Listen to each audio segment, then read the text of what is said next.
19th century historians referred to the early medieval era as the Dark Ages. Today, historians reject that term. The period after the fall of the Western Roman Empire was indeed an era of strife, fierce battles, and conquering kings. But it was also an era of growth, artistic achievement, and the rise of new civilizations. This is the early Middle Ages, roughly from the 6th century to the start of the 11th century. It was the era of the early Arab conquests of Charles Martel and the ascent of the Empire of Charlemagne. It was the period of the harrowing Viking invasions of Alfred the Great and the Anglo-Saxons of England and the rise of the Normans. Today, on Real Crusades History, we'll journey through this exciting period that began the medieval era. This is a tour of the early Middle Ages, once known as the Dark Ages. Join us.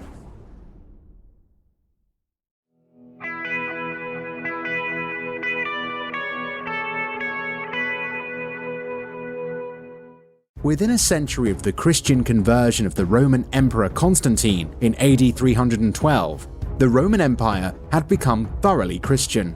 Thus, Roman Christian civilization existed from France and Italy to North Africa, from Syria and Egypt to Spain. Even with the collapse of the Western Roman Empire in the 5th century, Christianity remained at the core of the Old Western Empire, for the Germanic conquerors of Europe, such as the Anglo-Saxons, the Visigoths, and the Franks, were themselves Christians. The Germans were often admirers of Roman civilization and had become Romanized in many ways. Thus, Latin civilization endured in the West. While Germanic kingdoms dotted Western Europe, the Eastern Roman Empire, sometimes called the Byzantine Empire today, remained intact and the most powerful force in the Mediterranean world. The great capital of Constantinople endured as the heart of the Eastern Empire. The Germanic kings in the West generally looked to the Eastern Roman Emperor of Constantinople as the ideal Christian ruler. For centuries, the great rival of the Roman Empire was the Sassanid Persian Empire, centered around modern-day Iran and Iraq.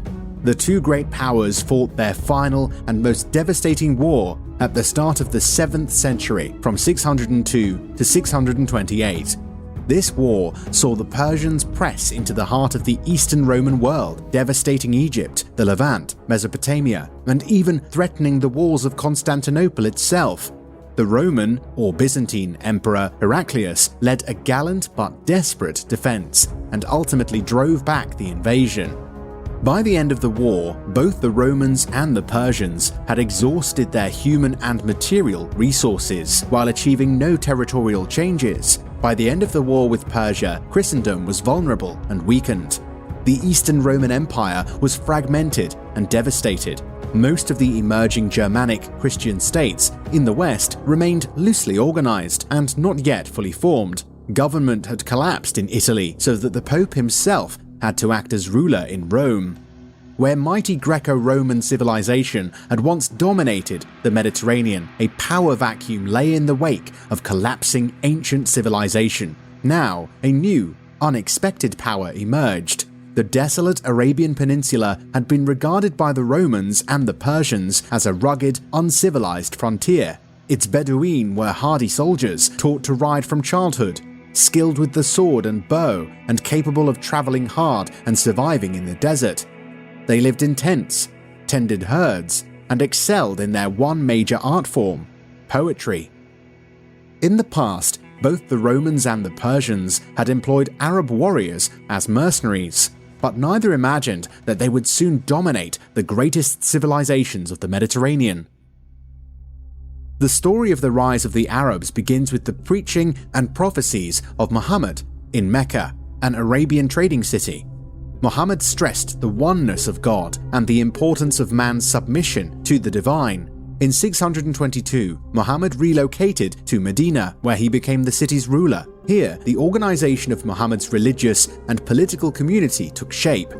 Commerce, justice, diplomacy, and conduct in war were all built into the heart of Islam.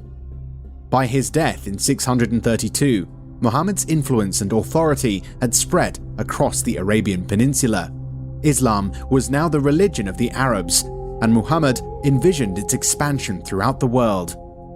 Before his death, Muhammad had designated his father-in-law and closest friend, Abu Bakr, as prayer leader for the faithful, leader of the Muslim community. After consolidating Muslim rule in Arabia, Abu Bakr set his sights on Syria. For the Arabs, the desert was a highway rather than an impediment, and an Arab army could cross almost any desert with ease. Abu Bakr showed his wisdom by appointing Khalid ibn-Walid general of the Syrian Expeditionary Army. Khalid had been another companion of the Prophet and was a brilliant and innovative commander. At the time, the Emperor Heraclius was at Homs in Syria. He established a defensive line at the Yarmouk River while dispatching a Roman force under his brother Theodore by sea to Caesarea to destroy a second Arab army advancing on southern Palestine near Beersheba. This second Arab army was led by Amr ibn al-As. Khalid recognized that Amr could not defeat Theodore's army alone. The two Arab armies must unite. But Theodore was on a straight road from Caesarea to Beersheba, while the route from the Yarmouk to Beersheba was twice as long. It seemed all but impossible for Khalid to reach Amr before Theodore, and yet Khalid would not accept the impossible. With his men traveling day and night on racing camels, the great Arab general descended through the pass of Moab, 4,000 feet down to the salt-encrusted Dead Sea shore, then made the 4,000-foot ascent over the Judean mountains. While Theodore advanced slowly with his heavy baggage train, Khalid rendezvoused with Amr at Beersheba. United, the Arab army struck the Romans at Ajnadin in July 634 and annihilated them. Theodore's army was all but destroyed. In August, Abu Bakr fell sick and died. His successor was the Caliph Umar, one of Muhammad's original companions, a devout, energetic man and a gifted leader. Umar mistrusted Khalid and dismissed him from command on the Syrian front, replacing him with the inexperienced Abu Ubaidah. Admirably, Khalid did not rage over his demotion, but agreed to serve under Ubaidah. Also admirably, Ubaidah generally deferred to Khalid's military judgment. The Arab forces secured the Jordan Valley in January 635, then laid siege to Damascus, which fell to them in September. During the autumn, the Arabs pressed farther north into Syria, while also overrunning all of Palestine save Jerusalem and the coastal cities. By the year's end, Emperor Heraclius understood the gravity of the situation. Once again, he was fighting for the survival of his empire's eastern regions. At 62, Heraclius was aged beyond his years by the Persian War, but still determined to defend the empire. At Antioch, Heraclius raised an army of around 40,000 men, set it under the leadership of the general Theodore Teuthurius, and dispatched it against the Arabs in the spring of 636. The Romans recaptured Damascus. Suddenly, the Arabs were on the defensive, positioned on the south bank of the Yarmouk River, in the Deraa Gap. The Arab army was most likely outnumbered, amounting to between 24,000 and 35,000 men, but commanded by the great Khalid. For months, the Roman and Arab armies faced each other in the slender opening between the lava mountains and the Yarmouk Canyon, stretching down to the Sea of Galilee. Soon the blazing summer descended, causing more suffering for the Greek and Armenian troops in the Roman army than for the Arabs. Khalid held his men at the ready, waiting for the right moment. He recognized the importance of this engagement. The summer grew worse.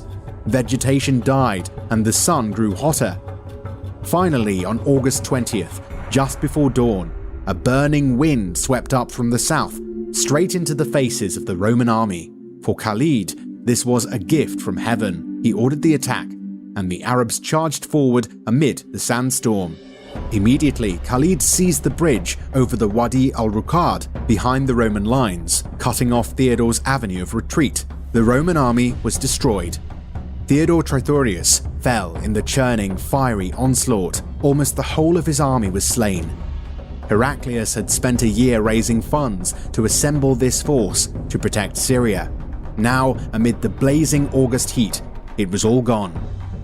The Battle of Yarmouk in 636 must be regarded as one of history's decisive battles. Heraclius himself recognized its significance. Syria and Palestine lay defenseless, and the empire could not raise another army. Devastated, Heraclius ordered the True Cross taken from Jerusalem before the roads were entirely overrun by Umar's forces. As he departed Syria in 636, Heraclius is recorded as saying, "Farewell, Syria, what a beautiful land you will be to the enemy."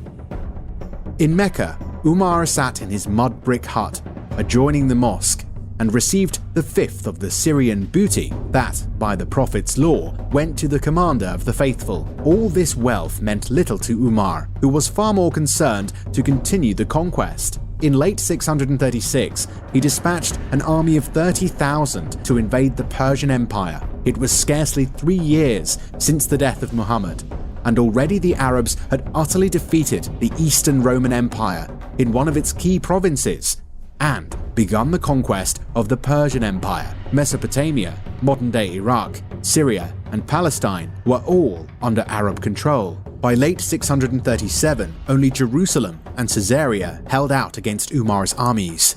Sophronius, the Eastern Roman Patriarch of Jerusalem, began negotiating with the Arabs for the surrender of Jerusalem. He insisted that he would surrender only to Umar himself. For the Muslims, Jerusalem was a holy city as well, described in the Quran as the location of the Prophet Muhammad's night journey. Clad in a camel's robe, Umar arrived at Jerusalem in February 638. He would accept no finer clothes from Sophronius. As Sophronius accompanied Umar into the Church of the Holy Sepulchre, he later recorded that he felt that he was gazing upon the abomination of desolation standing in the holy place foretold by the prophet Daniel.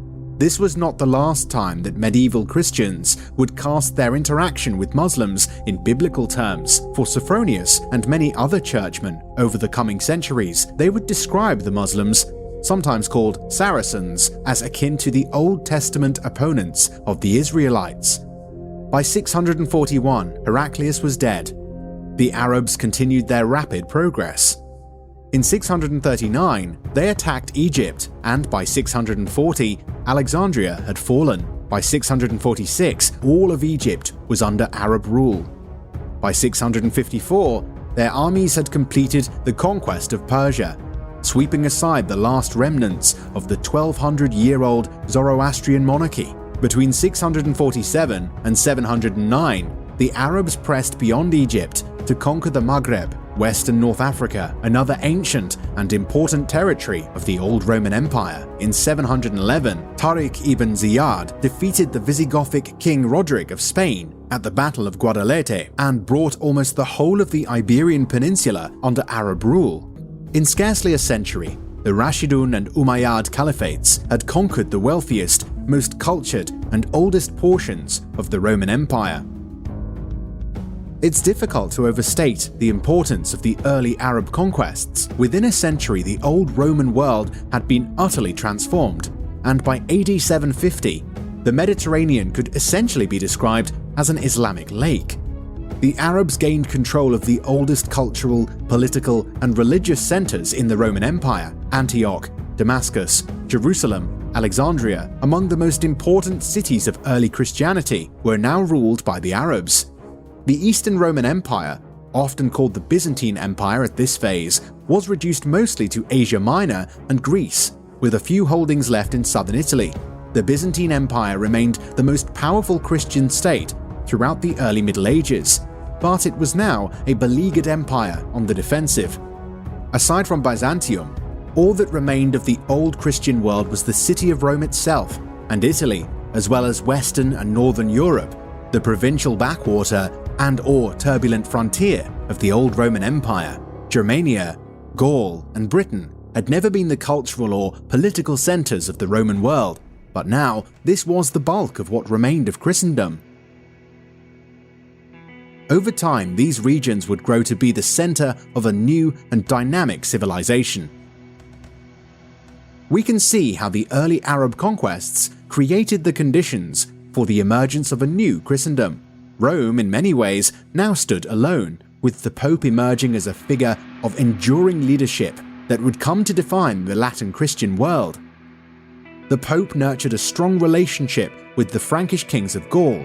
The Franks rose as the champions of Latin Christianity. Indeed, it was a Frankish ruler, Charles Martel, who defeated the Arabs in 732 at the Battle of Tours, imposing a limit on Arab expansion in the west. Yet at this phase, it's perhaps still too early to speak of a fully developed Western Christendom, for many of Europe's tribes and peoples, including some of the Germanic and Slavic tribes who'd migrated across Europe, hadn't yet converted. The Franks, in alliance with the papacy, led the way in forging a new Christian order in Western Europe, and their influence and power would spread. In 711, a Muslim army crossed from North Africa into Spain and proceeded to conquer most of the peninsula. In 1212, a coalition Christian army decisively defeated the last great Muslim power on the Iberian Peninsula, the Almohads. Finally, in 1492, the Catholic monarchs of Aragon and Castile subdued Granada, the last Muslim holdout on the southeastern sliver of the peninsula. This long period of history encompasses one of the truly great contests of the Middle Ages, the battle for Spain, waged between Muslim and Christian powers. Thus, the history of medieval Iberia has become almost legendary as the Reconquista, beginning with the Muslim invasion in 711 and finally concluding with the fall of Granada in 1492. The Reconquista coincides with many key developments over the whole of medieval history. The first phase, from 711 to 1031, was an era of almost unquestioned Muslim dominance, in which the emirs and caliphs of Cordoba were the hegemonic power on the peninsula. This echoes the broader flourishing and triumph of Islamic civilization across the Mediterranean world during the early Middle Ages. The second phase, from 1031 to 1212, saw the rise of the northerly Christian states, which recaptured considerable territories from the Muslims and presented a real existential threat to the remaining Islamic regions. Meanwhile, militant Berber movements from North Africa gave the Christians a run for their money, fighting back and gaining crucial successes. This mirrors wider developments, with the Latin Christian West on the rise across Europe, and the Muslim world suddenly faced with a powerful and expanding competitor. The third phase, from 1212 to 1492, was an era of Christian hegemony, beginning with a mopping up of the great swathe of the Muslim lands during the mid-13th century. After this, a small Muslim territory held out in the Emirate of Granada, which endured for 2 more centuries before finally being liquidated by Isabel of Castile and Fernando of Aragon. Here now, the Spanish situation doesn't reflect so neatly with more general developments. In the Holy Land, a newly triumphant Islam was defeating the Crusades, while the Ottoman Turks were beginning their long history as a great world power. Without question, the history of the Arab conquest and the subsequent Reconquista greatly impacted the broader character of the nations that would become Spain and Portugal. It's a fascinating story, and we will cover it in full in this series. The Iberian Peninsula, when the Arabs conquered it in AD 711, could already boast a long and rich history.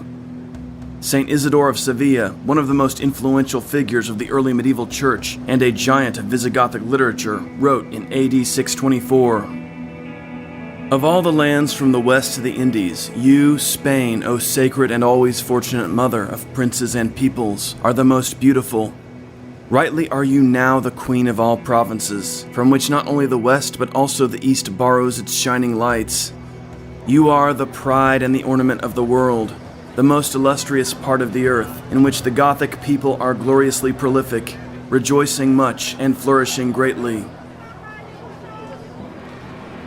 Iberians, Celts, Carthaginians, and Greeks had all settled Spain long before the Romans began their conquest in 218 BC.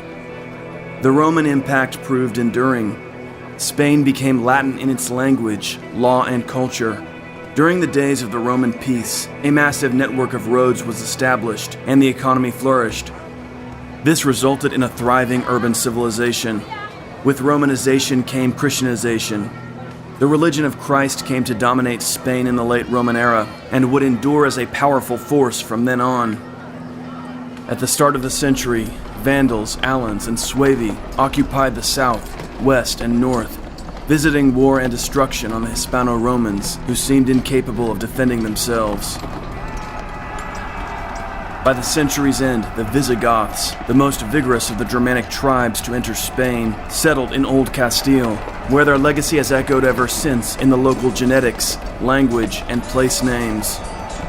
Over time, they subdued the other tribes and took control of the remaining Roman outposts. Finally, in the 7th century, their rule extended across the peninsula.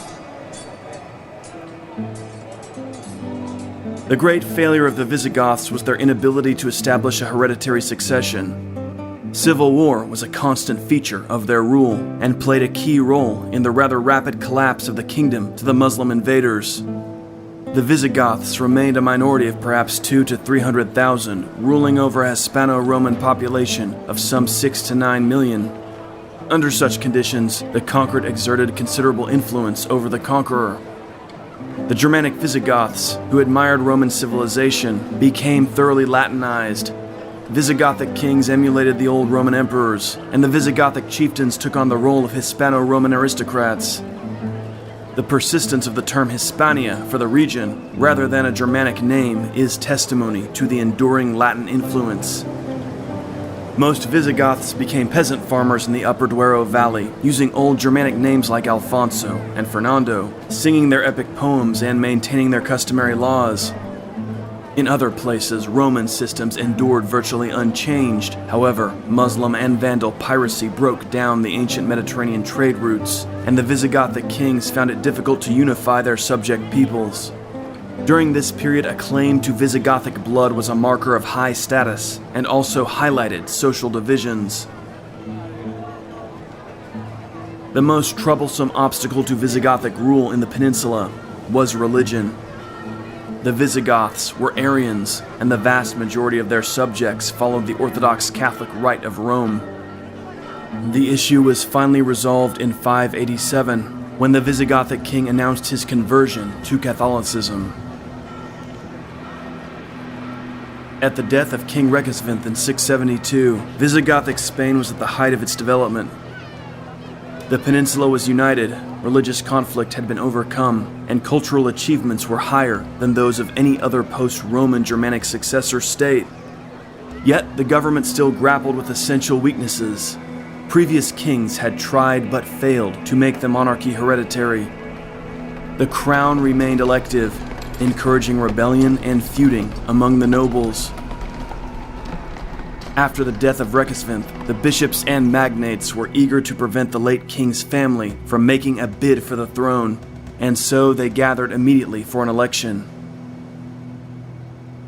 The crown was granted to Vamba, but just as he assumed the throne, rebellion erupted in Septiminia.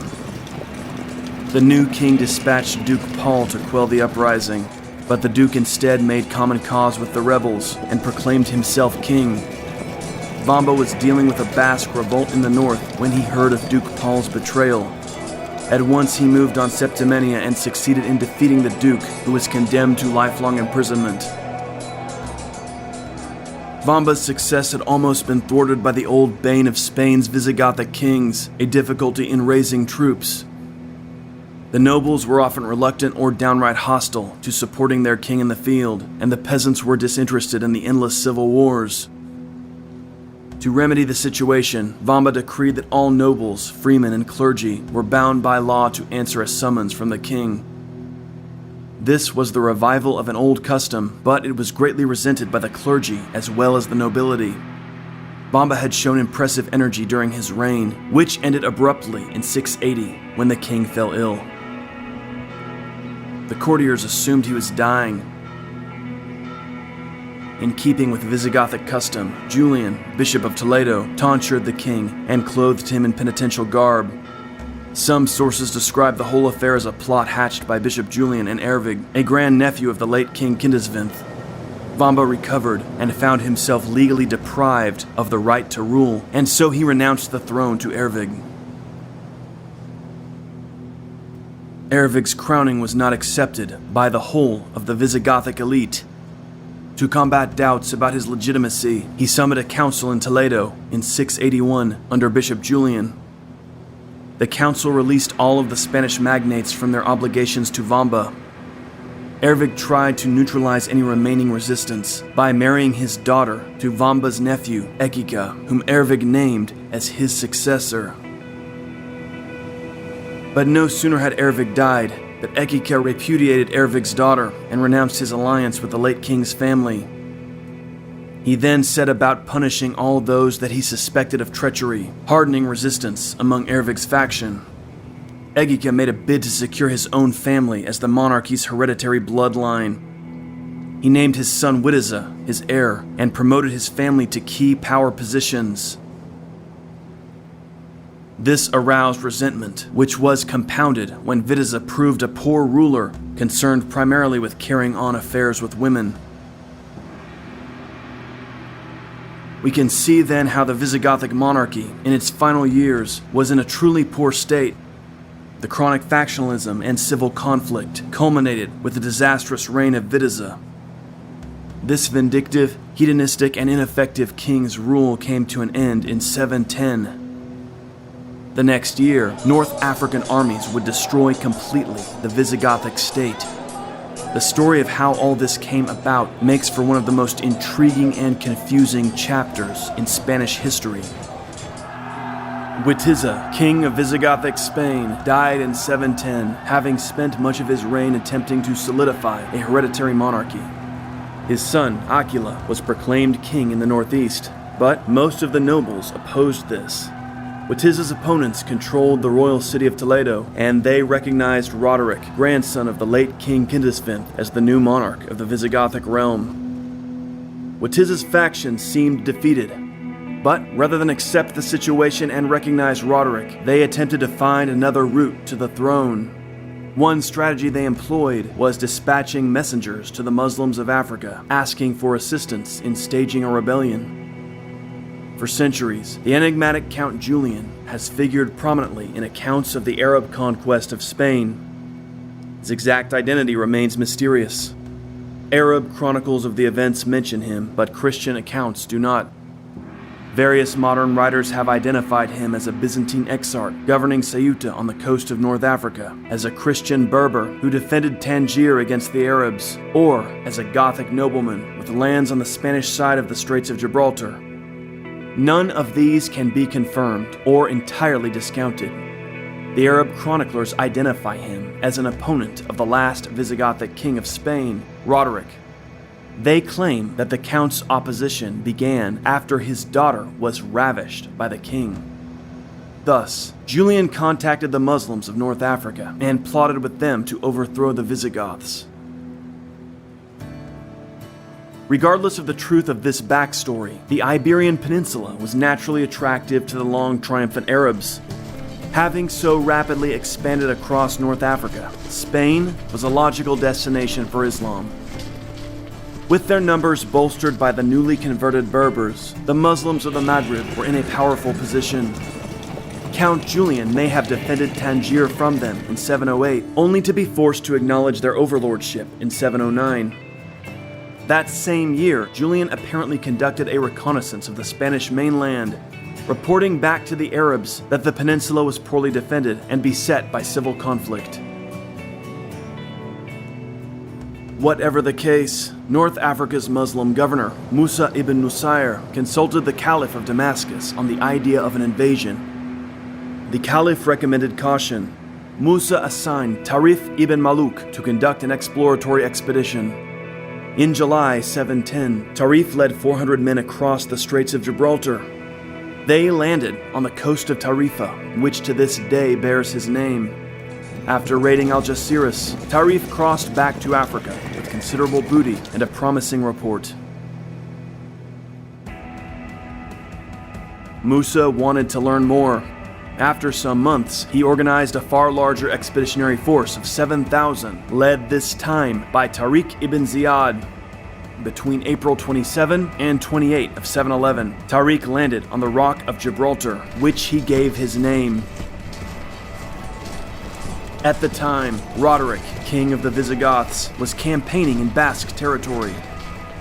When he heard of the southern invasion, he rushed to Cordoba and gathered an army. Tariq reacted with admirable caution.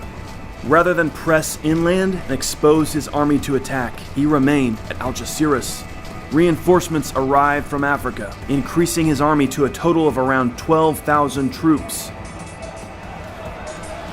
Soon after, King Roderick's host faced off against Tariq's invasion force at the Battle of Guadalete.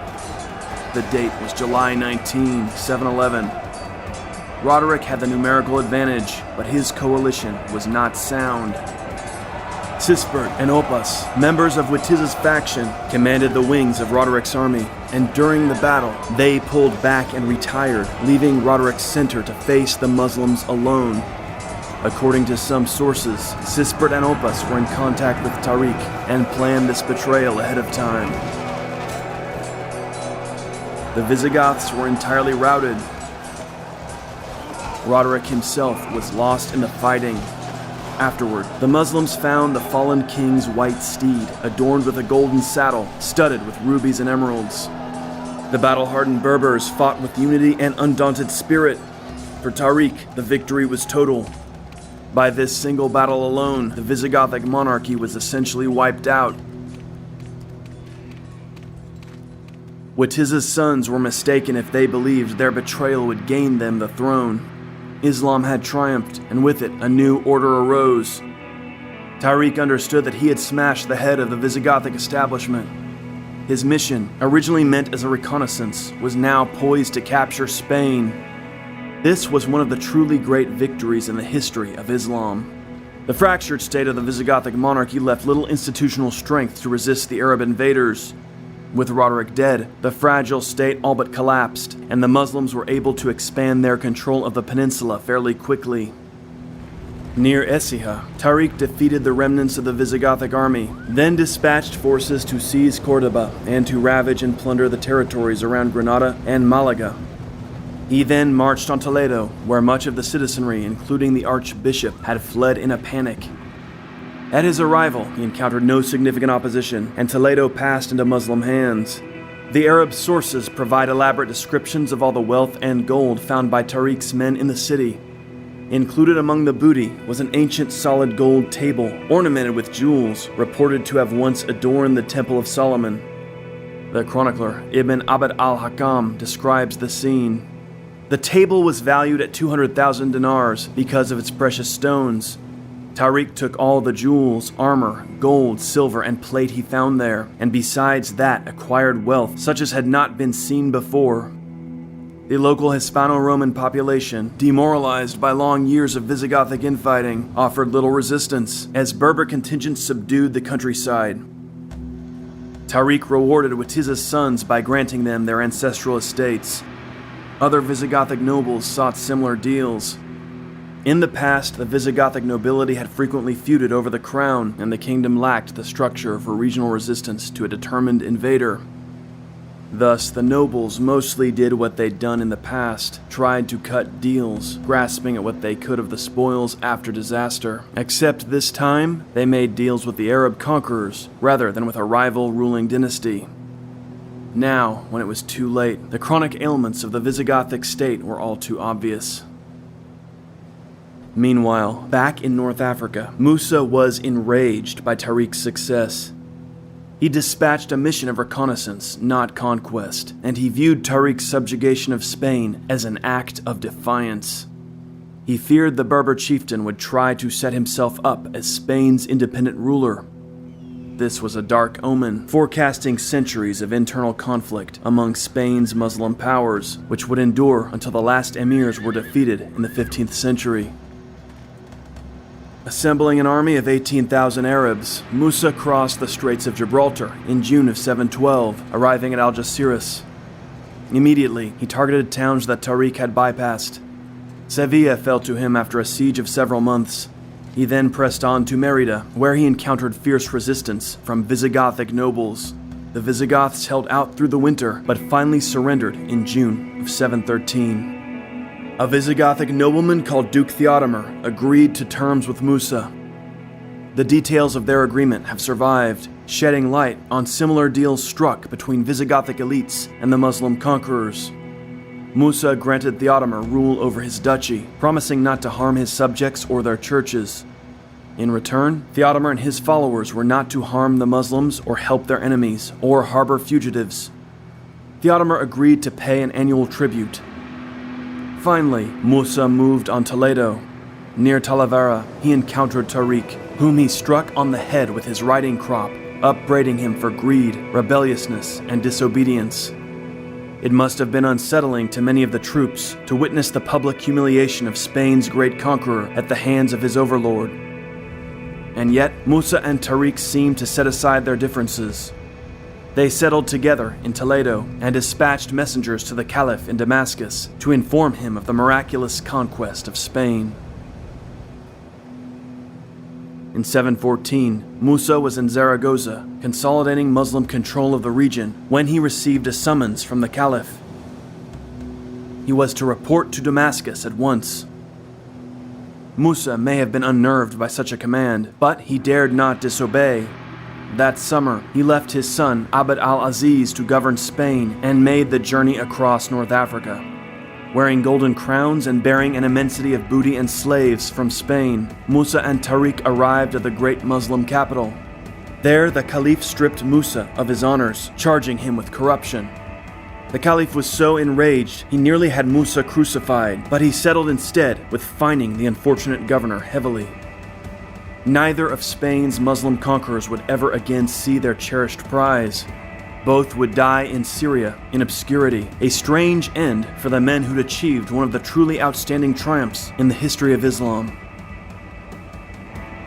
Spain was now a part of the Dar al-Islam, and Córdoba would shine as one of the epicenters of Muslim civilization. Al-Andalus was the name given by the Arabs to this new territory they'd captured. However, the Muslims never managed to subdue the whole of the peninsula. Far to the north, Christian resistance would solidify around a daring and defiant Visigothic nobleman, Pelayo of the Asturias. The bold actions of this Pelayo would ensure the survival of Christian sovereignty in a remote outpost and would launch the centuries-long struggle known as the Reconquista. After the Umayyad conquest of Spain, known as Al-Andalus to the Muslims, the Caliph in Damascus took steps to ensure that the peninsula would remain under his control. He wanted to prevent an ambitious Muslim adventurer from setting himself up as an independent king of Al-Andalus. In 715, he had his men assassinate Musa's son, Abd al-Aziz, in the Mosque of Sevilla. From now on, the Caliph appointed governors, emirs, directly and only for brief terms. These emirs enforced Umayyad rule in regions where Musa had only made a show of force. This allowed the Umayyads to dominate essentially all of the Iberian Peninsula. Only one region effectively resisted Muslim rule, the Asturian Mountains in the north. The legal status of the conquered was determined by religion. According to Islamic law, Christians and Jews were considered people of the book, those who had received some divine revelation through sacred writings. These two groups were not compelled to convert. In return, they were required to submit to Umayyad rule and pay a poll tax, known as the jizya, to the Muslim authorities. Those that had capitulated were often allowed to retain their lands. Those who had been subdued by force were deprived of their property and could be reduced to slavery. Confiscated lands as well as church and state properties were divided among the Muslim elite, with 1/5 being reserved for the Caliph himself.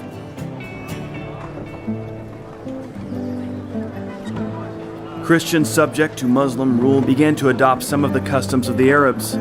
They came to be called Mozarabs, that is, like Arabs. Mozarab communities existed in Toledo, Córdoba, Sevilla, Mérida, and other cities. They were governed by their bishops, who were accountable to the Muslim administrators. Over time, many Christians and Jews converted to Islam. Converts and their children were no longer subject to the jizya tax. Thus, the Muslim authorities were often less than enthusiastic about conversions. Slaves could also gain freedom by converting. However, the descendants of converts were long held in contempt by the original class of Arab conquerors.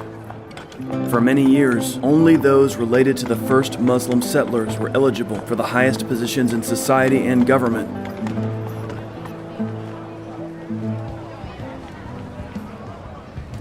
During this early period, the Umayyads of Spain began penetrating into France. At the time, France was ruled by the decadent Merovingian dynasty, soon to be usurped by the Carolingian Franks under Charles Martel. By 717, the Muslims ruled Barcelona, from which armies could more easily be launched across the Pyrenees. Narbonne fell to the Umayyads in 720. From there, the Muslims raided as far as Toulouse, though in 721 they were defeated while battling Odo, Duke of Aquitaine. 4 years later, the Muslims captured Carcassonne and even plundered into Burgundy.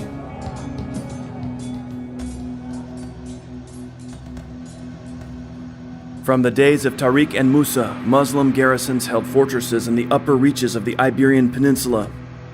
But in the remote stretches of the Central Pyrenees, Umayyad rule could scarcely penetrate.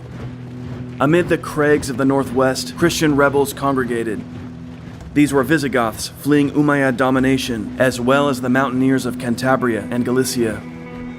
Together, these tough and resilient warriors would lay the groundwork for the upstart kingdom of Asturias and the future Reconquista of Spain. The first leader of this Christian resistance was a Visigothic nobleman called Pelayo. Our earliest sources for his life are sparse, and he remains a figure of obscure origin. Supposedly, he was a grandnephew of King Roderick. Later accounts claim that he was born of the royal house, but this may have been an attempt to establish the Asturian kingdom as the valid successor state to the extinct Visigothic monarchy.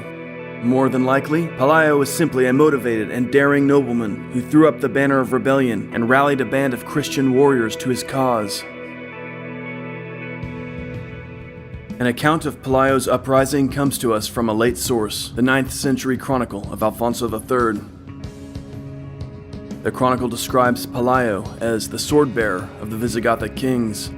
Apparently, Pelayo, like many Visigothic nobles, had submitted to Munuza, one of Tariq's lieutenants, and the governor of Gijón. Munuza became attracted to Pelayo's sister, and so he dispatched Pelayo to Córdoba on a diplomatic mission. After Pelayo set off on this journey, Munuza took Pelayo's sister as one of his wives. When Pelayo heard of this, he was enraged.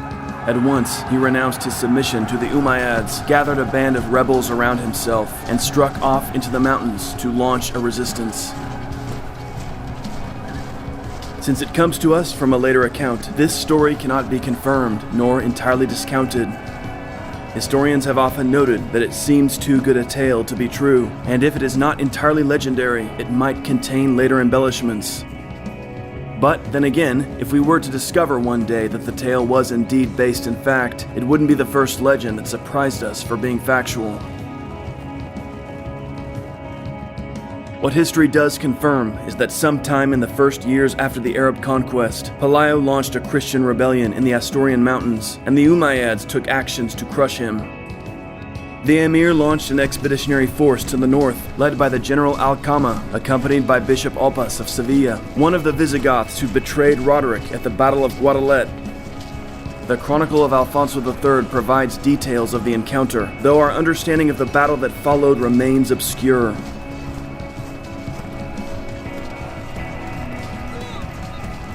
Pelayo and his forces took up position at a cave on Mount Alceva. There, they were surrounded by the Muslim army. Alcama sent Bishop Oppas to negotiate with Pelayo. Oppas urged Pelayo to surrender, insisting that he would be rewarded with great riches if only he submitted to the Umayyads. Pelayo refused. Alcama now launched his forces against Pelayo's men, and the battle began. There, amid the steep ledges and crags, the Christian mountaineers overcame their attackers. Defeated, the Muslims fled through the treacherous terrain. Pelayo's men gave chase, slaying many of them. Many of Alcama's troops were killed in an avalanche or drowned in the river. Alcama himself was slain, and Bishop Oppas was captured. Munuza abandoned his forts in the Asturias, and Pelayo's rule was confirmed in the region. He established a shrine to the Virgin Mary at Covadonga, where a church still stands today in her honor. This is our most detailed account of the Battle of Covadonga, won by Pelayo in 722. Again, the details of the battle come to us from a later source, the Chronicle of Alfonso III. However, the basic details of the events, a Christian rebellion in the Cantabrian Mountains, led by Pelayo and resulting in the establishment of the Asturian kingdom, are supported by a charter from 812, the prophetic chronicle of 883, and Muslim sources as well.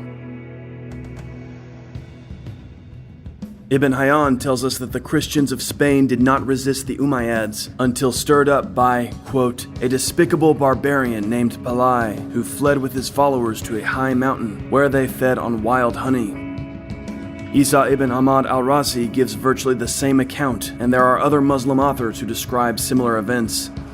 Muslim historians from the period gloss over Pelayo's victory at Coppedonia, stating merely that the Muslim troops had difficulty penetrating the mountains, and so they withdrew, leaving Pelayo and his men to hold the region.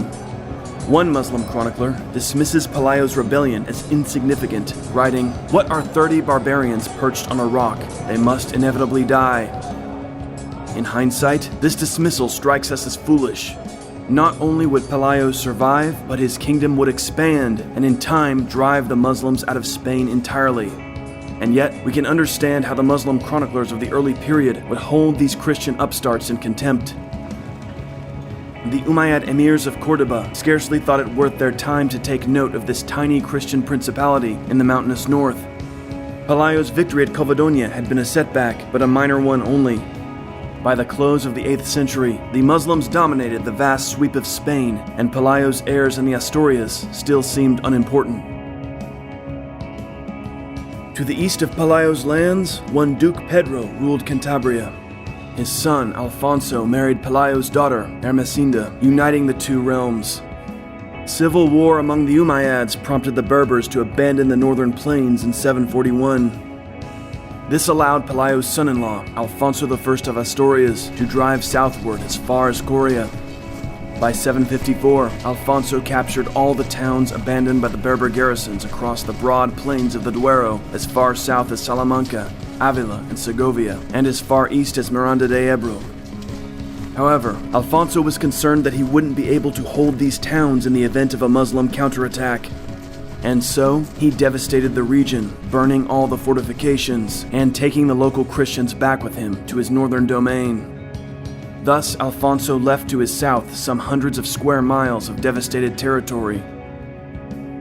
For centuries, the Duero Valley would remain a no-man's land, dividing the Christian and Muslim domains. In the early years after the Arab conquest of Spain, the Umayyads maintained a toehold in Lower France, centered around Septimania. But frequent turnover of the emirs in Cordoba precluded the Muslims paying much serious attention to the land beyond the Pyrenees. But finally, in 732, the emir Abd al-Rahman assembled a large army at Pamplona. First, the emir defeated a Muslim rebel, Munuza, in the mountains of the eastern Pyrenees. Munuza had sought help from Duke Odo of Aquitaine, and al-Rahman decided to march north to punish the Duke. With his troops, the emir crossed the pass of Roncesvalles into France. He defeated Duke Odo on the banks of the Garonne. Determined to continue the pursuit, al-Rahman sacked Bordeaux and then burned the famous church of St. Hilary at Poitiers. The emir now pressed northward along the old Roman road, intending to sack the shrine of Saint Martin at Tours on the Loire.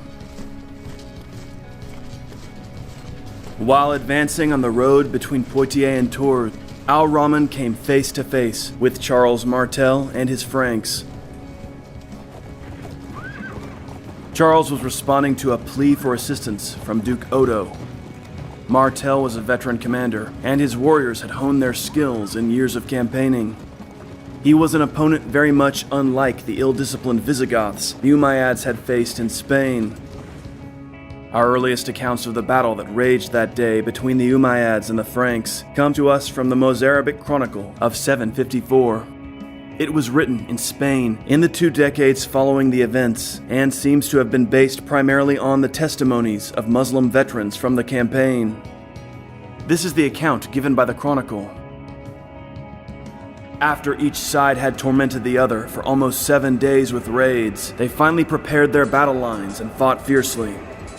The northern peoples remained immobile like a wall, holding together like a glacier in the cold regions, and in the blink of an eye, annihilated the Arabs with the sword. The Franks, greater in number of soldiers and formidably armed, killed the Emir Abd al-Rahman when they found him, striking him on the chest. But suddenly, within sight of the countless tents of the Arabs, the Franks despicably put up their swords, saving themselves to fight the next day, since night had fallen during the battle. Rising from their own camp at dawn, the Franks saw the tents of the Arabs all arranged according to their canopies, just as the camp had been set up before. Not knowing that they were all empty, and thinking that inside them were phalanxes of Saracens ready for battle, they sent scouts to reconnoiter and discovered that all the troops of the Arabs had left. They had all fled silently by night in tight formations, returning to their own country. The Franks, worried lest the Saracens deceitfully attempt to ambush them in hidden paths, were slow to react and searched in vain everywhere around. Having no intention of pursuing the Saracens, they took the spoils and the booty, which they divided up fairly, back to their country and were overjoyed. This is the brief description of the battle. It comes to us from the Mozarabic text, written in Al-Andalus. Our earliest Frankish source, from the continuator of Fredegar, is even more laconic. Here is that excerpt.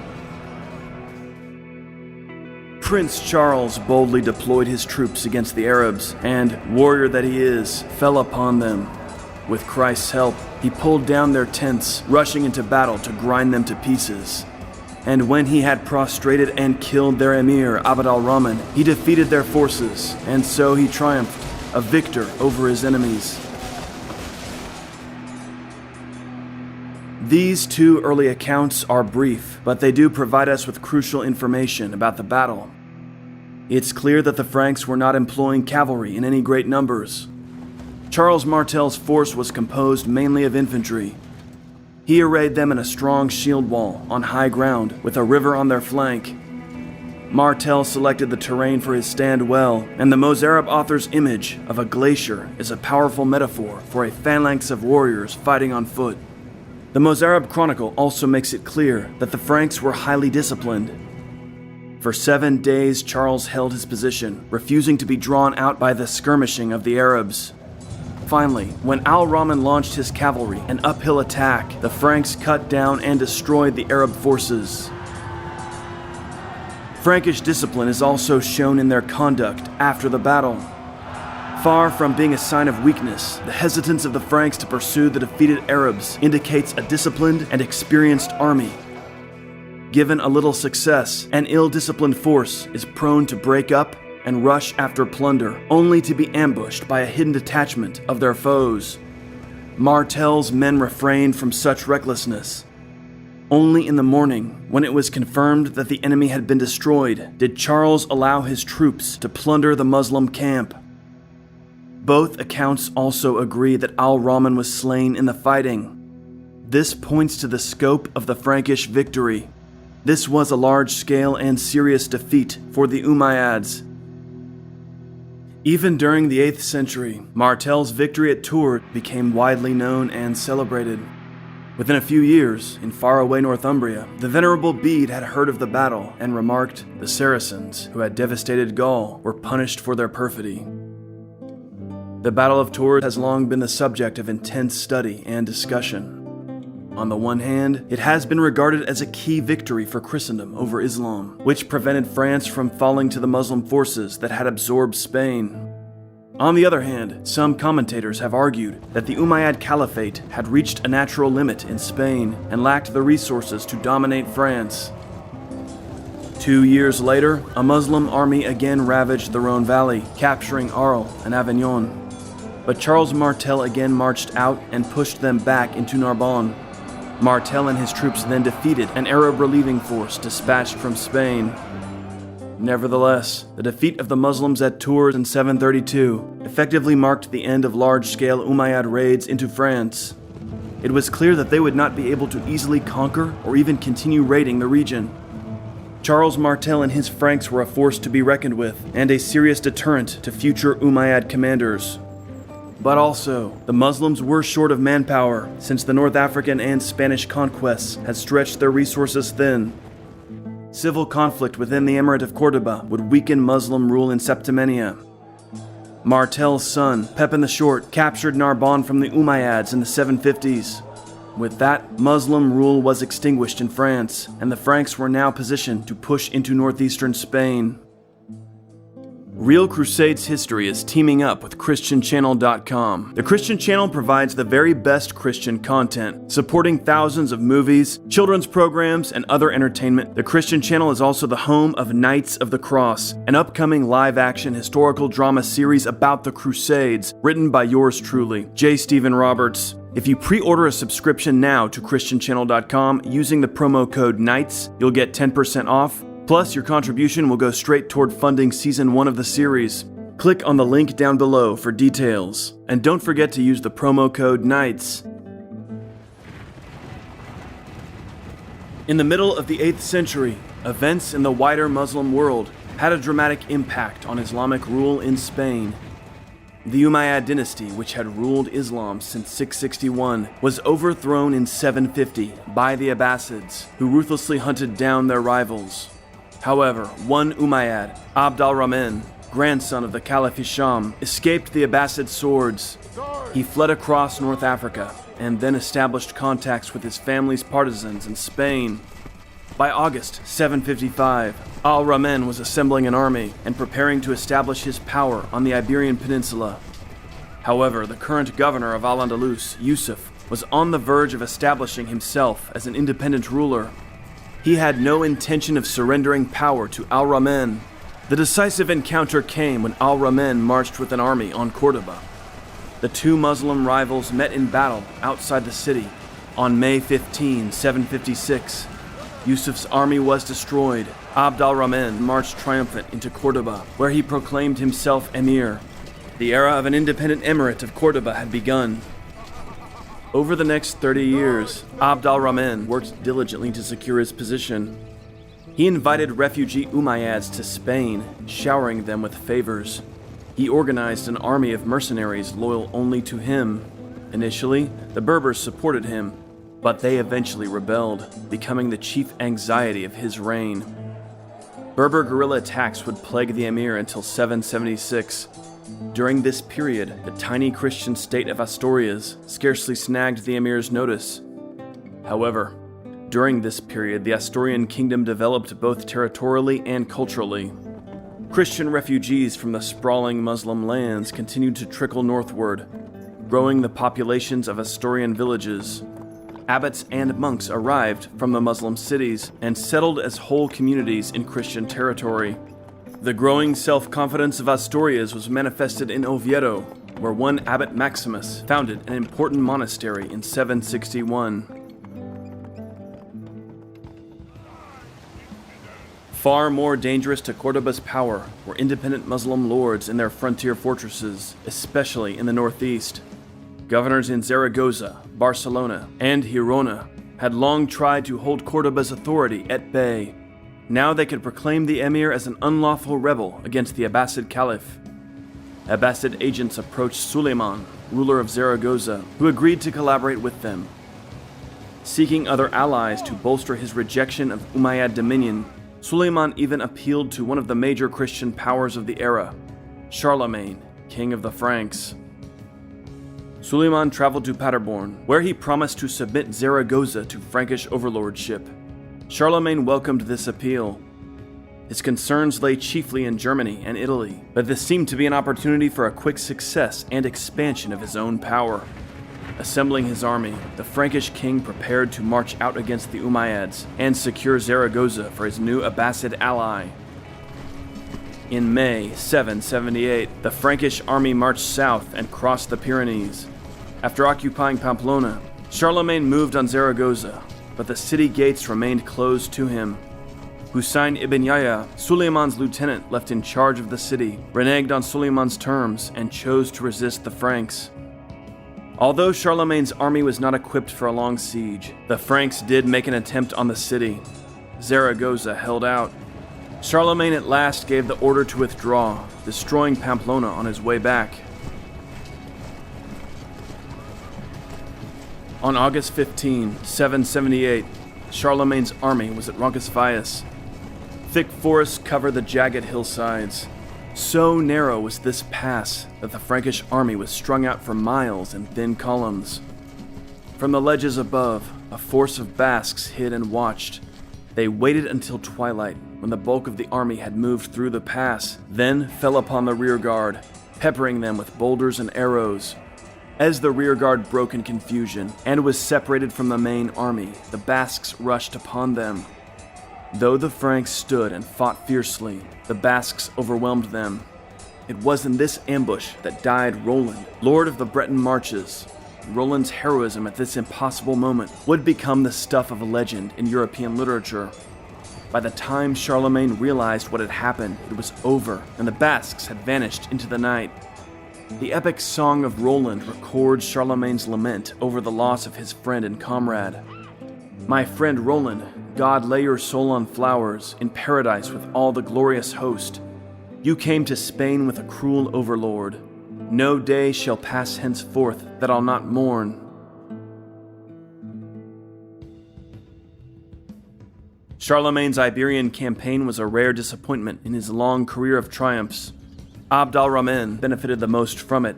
After the departure of the Franks, Husayn killed Suleiman, just before Abd al-Rahman arrived with a vast Umayyad army to subdue Zaragoza.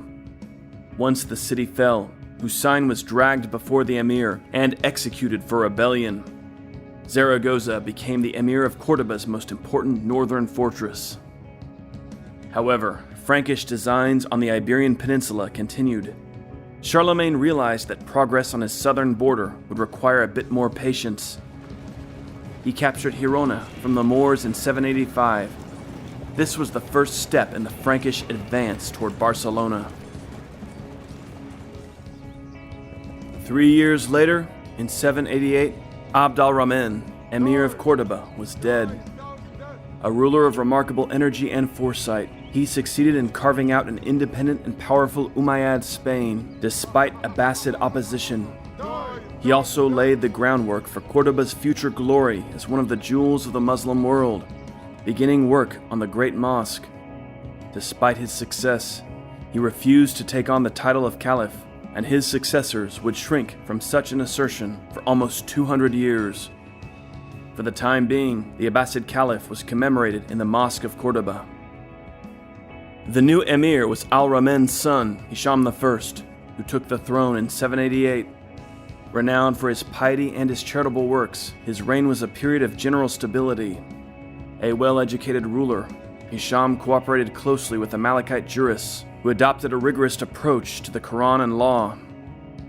The Malikite school came to dominate the juridical and theological thought of the emirate, wielding great influence in public affairs. General peace in the Muslim domain allowed Hisham to dispatch annual raiding parties into the Christian north.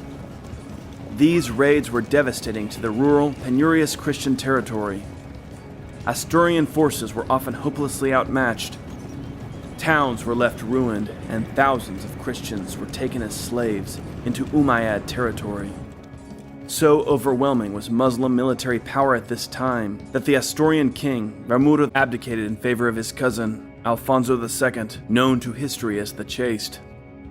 Alfonso II has long been regarded as one of the outstanding monarchs of the Asturian era. He certainly assumed the throne during a period of crisis, and he proved himself in the face of trial. In 794, two separate Umayyad armies entered Asturian territory, ravaging Álava and Oviedo respectively. Alfonso II rallied his forces. He met the Muslims in battle at Los Lodos and defeated them, slaying the Moorish general Abd al-Malik. Determined to avenge this loss, Hisham dispatched another army against Asturias in 795. The Muslims ravaged central Asturias, while Alfonso was forced to retreat with his troops into the Nalón Valley. The Umayyads returned again in 797 to raid Castile. In 796, Hisham died. He was succeeded by Al-Hakam I, whose reign would provide a respite to the Christian north from the incessant raids of the Umayyads. For Al-Hakam's rule was a period of turbulence for the Emirate of Cordoba, plagued by rebellions from the powerful Muslim lords on the frontiers. Thus, after 797, Cordoba was less capable of dispatching large raiding expeditions into Christian territory. Charlemagne. No other name so epitomizes the dawn of the European Middle Ages. He was king of the Franks and emperor of Western Christendom. Out of the turmoil of the early Middle Ages, he united the bulk of Western and Central Europe and laid the groundwork for the modern European world. Charles, a figure whose legend has grown through the centuries, was very much a real man, complex and fascinating. He was a patron of the arts and education, instigator of the flowering of learning, known as the Carolingian Renaissance. He was also a fierce conqueror who waged brutal wars to impose his domination on the Saxons, even going so far as to slaughter thousands of Saxon prisoners at the infamous massacre of Verdun. He faced defeats as well as victories, losing the rearguard of his army at the famous Battle of Roncesvalles, where he suffered a personal tragedy as well, losing his friend and companion in arms, Roland. Undeniably, Charlemagne is one of the key figures of the medieval world, and it's no surprise that he's often today remembered as the father of Europe. In this presentation, we will explore the life and career of Charlemagne. Toward the close of 753, Pope Stephen III traveled to France, the first pope in history to do so. The king of the Franks, Pepin, waited to greet the pope at Pontion. But in the meantime, he sent a party of horsemen to escort the Bishop of Rome as he made his way up the rugged, dangerous roads. Among Stephen's Frankish escort was a tall, blonde-haired boy of 11, Pepin's own son, Prince of the Franks, Charles. As Charles greeted the Pope with great reverence, and Stephen gave his hand to bless the prince and his men, the Pope could have had little idea that the lad before him would grow to be one of the most significant men in history, Charles the Great, Charlemagne, not only king, but emperor of the Franks, the architect of medieval Latin Christendom. In those days, France was on the periphery of Mediterranean civilization, overshadowed by the great Byzantine Empire to the east and the powerful Umayyad Caliphate that dominated the Mediterranean. But Charles's tribe, the Franks, already showed signs of toughness and political savvy. 2 decades earlier, Charles's own grandfather, Charles Martel, the Hammer, with a small army of grim, wolfskin-clad Franks, had crushed a massive Umayyad army on the battlefield of Tours. In an age when the armies of the Prophet seemed to vanquish every kingdom in their path, the Franks held firm. And in this prince who now greeted Pope Stephen would come to define a new age for Europe. The occasion of the Pope's visit was an appeal for aid. In Italy, the position of the Pope was threatened by Aistulf, a Lombard chieftain who demanded tribute from the papal coffers and acknowledgement of his rule in Ravenna. King Pepin called a meeting of the Frankish nobles to make a decision on war against the Lombards in defense of the Pope. The campaign was approved, and the Pope, in gratitude, re-anointed Pepin as king of the Franks, and anointed his sons Charlemagne and Charles as his successors. The Pope gave all 3 of them the title Patrician of the Romans, which seems to have indicated that they were to act as the special protectors of the Roman Church. This gives us a strong indication of the relationship that had developed and continued to evolve between the Frankish kings and the popes of Rome. Pepin was compared to David, the sword of God in defense of his people, while the Pope anointing him took the place of Samuel, the prophet, spiritual father of the faithful. In August, Pepin won a swift victory over Aistulf, who surrendered Ravenna to the papacy. By October, Pope Stephen was back in Rome, but his problems with the Lombards weren't over. Indeed, the popes would struggle with the Lombards for the remainder of Pepin's reign. On September 24, 768, Pepin died, having maintained his close alliance with the papacy throughout his reign. In accordance with Frankish law, the realm passed jointly to Pepin's sons, Charles and Charlemagne. However, in 771, Charlemagne died. The Franks assembled and ratified Charles as the sole ruler of the realm. Charlemagne's widow and 2 young sons fled to the Lombard court of King Desiderius, though Charles insisted that they had nothing to fear from him. Whatever the case, Charles now ruled the entirety of his father's kingdom. In 772, he launched an expedition against the Saxons, who had recently expelled and nearly killed the Anglo-Saxon missionary, Saint Lebwinus. Charles destroyed Irminsul, the sacred grove of the Saxons, with its treasures and shrines to the gods. In May of 773, the 35-year-old king held the National Assembly of the Franks at Geneva against the magnificent setting of the still blue lake and dark looming mountains. Here, Charles struck a regal figure as he presided over his people's convening. He was over 6 feet in height, strong and muscular in build, clad in a blue cloak with a gold-hilted sword at his belt. He had large piercing eyes, a long nose, and a strong neck. He moved easily among his people, an approachable, fatherly figure. He received gifts graciously, greeted the prominent men, chatted with those he'd not seen in a long time, showed respect and courtesy to the older men, relaxing and laughing with the younger men, and offering his attention to the clergy. Each morning he attended Mass, and each evening he went to Vespers. The primary occasion for this Frankish assembly echoed back to Charles's own youth. The king proposed once and for all to take decisive action against the Lombards in Italy. Desiderius, king of the Lombards, refused to surrender cities to Pope Hadrian that he'd promised to Pope Stephen III 16 years earlier. But what's more, Desiderius had also invaded the lands between Ravenna and Rome, specifically secured for the Pope by Charles's father. Only the threat of excommunication from Pope Hadrian stopped Desiderius from advancing on Rome itself. At first, Charles sought a peaceful solution, offering the Lombard king 14,000 gold solidi for the Italian cities. The Lombard refused. Indeed, Desiderius hoped to weaken Charles by pressuring the Pope into anointing the sons of Charlemagne as rightful Frankish kings. Given the situation, Charles easily secured the support of the Frankish assembly. War was declared. King Charles announced a 2-year Italian expedition. He hoped that by wintering in Italy, he could forever extinguish Lombard defiance. In the summer of 773, Charles led his army across the Alps. Lombard forces collapsed before him. There were only a few minor clashes, not even a battle. Cities submitted one after the other. The Duchy of Spoleto formally rejected Lombard overlordship and vowed allegiance to Pope Hadrian. In the fall, Charles besieged the Lombard capital of Pavia, determined to accept nothing but total surrender. During Holy Week of 774, Charles traveled to Rome. He walked into St. Peter's on foot as a pilgrim and heard Mass on Easter at the Church of St. Mary. Charles then met with the Pope to discuss future policy. The Pope insisted that Charles confirm his father's donation of Pepin. Charles agreed and presented the Pope with a document to be placed in St. Peter's. By June, Desiderius was captured and taken to France as a prisoner, where he died. Charles took up the Iron Crown of Lombardy for himself.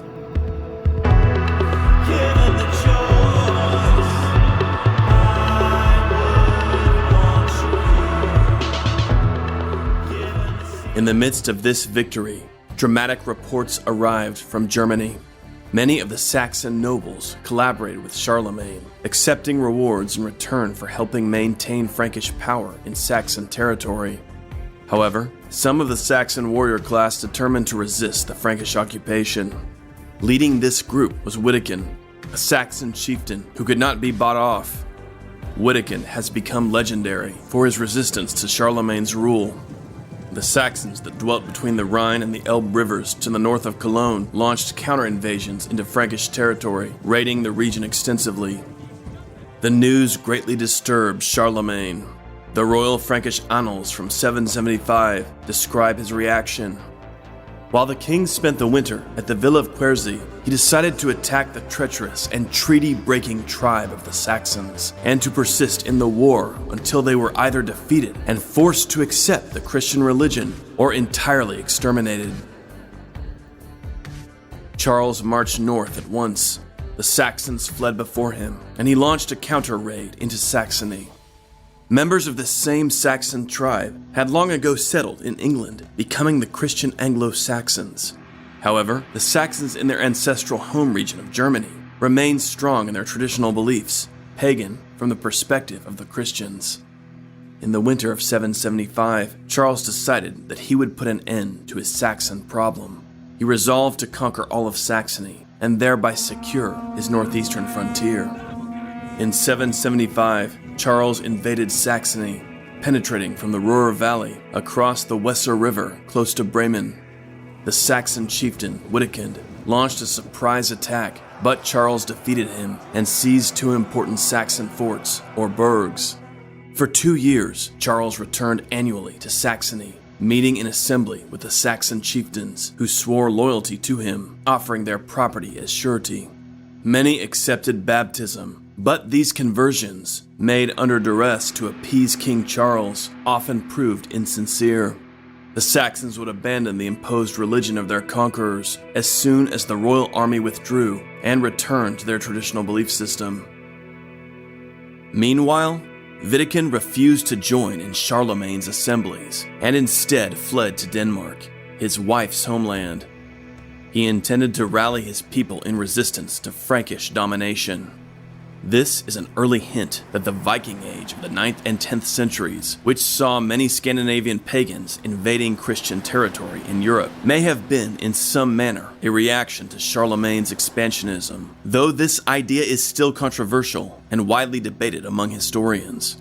Whatever the case, the Saxon pagans had interactions with the Scandinavians, who shared the same pantheon of gods. The second of Charlemagne's assemblies was held in 777 in northern Germany at Paderborn, close to the traditional Saxon-Frankish border. Once again, Charles appeared triumphant, with the Saxons submitting to him as well as to the Christian religion. Increasingly, Charles embraced his status as the most important Christian ruler west of Constantinople. Charles the Great, Charlemagne, the sword of Christendom. And so, he listened with interest when an ambassador arrived from Muslim Spain, a Moor called Suleiman, governor of the city of Barcelona. In the autumn of 780, Charlemagne returned to Italy, holding court at Pavia. In the spring of 781, he settled on a marriage agreement with the Byzantine Empress Irene at Constantinople. Irene's 10-year-old son, Constantine, was betrothed to Charles's daughter, Rotrud, age 8. The Byzantines also agreed to withhold their support from the exiled King Desiderius of the Lombards, who had just tried to take refuge at Constantinople. This was a striking development. The Franks were now negotiating as equals with the ancient Byzantine Empire of Eastern Rome. In earlier times, this would have been impossible, but now Charlemagne's empire was coming to rival the great powers of the Mediterranean. Close to Easter of that year, Charlemagne was introduced to an Anglo-Saxon scholar, Alcuin of York, at Parma, Italy. Alcuin was in Italy on a diplomatic mission, and Charlemagne was deeply impressed by his intellect and learning. The Frankish king asked Alcuin to join him at his own court to direct the royal school, where the royal princes and the sons of the Frankish nobility would be educated. In addition, Charles wanted Alcuin to lead a general effort to elevate the intellectual standards of Frankish society. At the time, Alcuin was director of the library and school of the cathedral at York. Anglo-Saxon England had long been a center of Latin learning, and the literary arts were flourishing there under scholars like Alcuin. At first, he was reluctant to leave all this behind, but he also understood the importance of the task Charles had laid out before him. He agreed to Charlemagne's proposal and relocated to the Frankish court. There, Alcuin would play a central role in the Carolingian Renaissance, which saw the preservation and study of many important ancient books and elevated education throughout Western Europe. Amid this new flowering of learning, the brutal Saxon wars slogged on. In 782, the Saxons once again rebelled against Frankish rule and even won a victory against their Frankish enemies at the Battle of Suntul. The Saxon forces on this occasion were led by Wittekind, a charismatic figure who inspired zeal to resist in his fellow tribesmen. At the time, a Frankish army not led by Charles, but led by some of his high-ranking nobles, was moving through Saxon territory on an expedition against the pagan Slavs. Wittekind ambushed the Frankish camp near the mountain of Suntul. The Frankish camp was almost entirely annihilated.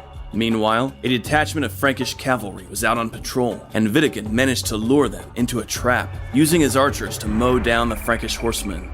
It was a spectacular victory for the Saxons. When Charlemagne heard news of this defeat, he was furious. He rushed to Saxony, where he promptly quashed this brief Saxon triumph. In a rage, the Frankish king ordered the massacre of 4,500 Saxon noblemen at Verdun on a single day in 782. This act has gone down in history as a stain on the career of Charlemagne. Historians have long debated the circumstances of the massacre and Charlemagne's own attitude about the deed. Some historians have argued that Charles regretted this brutal act, while others have suggested that it was a cold-blooded but effective tactic which greatly reduced the ability of the Saxons to resist. But there is no evidence that Charles ever repented publicly of this deed. In 785, Charlemagne's most resourceful opponent, the untiring and courageous Wittikind, finally submitted and accepted baptism. Pope Adrian proclaimed a 3-day festival of thanksgiving throughout the Frankish Empire. Saxony was now considered to be a part of Christendom. However, Frankish rule was harsh. Charles decreed the death penalty for any Saxons who violated church law, practiced their own funerary rites, or damaged churches.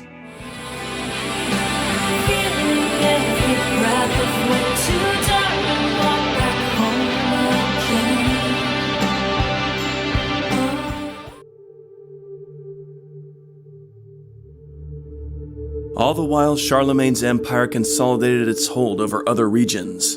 By this point, the Franks occupied a small northerly sliver of what is today Spain, a piece of territory in the southern foothills of the Pyrenees. Here, the Franks established a series of highly militarized and self-governing counties to act as defensive buffers against the Umayyad Moors of Spain. This was the logical continuation of the policy of Charlemagne's grandfather, Charles Martel, who had halted Moorish incursions into France. Thus began the early medieval history of Catalonia. Meanwhile, the Frankish church grew increasingly important in matters of ecclesiastical affairs. In 791, a council of Frankish bishops met in Narbonne to consider the theological concept of adoptionism. Promoted by Bishop Felix Vergel, adoptionism held that Christ was the adopted Son of God. The Frankish bishops joined the Pope in condemning the concept as heresy. A synod held the following year in Ratisbon by Charlemagne denounced Bishop Felix, who fled to Muslim Spain rather than abandon his teachings. In response to the controversy, Pope Hadrian issued a document called The Churches of Spain and Galicia, in which he specified that the church in Christian-held Spain should be treated separately from the church in Muslim-held Spain, the former being free, the latter being in bondage, and perhaps prone to error due to the influence of Moorish rule.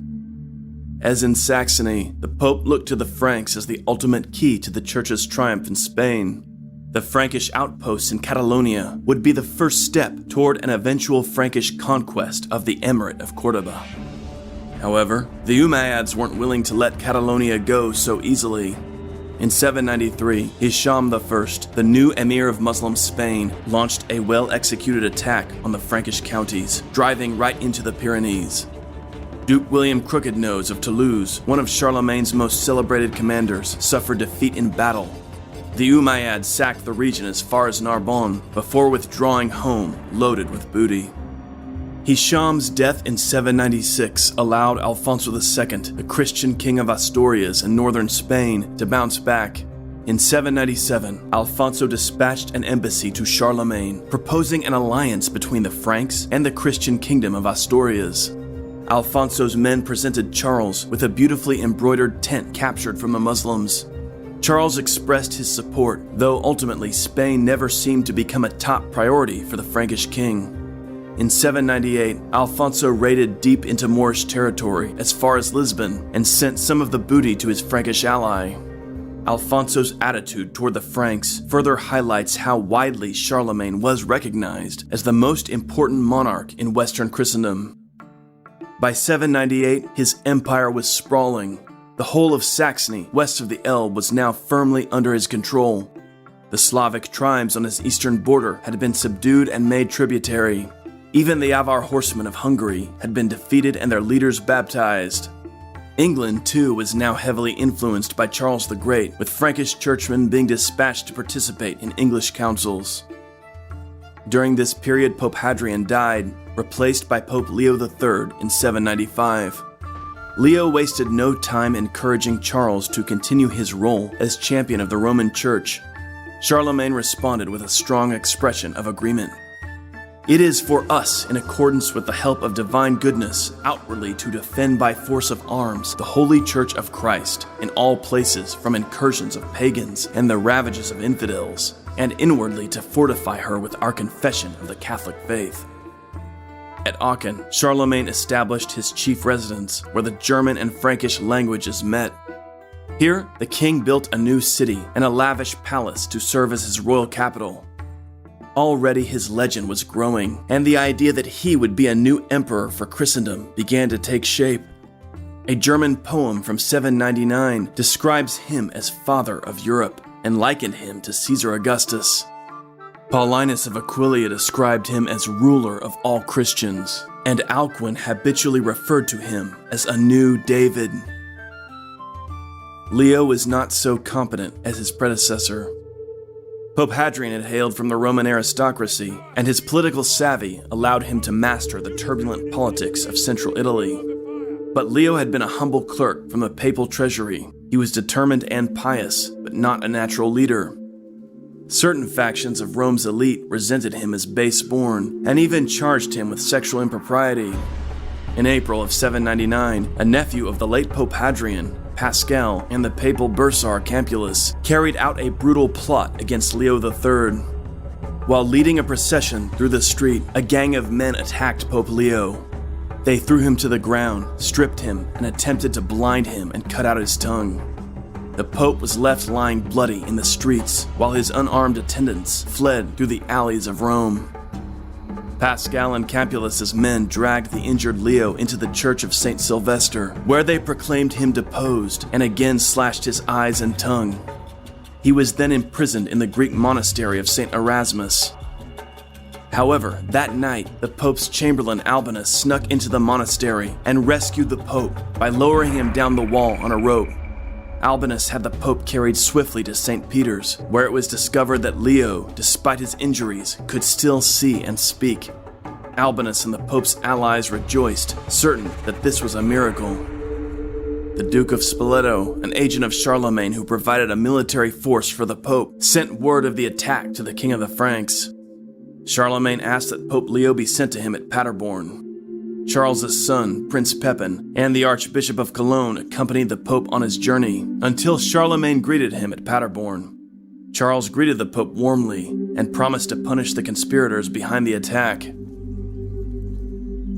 The scene of Charlemagne's greeting of the Pope must have been striking. The whole of the Frankish army, fresh from its victories over the Saxons, was assembled. There were trumpet blasts and shields and spears flashing in the summer sun. Prince Pepin guided the Pope through the lanes of soldiers to where Charles stood awaiting him gloriously in the midst of his highest nobles and bishops. The king was clad in his finest armor, a golden helmet on his head. Charles knelt to receive Pope Leo's blessing, then embraced him. Side by side, they entered the church, where the Pope offered Mass. Afterward, a lavish banquet was held, in which wine was served in golden goblets. One longs to know the private discussions that took place between Charles and the Pope on this occasion. Surely Charles promised the Pope to clear his name and reinstate him in Rome. But also, the two may well have planned for the magnificent coronation ceremony that would soon take place in Rome. No one questioned Charlemagne's right to demand that the Pope be sent to him. By now, Charles had been ruling for some 30 years, and he was widely known as Charles the Great. The intellectuals at his court marveled that this Frankish prince, who had inherited only half of Frankland, now reigned from the Atlantic shores in the west to the Bohemian wilderness in the east, and from the northern fringe of Spain all the way to the Elbe River in the north, from Calabria in the south of Italy to the frontiers of Denmark. From this vast empire, immense wealth as well as prestige flowed into the king's possession. But like any capable ruler, he nurtured more than military power. He grasped the importance of spiritual goods, cultivating schools and the arts, reforming the church, and bestowing on his people a new system of coinage designed to improve trade throughout his vast lands. Even in the realm of faith, Charles seemed to go beyond the Pope himself, often taking the lead in attacking heresy. Alcuin, no mere court flatterer, described Charles as illumined with the light of all knowledge and wise enough to see through all that is mystery and darkness. It helped that Alcuin was among the highest circle of the royal court, whose advice was most prized by the king. Charles would listen to Alcuin, especially in matters of great importance. So now, when this fiasco involving Pope Leo arose, Charles turned to Alcuin for counsel. The motivations for this plot against the Pope are complex, but do shed some light on the political realities of the period. For one, many members of the Roman aristocracy took issue with Leo because he had been the nominee endorsed by the Frankish Church, effectively Charlemagne's preferred candidate. Some of the Roman nobility were increasingly uncomfortable with the growing power of the Franks, and for them, Leo represented the acceleration of that power. Historian Geoffrey Barraclough even speculates that Pascal and Campulus were in touch with the imperial government at Constantinople, a natural ally to anyone hoping to counter the power of the Franks. Alcuin urged Charles to dismiss the charges against the Pope, and to support him in no uncertain terms. Alcuin was convinced that the charges of adultery and perjury against the Pope must be false. We can still read Alcuin's letter of advice to Charlemagne on the matter of this scandal. Hitherto, there have been 3 persons in the highest position in the world. The first was that apostolic sublimity who rules as the vicar in the chair of St. Peter, and you have informed me of what has been done to him. The second is the imperial dignity and secular power of the Second Rome, Constantinople, and everyone is talking about how impiously its emperor has been deposed, not by foreigners, but by his own fellow citizens. The third is the royal dignity in which you have been placed by the dispensation of our Lord Jesus Christ, so that you are ruler of the Christian people. Your power is more excellent than theirs, your wisdom more shining, your royal dignity more sublime. Behold, upon you alone rests the salvation of the churches of Christ. We can see how Alcuin urged Charles to understand the gravity of his own responsibility. The good of the Christian order in the world lay squarely on the king's shoulders. Alcuin also gives us some insight into prevailing Western views of the situation in the old Eastern Roman Empire at this time. In Constantinople, the seat of Eastern Rome, the Empress Irene had been regent from 780 to 790, during which period she was guardian to her minor son, Constantine VI. When he came of age, Irene initially showed her support and allowed him to take up power, but she then entered into conspiracy against him, and in 797, her thugs kidnapped the lad and blinded him on the orders of his own mother. Irene then announced herself to be emperor, not empress. For Charles, Alcuin, and other members of the Frankish court, this was the height of evil and disorder. Irene, who had mutilated her own son, could never be rightful ruler. But furthermore, as a woman, she also could not be emperor. For the Franks, the Roman Empire was vacant. One can see where all this was leading. The Franks, including Charles himself, had very strong opinions about who it was that should take up the title of emperor. Meanwhile, Charles acted to settle the papal scandal. In October, he sent Pope Leo back to Rome, along with a 10-man commission to inquire about the charges made against him. The Pope was also escorted by a large body of Frankish warriors to remind the Romans that it was Charles and no other who would determine the outcome of this matter. The commission gathered for the hearings. The Pope's accusers again leveled their charges, but Alcuin argued that it was improper for the Holy Pontiff to be subjected to earthly judgment. To solve the issue, Pope Leo himself agreed to swear an oath that the charges were false. Meanwhile, the Pope's accusers were sent back to Frankland to face Charles himself. In March of 800, Charlemagne set out on a tour of his empire from the Straits of Dover to the Spanish frontier. He was investigating reports of recent attacks along these shores by Norse seafarers, Vikings as we call them today. These were among the first stirrings of the Viking Age, which would come to a head well after Charlemagne's death. To counter this growing problem, Charles constructed a fleet to patrol his coastlines. He dispatched a Frankish force to occupy the Balearic Islands off the coast of Catalonia in modern Spain. At this point, under Charlemagne's sound and united government, there was little opportunity for Viking raiders. Later, with the decay of the Carolingian order under Charlemagne's successors, there would be plenty. For now, Charlemagne's vast empire afforded a great deal of stability and tranquility for the bulk of its inhabitants. We can see why scholars at the Frankish court were tempted to believe that the old Pax Romana had returned. At Tours, Charles the Great held a meeting with all three of his sons, along with Alcuin, the new abbot of St. Martin's. Charlemagne spent May in prayer, perhaps preparing for the momentous event that was about to take place. Around this time, Charles's fifth and final wife, Lutgard, died suddenly. Our sources describe him mourning for her bitterly, but this did not stop him from announcing in August that he would travel to Rome to see to the affairs of the papacy and of his Italian kingdom. Charles arrived in Rome in November, accompanied by a large army and an abundance of gifts for the churches of the city. There was still grumbling in the streets about Pope Leo among certain factions of the Roman nobility. But on the 23rd of December, in the presence of King Charles, Pope Leo took an oath, swearing to the falsehood of the charges of Pascal and his other accusers.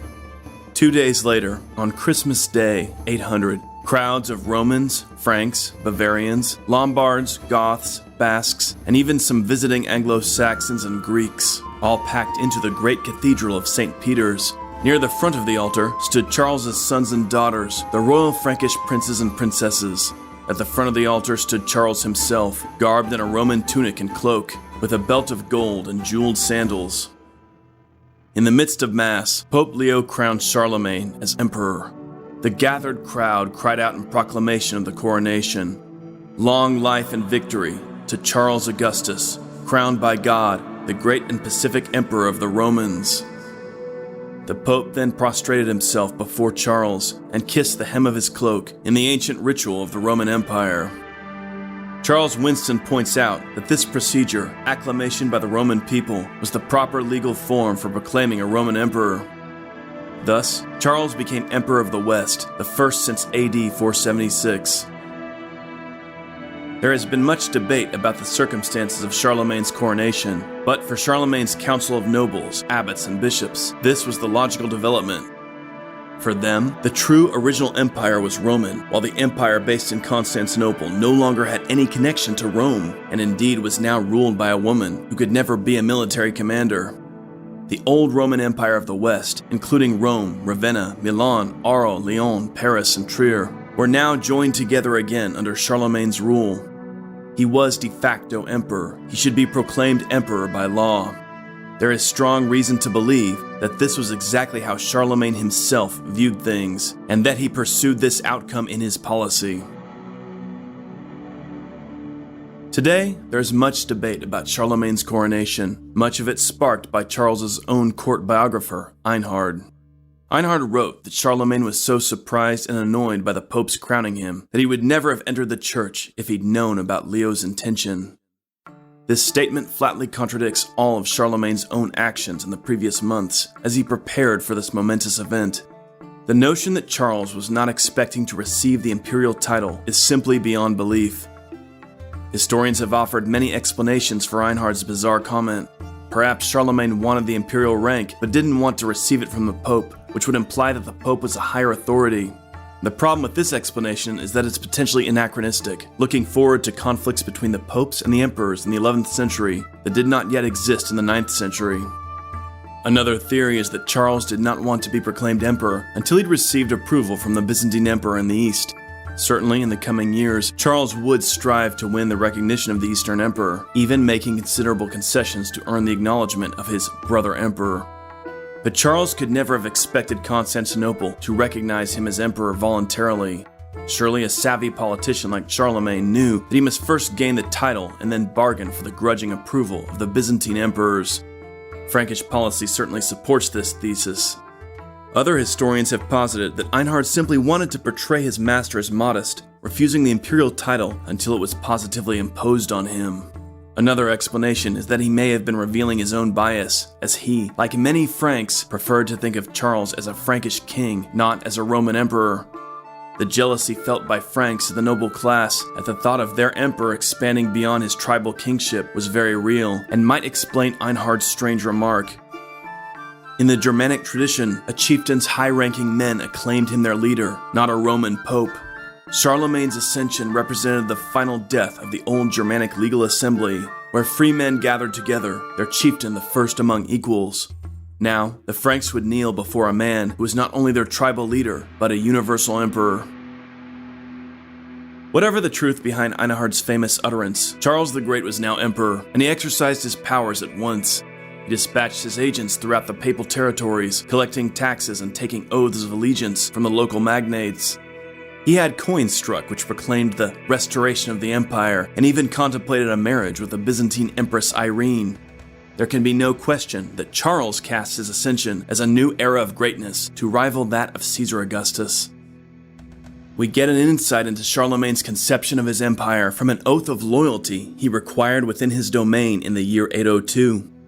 Charlemagne obliged all free men to swear a personal oath of loyalty to him and to his laws. He also asked each man to swear to voluntarily strive according to his intelligence and strength to keep himself entirely in the holy service of God and to never bring any harm to churches, widows, orphans, or strangers, all regarded by Charles as being under his special guardianship. Charlemagne placed the church's canon law alongside his own law. Both had to be obeyed. In October of 802, the emperor held a great assembly at which both civil and canon law were proclaimed, expanded, and codified. Meanwhile, in that same year, Charlemagne's dream of uniting the empires of West and East by marriage came to an absolute end.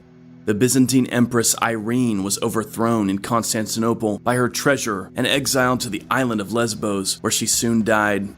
The treasurer became Emperor Nicephorus I. Irene had been more affable towards Charlemagne's court, but Nicephorus was adamantly opposed to the Frankish ruler. However, Charles and Nicephorus had to deal with one another, for at this point, their empires shared frontiers. Charles extended an olive branch to Nicephorus, offering peace on the borderlands in exchange for recognition as Western Emperor. To apply a little pressure to the Byzantines, Charles exchanged embassies with their greatest enemy, the Caliph Harun al-Rashid, ruler of the vast Abbasid Caliphate. The Caliph sent Charles exotic gifts, the most spectacular being an elephant named Abul Abbas. At the time, an elephant was a thing of true wonder for the Franks. Charles used to take the animal with him as he journeyed around his empire, and Abul became a favorite attraction for both nobles and commoners. The Caliph sent the Franks a beautiful mechanical clock with 12 windows from which figurines of armored warriors marched forth with the striking of each hour. But these negotiations produced more than fancy gifts. Al-Rashid granted Charles special status as protector of the Christians in the Holy Land. Charles received the keys to the Holy Sepulchre and even to Jerusalem itself. As a fervent Christian, Charles showed an active concern for the affairs of the Holy Land and its Christian inhabitants. Perhaps this could be regarded as the first stirring that would one day culminate in the First Crusade conducted by Charlemagne's Frankish descendants. During this period, Charles was intensely active in tending to domestic affairs. He strove to protect the poor, widows, and orphans within his empire, and he urged the clergy to stick to their vows and act toward the good of the Christian people. Many of Charlemagne's decrees during this period have a strong religious tone, and the emperor himself almost sounds like a pope or a bishop. He urged his people to be not quarrelsome, not wrathful, not proud, not drunken, but chaste in heart and body, humble, modest, sober, merciful, peaceful. Charles strove to lessen military obligations for the poor. Poorer freemen were exempted from military service. This was possible because the vast bulk of Charles's domain was now at peace, with only the frontiers being active zones of combat. On the one hand, an empire can provide such stability. On the other, it requires long years of bloodshed to achieve. But to Charlemagne's Christian subjects, it must have been a sort of golden age. But not everyone living under Frankish rule felt content. In Saxony, unrest continued. This is not surprising, given the harshness of Frankish rule. The penalty for any Saxon violating a Christian principle was death, even for eating meat during Lent or cremating the dead in the old traditional fashion. To strengthen Christian power in Saxony, Charles gave the clergy the right to absolve anyone guilty of violating Frankish law, making the priests and bishops virtually absolute in their power over life and death for ordinary people. This was an obvious formula for abuse of power. To rub salt in the wound, the Saxons, already impoverished by decades of war, had to pay taxes for the upkeep of Christian churches that Charles forced them to build. Thus, after 3 decades of virtually endless war, Saxon guerrillas continued to resist Frankish domination. The memory of Verdun still burned fiercely in many Saxon hearts, and at every opportunity, bands of Saxon warriors would ambush Frankish convoys and slay imperial envoys and priests. As one indignant Frankish chronicler put it, the Saxons, like dogs, return always to their own vomit. For the Saxons, however, this was justified retaliation against a brutal oppressor, and their traditional beliefs were cherished banners of resistance. Now, in his 60s, Charlemagne personally led one of his final military campaigns, once again marching into Saxony at the head of a large army. He called on his Slavic allies to help in quashing the Saxons. As usual, the Saxon guerrillas melted before the full power of a Frankish army. This time, Charles didn't perform a mass execution. Instead, he ordered the dispersal of the Saxon peoples throughout his empire. The Slavs received one whole region of Saxony for their service, and vast tracts of Saxony were virtually depopulated. By scattering thousands of Saxon men, women, and children throughout his vast lands, and thus breaking their ability to live together and maintain their traditional bonds, Charles at last broke Saxon resistance. Saxony had been pacified and Christianized after 3 decades of unremitting brutality. Today, it's difficult to quantify the human cost, but it was undeniably immense. The brutality of Charlemagne the Conqueror contrasts sharply with Charles the family man.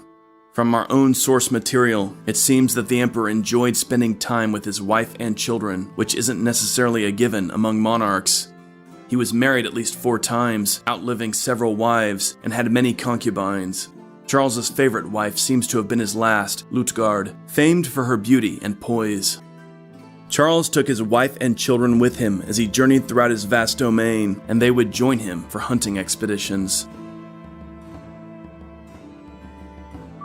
After a hunt, Charles would settle in with his family, his Frankish warriors, and his court clergymen to enjoy a meal of the game killed in the chase. During the meal, one of the household scholars, such as Alcuin or Engelbert, might rise to recite a poem or work of literature. Some of Charles's gruffer warriors groaned at this, but they knew not to argue with the emperor, who deeply prized the literary arts. There was little heavy drinking in the hall of Charlemagne, for he despised drunkenness. He preferred instead, as Alcuin put it, the wine of learning.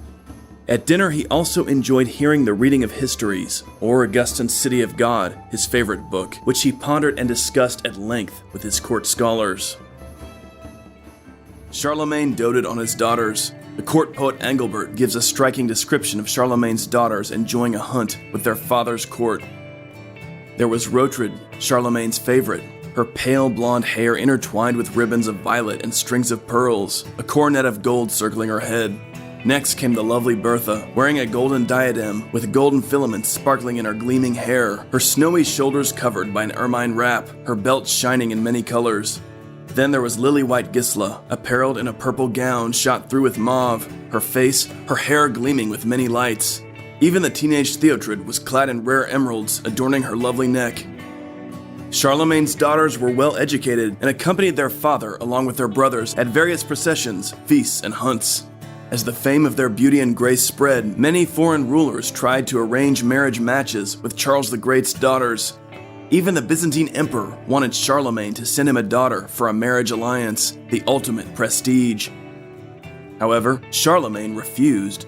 No matter how many offers he received, Charlemagne would not allow his daughters to marry.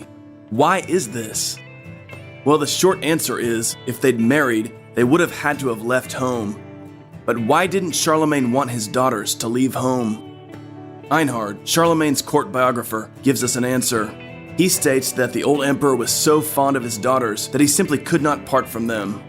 Some historians, preferring political motivations to personal, have rejected this. But we shouldn't be so quick to dismiss Einhard's insights. There's probably a great deal of truth in Einhard's statement. After all, Charlemagne did have his daughters with him as often as he could, but there may also have been a broader purpose to Charlemagne's policy here.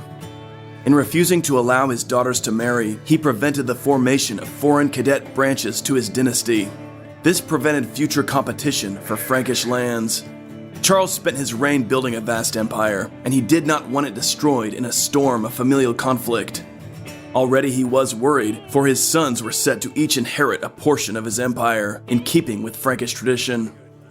He wanted them to reign as brother kings, acting together rather than as rivals. This was a tall order, but throwing in grandsons from foreign kingdoms, trying to grab a piece of the empire, would only further complicate things. Janet Nelson points out that Charles's daughters served another important function. They gave their father political help with the household and the court. They were channels of patronage he could control and sources of information he needed. They were capable and trusted advisors and supporters. Although they never married sacramentally, Charles's daughters did take what we might anachronistically call today common law husbands, high-ranking noblemen loyal to their father. One of these men was Engelbert, the poet mentioned earlier, who was a loyal agent of Charlemagne throughout his life. Engelbert was the husband of Bertha. From these partnerships came many grandchildren, and Charlemagne's palace was soon filled with rambunctious youngsters calling him grandfather. Charles embraced all of these children, and he enjoyed being their grandfather all the more because none of them could possibly pose a future challenge to his heirs. During this early period in medieval Europe, old traditions of the Germanic tribes often lingered alongside the Christian law. In this environment, there might be a layered idea to marriage. On the one hand, Christian sacramental marriage was required for official standing, for the bearing of heirs, and for the making of political matches. But in more intimate circles, earlier, more tribal ideas of marriage might persist. We will see this manifest later in the age of Duke Robert of Normandy, father of William the Conqueror, who took as his companion Herleva, regarded in many ways as his wife by the Norman warrior elite, though he never married her sacramentally in the Christian church. This dynamic may be at play in the matter of Charlemagne's daughters.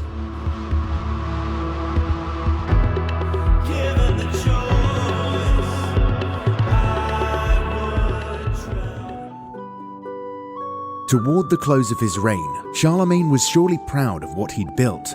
He'd turned the kingdom of the Franks into an empire and was crowned as Roman emperor by the Pope in Rome. But as he aged, Charles must have felt some anxiety about the future of his domain. Would his descendants be able to keep what he'd won? Would his empire endure? Today, we'll learn about the final years of Charlemagne and the forecast for his son and heir, Louis the Pious. In early 806, Charles the Great convened with his sons at his capital of Aachen. With his heirs assembled before the Frankish lords, nobles, and clergymen, the emperor announced his final will. The chronicler Einhard carried a copy of the will to Pope Leo to be witnessed by the pontiff and proclaimed in Rome. The published document affirmed the status quo. Frankish custom dictated that a ruler grant a realm to each of his sons, and Charles had done just this long ago. Now an emperor, Charles likely regretted this earlier decision to divide his realm, but by now there was little he could do to change it. His sons already ruled in their own sub-kingdoms, and any attempt to alter this arrangement would surely result in civil war. In his will, Charles stressed endlessly that his sons must keep peace with one another and rule together as loving brothers. He insisted that this was the very command of God.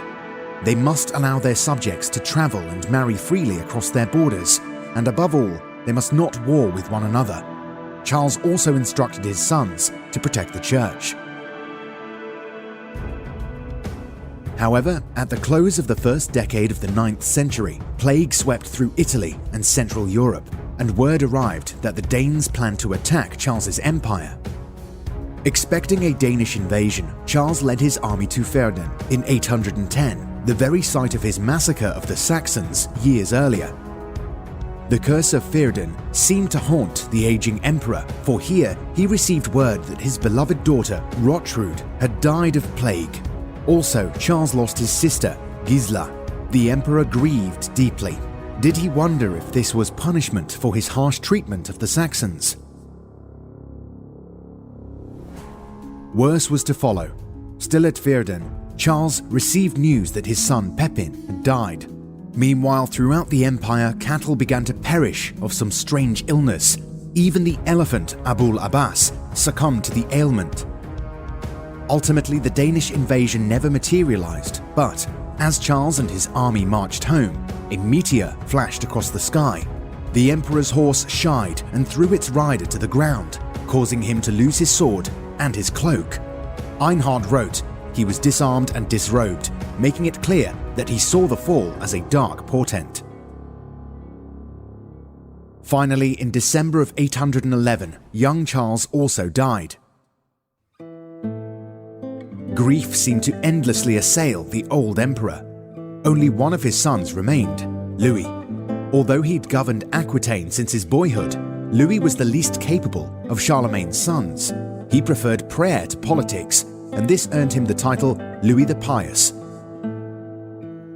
But Charles was convinced that Louis could maintain the unity of his empire and affirmed that Louis and no other would inherit the crown.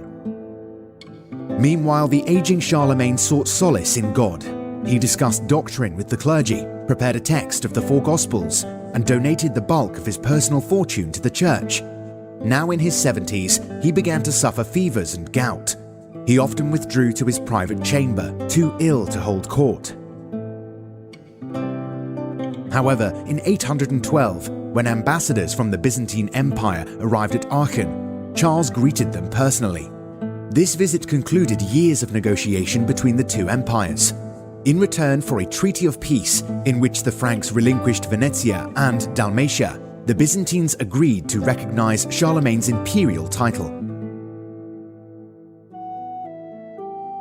At this point, Charles conferred on his son, Louis, the title of emperor. Throughout this period, the emperor kept Louis at his side, instructing him in the art of governance.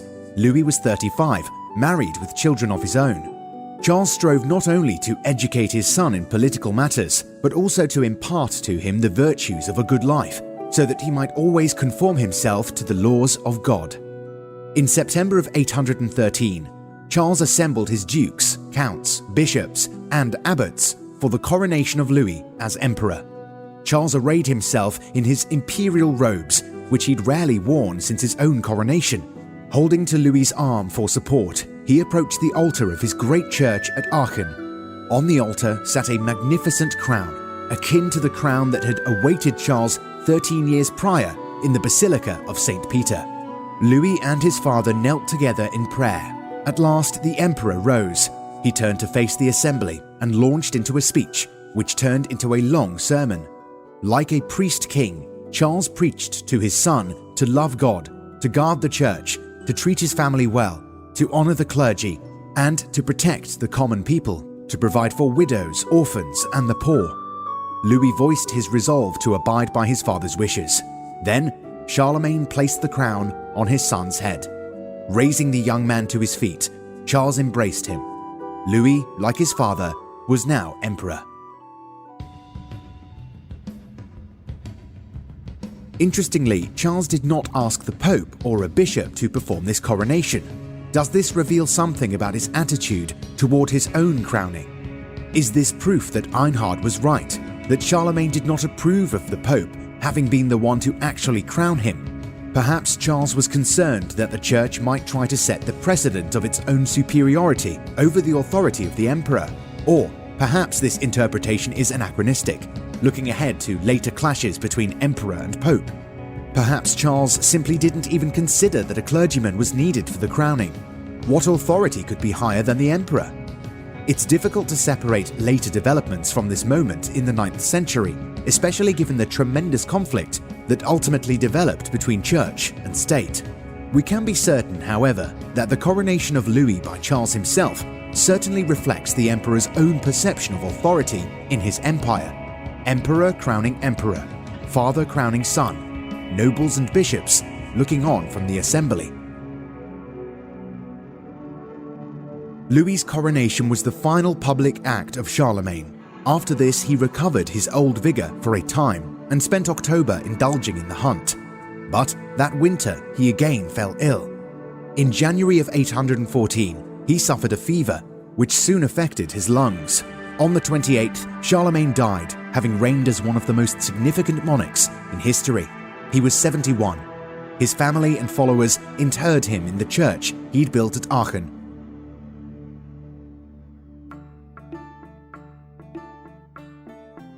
Louis took the throne unopposed, but his reign would not at all resemble his father's. Crucially, Louis lacked the towering personality of his father. He was a meeker, more withdrawn man.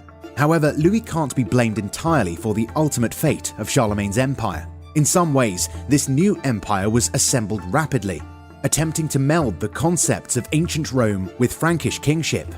Had Louis had some of his father's natural gifts, this process of amalgamation might have continued, and even ultimately triumphed. As it was, the political unity of the empire would not be Charlemagne's enduring legacy. Other important aspects of Charles the Great's reign lived on. His empire revived the European world after centuries of decline in the wake of the collapse of the Roman Empire. Depopulated regions were once again inhabited and lively in agriculture and trade. Towns sprang back to life, and lands were resettled. Charlemagne also greatly expanded the Latin Christian world, though often through brutal warfare, as in the case of the Saxons. This laid the groundwork for medieval Europe, which would, in its essence, be Frankish. The growth of towns and trade during Charlemagne's reign would leave a lasting impact. He built new roads, which facilitated safe travel. Increased wealth led to revived arts and crafts, learning and literature. Painters, sculptors, ivory carvers, goldsmiths, and other artists and craftsmen found employment in Charlemagne's empire. Some of these men came from Rome, Constantinople, and even Baghdad, leading to a fertile cross-pollination of modes and ideas. Charlemagne's patronage of learning would endure far beyond his death. His grandsons and great-grandsons would continue to attract poets, scholars, and philosophers to their courts. The schools established in Frankish monasteries during Charlemagne's reign would continue to preserve ancient texts and foster a love of learning. But perhaps the most enduring aspect of Charlemagne's reign would be the impact of his figure upon the imagination of medieval civilization. He would come to be the model of kingship. Stories were told and retold of his generosity to the poor, his justice as a judge, his gallantry as a warrior, and his fervor as a Christian. Kings and emperors would emulate him, and churchmen would point to him as an example. Even today, his memory endures as an icon of monarchy. In 816, only 2 years after Charlemagne's death, Pope Leo III, who had crowned him emperor, also died. The new pope, Stephen V, travelled to France almost immediately, intent on maintaining the traditional alliance between emperor and pope. At the time, Louis the Pious was presiding over a council of church reform at Aachen, where the rule of Saint Benedict was made the standard for monasteries throughout the empire. From there, Louis travelled to Reims, where he met with Pope Stephen. "Blessed be the Lord our God," the Pope proclaimed, "who has given me to see with my eyes a second King David." That Sunday, the Pope crowned Louis as emperor using a jeweled crown said to have belonged to Constantine. Louis's wife, Ermengarde, was crowned as empress.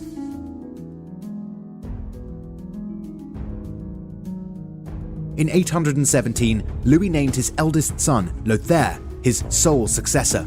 This was an important step and showed that Louis was conscious of the need to maintain the integrity of his father's empire. But in keeping with Frankish tradition, Louis did provide lands for his other two sons, Pepin and Louis. In October 818, the Empress Irmingarde died suddenly. Louis, a man who throve on the support of those closest to him, was devastated. At first, he was inconsolable, but then, in early 819, he married Judith, daughter of Count Welf of Bavaria. Judith was much younger than the emperor, astoundingly beautiful and ambitious. She began to exert a decisive influence on her husband. In 823, she bore him a son, Charles, named for his legendary grandfather. Judith at once began to pursue the political interests of her child. That Easter, Lothair was crowned co-emperor and king of Italy, but after conferring with his father, he agreed to grant a territory to his 4-month-old half-brother Charles. Although this seemed like a minor concession, it revealed the pliability of Louis's will. The domain assigned to baby Charles contained parts of Bavaria, Switzerland, and Burgundy on both banks of the Rhine, all territory Lothair had expected to rule himself. Louis sent Lothair away to rule Italy and stopped including his eldest son's name on official decrees. Meanwhile, one of Judith's favourites, Bernard of Septimania, was appointed Chamberlain, the most important imperial office. It seemed that Louis was taking the imperial succession away from Lothair and either preparing to name Charles as his heir or to create some sort of equal division of the empire. Many of the Frankish bishops and nobles were alarmed by these developments and understood that this could lead to the collapse of the empire. Amid this increasing uncertainty, Louis's second and third sons, Pepin and Louis, launched their own revolt, supported by many of Charlemagne's surviving advisors. The brothers seized their father and stepmother Judith and drove the Chamberlain Bernard into Spain. Imprisoned by his sons, the Emperor Louis was forced to cancel his most recent division of the realm and restore the terms of 817. However, after he was freed, Louis convened an assembly in October, calling on all loyal men to rally to him. He released Judith and restored his government. In 831, he formally deprived Lothair of the title of co-emperor and divided his empire among his four sons. The Archbishop Agobard of Lyon wrote a scathing critique of this revival of the old policy of division. Subsequent events would prove the wisdom in the Archbishop's words. Pepin soon rebelled again. Louis defeated him, imprisoned him, and gave his inheritance to Charles. But in 833, Pepin escaped and formed an alliance with his brothers Lothair and young Louis. Supported by the Archbishop Agobard, the brothers assembled an army and met the forces of their father along the Rhine. Pope Gregory IV travelled up from Rome to try to mediate between father and sons. For 5 days, the emperor and the pope discussed the issue, but the emperor's support was collapsing. More and more of the nobility rallied to the sons of Louis the Pious. This was the culmination of Louis's fickle policies. The Frankish magnates no longer trusted the emperor to maintain the stability of the empire. Indeed, Louis's sons argued that they were acting precisely to secure the integrity of the realm. Ultimately, Louis's support so collapsed that he had to surrender to his sons. Lothair, Pepin, and young Louis declared their father deposed. Judith and Charles were taken from him. Pope Gregory IV returned to Rome, deeply disturbed. Alliances continued to shift. Pepin and young Louis began to mistrust their older brother and returned to the camp of their father. Louis the Pious was restored to power in 834, rejoined by Judith and his youngest son Charles. But the empire was far from stable, and fighting continued to break out among various factions of the imperial family. Louis was powerless to stop the destruction of his inheritance. In 840, he died, a broken man of 62, amidst yet another campaign against his disloyal sons. With his death, any semblance of the old united empire of Charlemagne died as well.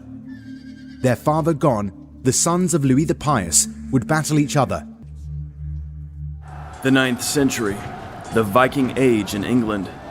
While most of Britain fell to the fierce sea raiders from Scandinavia, the kingdom of the West Saxons, under Alfred the Great, would resist. In the 870s, the Vikings intensified their efforts, and Alfred's domain seemed doomed to fall. Finally, in 878, at the Battle of Edington, the West Saxons were facing annihilation. King Alfred led his troops in a desperate last stand. The outcome of this battle would determine the future of not only the kingdom of the West Saxons, but of all England. At his birth, Alfred the Great was not expected to be king. He was born in 849 at Wantage in Berkshire, youngest son of King Athelwulf of the West Saxons. He had 4 older brothers and a sister. Years later, Alfred's biographer would claim he'd been the favorite child, although this might be a later embellishment. Young Alfred grew up at the royal court, cared for and educated by his parents and his tutors. As a boy, he accompanied his royal father and mother as they traveled throughout their kingdom. No teachers were available at the time to instruct him in Latin or the liberal arts, a fact about which Alfred would later complain and seek to remedy by establishing his own schools. But as a boy, he loved poetry and memorized many songs of the old Anglo-Saxon heroes. Alfred's biographer, Asser, recounts an incident that reflected Alfred's lifelong love of learning. One day, Alfred's mother presented her sons with a beautiful book of English poetry and promised to give it to whichever of them could memorize it first. Alfred was immediately enamored with the book. He took it at once to his teacher and with his help, quickly committed the contents to memory. He then recited the poetry before his mother, at which point she proudly presented the prized book to her son. A momentous early experience for Alfred was his boyhood trip to Rome. King Athelwulf sent the young Alfred to the Eternal City in 853 so that he might benefit from the intellectual and spiritual resources of the papal court. Alfred traveled again to Rome in 855, this time with his newly widowed father. On the way, Alfred and his father stopped at the Frankish court of Charles the Bald, where they were warmly received. Alfred's childhood trips to Rome and the Frankish kingdom allowed him to relish in the scholarship and culture of these important courts. Years later, Alfred would recall these experiences as he established educational institutions in his own kingdom, calling on learned men from the continent to help him. Alfred's father died in 858. Several of Alfred's older brothers held the throne in quick succession, but it was during the reign of Athelwulf's fourth son, Athelred, that the kingdom of Wessex faced a pivotal threat from the Vikings. In 865, a Viking host, known to the Christian chroniclers as the Great Heathen Army, arrived in England. This was the largest and most disciplined Danish force yet faced by the Anglo-Saxons. Led by two brothers, Alfden and Ivar, believed to be sons of Ragnar Lodbrok, this invasion would shake the very foundation of 9th century England, dramatically altering the political situation in little over a decade. The Great Army wintered in East Anglia, extracting tribute of horses from the East Anglian King Edmund. In 866, the Danes moved northward, intent on capturing York. Northumbria was in a state of civil war. Two royal brothers, Osbert and Aela, were distracted battling each other and did not recognize the Danish threat. The Vikings captured the ancient Roman fort of York. Too late, Osbert and Aela tried to fight back, but both were killed. The Northumbrians were compelled to submit and provide tribute. Tragically, York's great library and monastic school were lost. In the words of historian Max Adams, a foreign army now sat within York's crumbling ruins, plundering the hinterland and dispensing justice by right of arms.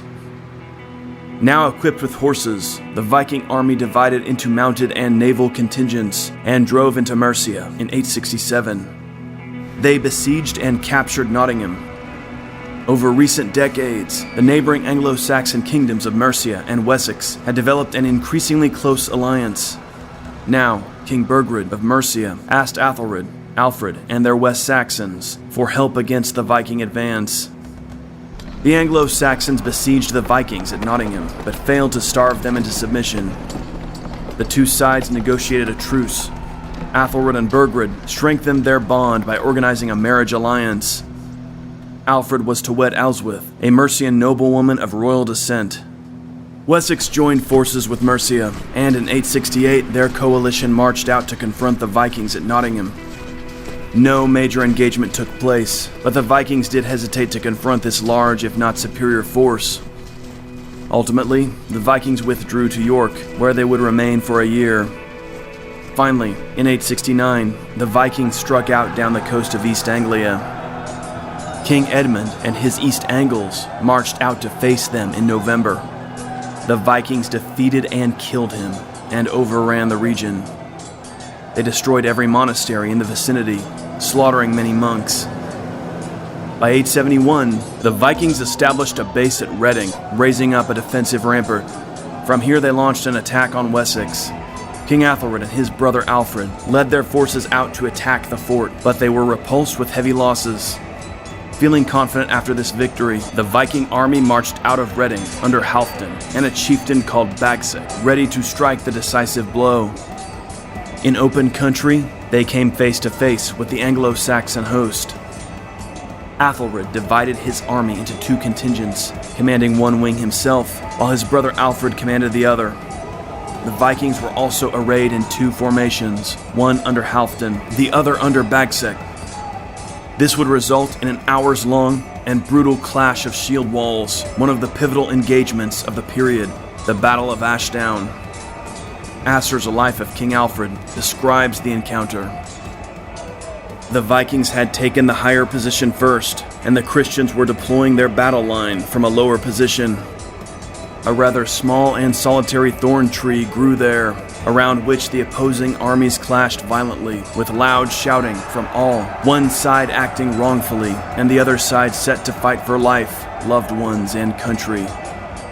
When both sides had been fighting to and fro, resolutely and ferociously, for quite a long time, the Vikings, by divine judgment, were unable to withstand the Christians' onslaught any longer, and when a great part of their forces had fallen, they took to ignominious flight. One of the two Viking kings and 5 earls were cut down in that place, and many thousands on the Viking side were slain there too, or rather, over the whole broad expanse of Ashdown, scattered everywhere, far and wide. The Christians followed them until nightfall, cutting them down on all sides. Bagsec was killed in the engagement, along with many of his leading men. Halfdan managed to retreat. Athelred and Alfred at first believed they decisively defeated the conquerors of Northumbria and East Anglia, but the victory only brought temporary relief. 2 weeks later, the Viking army had reformed, and in another engagement drove the West Saxons from the field. The fighting would continue, and 871 would come to be known as the Year of the 9 Battles. The exact outcome of this intensive period of campaigning is unknown, except that the situation remained mostly unchanged, with the Vikings dominating the northeast and the kingdoms of Mercia and Wessex on the defensive. The Vikings were willing to travel fast and far and to strike deep into enemy territory. The Anglo-Saxons were in a perilous and long-term war. It was amid all this uncertainty and trial that the West Saxons lost their king. By Easter, Athelred was dead of battle wounds. Thus, an unlikely situation came to pass. Alfred, youngest son of King Athelwulf, was about to take the throne of Wessex. He could hardly have been crowned under more trying circumstances.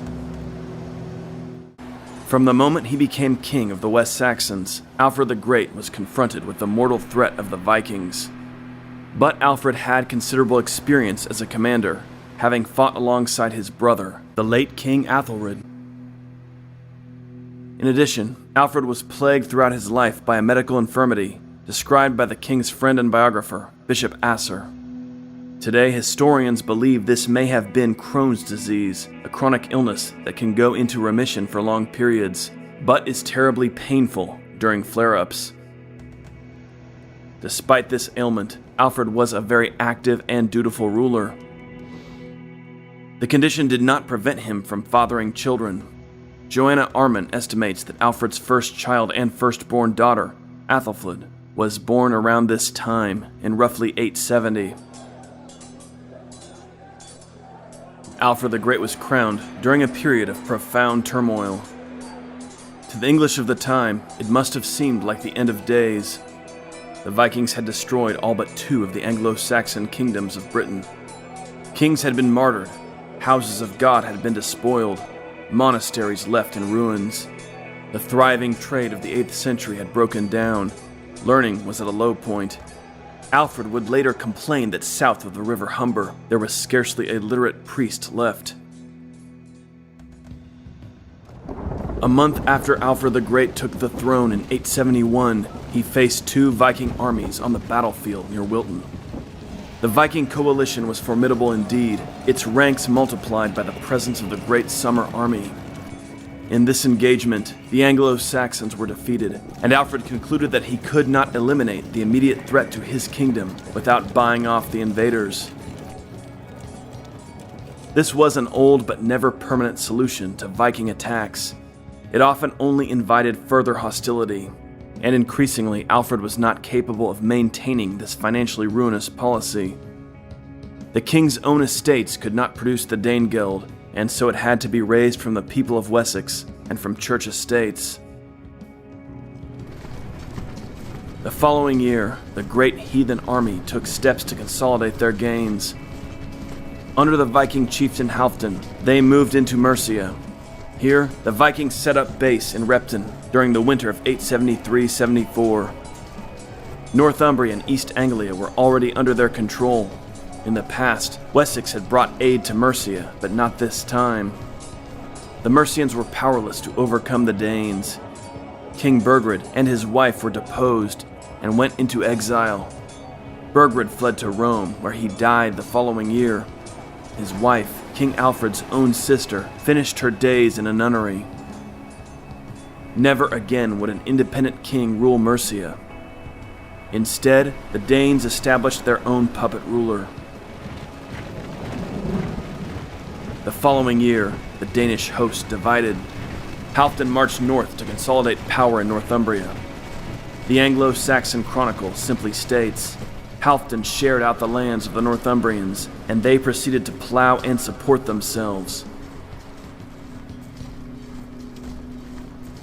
This passage has invited much debate. Did the Vikings seize land from the locals, or did they purchase estates from native lords with the treasure now weighing down their coffers? Whatever the case, it's clear that Halfdan's company settled in York as a permanent home.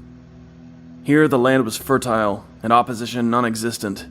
This was an ideal place for these Danish adventurers to settle in and put down roots. Place names of the region today indicate the mixing of Scandinavian and Anglo-Saxon language.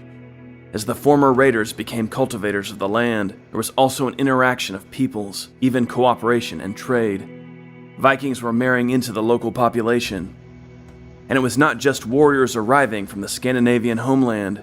There is evidence that the Danes were bringing their women with them as well, another sign that the Vikings were settling in as farmers and no longer acting as mere raiders. Meanwhile, the summer host under Guthrum remained in Mercia. They established a base at Cambridge for the year.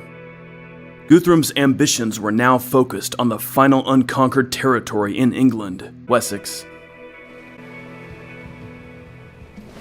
In 876, Guthrum's army entered the kingdom. They evaded Alfred's army, seizing Wareham in Dorset. At first, Alfred besieged the enemy in their stronghold. He was forced to withdraw when he learned of a large Viking fleet cruising along the coast of Wessex, intent on reinforcing Guthrum. Once again, the king had to negotiate. Guthrum swore to leave Wessex and gave hostages as assurance. This time, however, Alfred wanted a stronger guarantee. Guthrum agreed to swear the oath on a holy ring. This was a solemn practice among the Vikings, and the ring used on this occasion has been identified as a Ring of Thor, a large gold band worn on the chieftain's arm, used by the Danes themselves in the exchanging of oaths. Nevertheless, Alfred's effort at appealing to Viking piety proved useless. Guthrum did not keep to his vow. Perhaps the Viking leader was adopting the advice of Odin from the sayings of the High One. If there's a man whom you don't trust, but from whom you want nothing but good, speak fairly to him, but think falsely. Guthrum and his men murdered their West Saxon hostages, then slipped away by night to Exeter. The fleet mentioned earlier was at this time destroyed in a storm off the coast of Swanage. This resulted in the loss of some 120 ships, a serious blow to Guthrum's efforts. Following the storm, Alfred and his forces encamped before Exeter. The king refused to attack the town to dislodge the invaders, but the Saxons were well positioned, and Guthrum was unable to resupply his army. Once again, the two sides came to terms. Having terrorized Wessex for more than a year, Guthrum finally withdrew in August 877. Meanwhile, discontent was brewing among the West Saxons. Many were frustrated with Alfred's handling of the Viking menace. The Archbishop of Canterbury wrote to the Pope, complaining of the king's practice of paying off the Danes. Recently, some historians have suggested that high-ranking members of the West Saxon nobility may have even tried to depose Alfred. This may be why the kingdom was so woefully unprepared when Guthrum attacked again.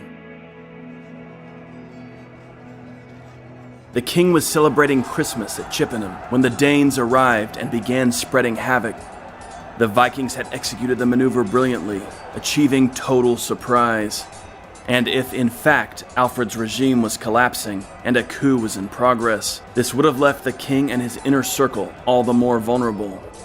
The surprise of the attack, along possibly with the revolt of the West Saxon nobility, left Alfred no option but to retreat into the forest with his family and his personal retinue of warriors and followers.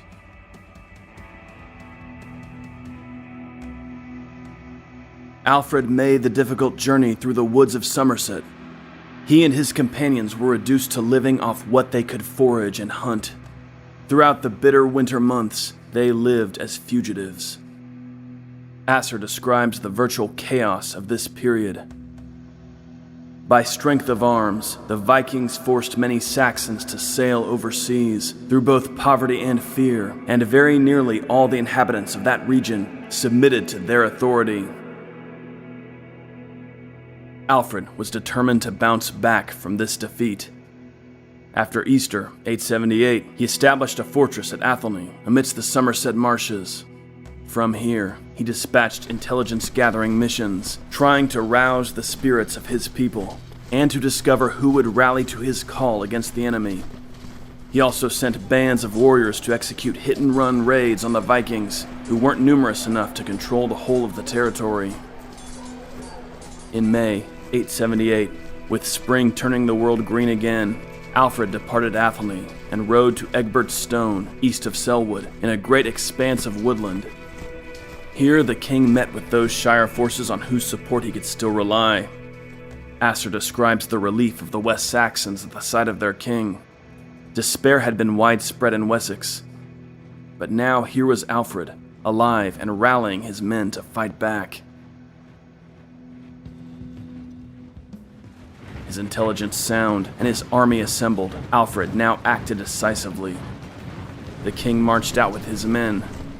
Guthrum, an excellent commander in his own right, was well aware of Alfred's movements. The Viking leader prepared his own forces to deal with the West Saxon counteroffensive. It was Guthrum who selected the site of the battle, positioning his forces on a hilltop surrounded by ditches. This would oblige Alfred to fight uphill, and also would prevent the Vikings from being outflanked. The West Saxons now arrived at Edington in Wiltshire. Here, they met Guthrum and his Viking army. Battle began. Joanna Arman writes that despite television portrayals, Saxons and Vikings used similar weapons and equipment. Large, rounded shields with metal bosses were held in front to form a hopefully impenetrable wall. Swords were high-status weapons owned only by the very wealthy. Most men would have used a long spear, stabbing with it over the shield wall in an effort to penetrate enemy ranks. As the shield walls met, both sides would have hacked and stabbed at one another, trying to exploit gaps in the opponent's formation. Asser describes the engagement. When the next morning dawned, Alfred moved his forces and came to a place called Edington, and fighting fiercely with a compact shield wall against the entire Viking army, he persevered resolutely for a long time. At length, he gained the victory through God's will. He destroyed the Vikings with great slaughter and pursued those who fled as far as the stronghold, hacking them down.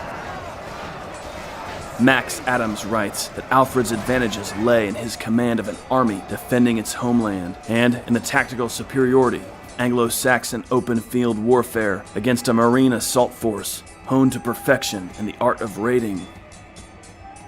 Alfred pursued the defeated Danes all the way to their fortress at Chippenham. The West Saxons seized the enemy's livestock and settled in for a siege. After a fortnight, the Vikings capitulated. Guthrum surrendered entirely on Alfred's terms. The Vikings gave hostages. Alfred gave none. The invaders also promised to evacuate Wessex immediately.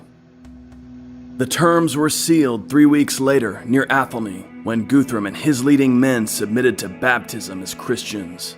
No doubt, from the perspective of the West Saxons, the ceremony was a powerful symbol of Christian triumph over Danish heathenism.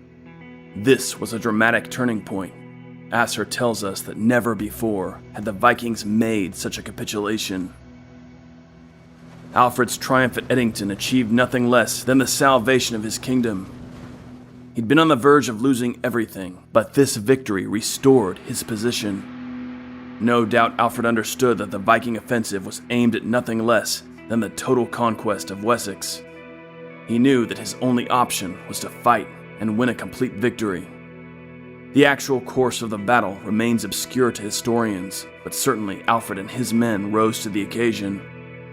It's possible that the West Saxons had the numerical advantage over Guthrum's army, as the Viking forces appear to have been fewer than during previous attacks. After the decisive West Saxon victory at Edington, the Viking army withdrew from Chippenham. The following year, they returned to East Anglia, where they settled and shared out the land. This marked the final stage in the establishment of the Danelaw, the Viking-ruled territories of England. No longer content to simply extract tribute from the local populations, the Danes now tried to enforce their own political rule. Total subjugation of England proved impossible, so they contented themselves to consolidating their hold of eastern and northern portions. Distinctly Danish political structures would leave a lasting, if subtle, influence in these regions. Meanwhile, Alfred's victory at Edington marked the beginning of a period of respite for the Kingdom of Wessex, which would last throughout the 880s. Alfred took full advantage of this situation. He recognized that his kingdom had not been prepared for the ravages of the Danes. At once, he implemented programs of military, cultural, and civil reform that transformed and strengthened Wessex. This period proved that Alfred was not only a capable commander, but a truly wise and creative ruler. His innovations would not only fortify his people against future Viking aggression, but elevate the intellectual and spiritual lives of the West Saxons. Alfred defeated the Vikings at Edington, but the battle had been a close-run affair. The West Saxons had nearly lost everything. These events prompted much reflection in Alfred. The king recognized that his people had been unprepared for the Viking onslaught. Now, Alfred was determined to correct this problem. He set out to strengthen his people, not only militarily, but culturally, intellectually, and spiritually. Alfred understood that it had been far too easy for Viking forces to penetrate and ravage Saxon territory. The king therefore established a network of fortresses, called boroughs, to inhibit invasion. Bishop Asser, Alfred's friend and biographer, tells us that the king himself was closely involved in various construction projects. Many of Alfred's subjects expressed doubts at the immensity of these building campaigns, but the king insisted on them, and ultimately had his way. Future events would reveal the brilliance of Alfred's network of boroughs. The building sites were strategically selected, guarding the main routes into and within the kingdom. The forts were distributed in such a way that most people lived no more than 20 miles from a defended position. The Saxons employed great thought and planning in determining what sort of borough would be placed in a particular location. In some cases, Roman or Iron Age forts were modified or enhanced, while some boroughs were entirely new constructions. Most remarkable were Alfred's fortified towns. Again, some of these were built around earlier Roman sites. Streets were laid out in a grid to ensure ease of movement within the town during an attack. Alfred also reorganized the West Saxon army to maximize the effectiveness of his fortresses. As the chronicle states, the king had divided his army in two, so that always half its men were at home, half out on service, except for those men who were to garrison the boroughs. Alfred's practical defensive reforms are admirable, but he sought to strengthen his kingdom on a deeper level. During the period of Viking invasions, Latin literacy had declined. To remedy the lack of scholars in Wessex, Alfred sought learned men from abroad. From Mercia, he secured churchmen of learning. He also dispatched messengers to the Carolingian Empire, attracting the services of learned monks, such as Grimbold of Flanders and John the German. Asser, whose writings are today our most important source for the life of King Alfred, was a Welsh monk from the Abbey of St. David's. Asser came to be a close friend of the king and became Bishop of Sherborne. Having gathered a circle of intellectuals at his court, Alfred implemented his literary revival. Grimble of Flanders, John the German, Asser the Welshman, and the Mercians all came from differing regions and brought with them a variety of intellectual traditions. They contributed manuscripts of their own and set to work refilling the libraries of England. Alfred himself enjoyed long discussions with his scholars. They read aloud to him, explaining various philosophical points. The king was curious and assiduous, asking questions and dedicating himself to the study of Latin. It's noteworthy that Alfred led by example, personally studying books he hoped would edify his subjects. Asser says that by 887 the king himself had gained proficiency in Latin and began translating books. Again, we can admire Alfred's personal dedication to intellectual disciplines. For a king busy with political matters, it must have been challenging to fit in scholarly pursuits.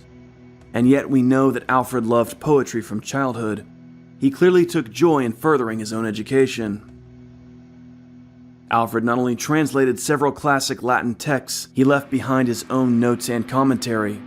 Because of this, we understand Alfred on a personal level far better than any other ruler from medieval England. A key work for Alfred was the Book of Pastoral Care by Pope Gregory the Great, meant to instruct a bishop in the proper fulfillment of his role. Alfred clearly believed that the work was deeply important for kings as well. He created his own translation of the book and composed an introduction that provides insight into his goals and ideals. Therefore, it seems better to me that we too should turn into the language that we can all understand certain books which are most necessary for all men to know, so that all the freeborn young men now in England who have the means to apply themselves to it may be set to learning until the time that they can read English writings properly. In addition to pastoral care, Alfred was personally responsible for translations and commentaries on 3 other books: Boethius's Consolation of Philosophy, St. Augustine's Soliloquies, and the first 50 Psalms. All these books had a personal importance to Alfred, and he drew inspiration from them as a ruler. Scholars at Alfred's court prepared translations of other works the king considered crucial. St. Gregory's Dialogues, Histories Against the Pagans by Orosius, and Bede's Ecclesiastical History.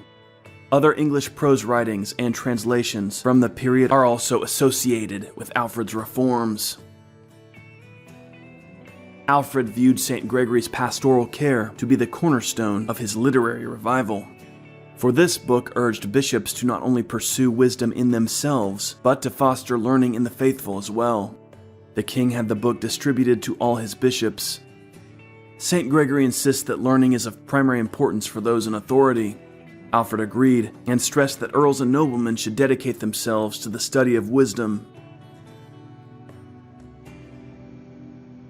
Pastoral Care describes how trials and tribulations strengthen and instill virtue in a leader. And this surely resonated with Alfred, who'd faced grave dangers in the Viking wars. Alfred also cherished the saint's insistence that leaders must resist worldly distractions and temptations, preferring always the rigors of duty. Boethius's Consolation of Philosophy held a place of personal importance for Alfred, a 6th century noble Roman who at the end of his life faced imprisonment and execution. Boethius's work wrestles with issues of injustice and unhappiness, and the role of divine providence in the fortunes of men. Although the book was not written from a Christian perspective, its themes resonated with Alfred's own view of God's role in the universe. Alfred's translation reveals a mind that had thoroughly pondered the questions posed by the text.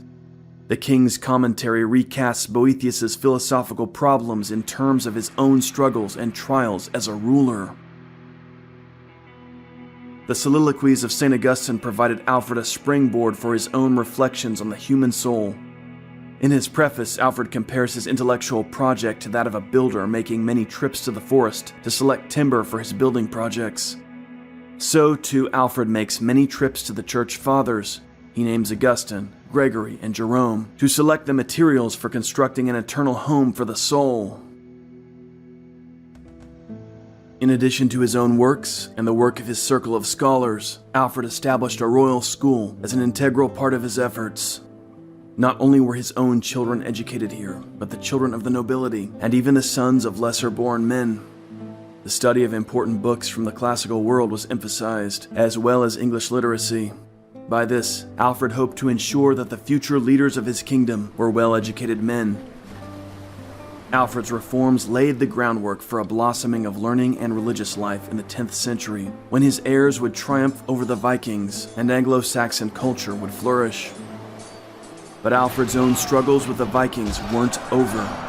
In the coming years, the value of his military and educational reforms would be put to the test when Viking attacks on England resumed. Wisdom is the highest virtue, and it has within it 4 other virtues. One is caution, the second moderation, the third courage, and the fourth justice. Wisdom renders those who love it wise and honorable, and temperate and patient and just, and it fills him who loves it with every good quality. This is from Alfred the Great's translation of the Consolation of Philosophy by Boethius. The 880s were years of great activity for Alfred, but also years of reflection and study. The king spent this period bolstering the military defenses of his kingdom, as well as reading and translating the works of thinkers like Boethius. Alfred sought to instill wisdom not only in himself, but in his subjects as well.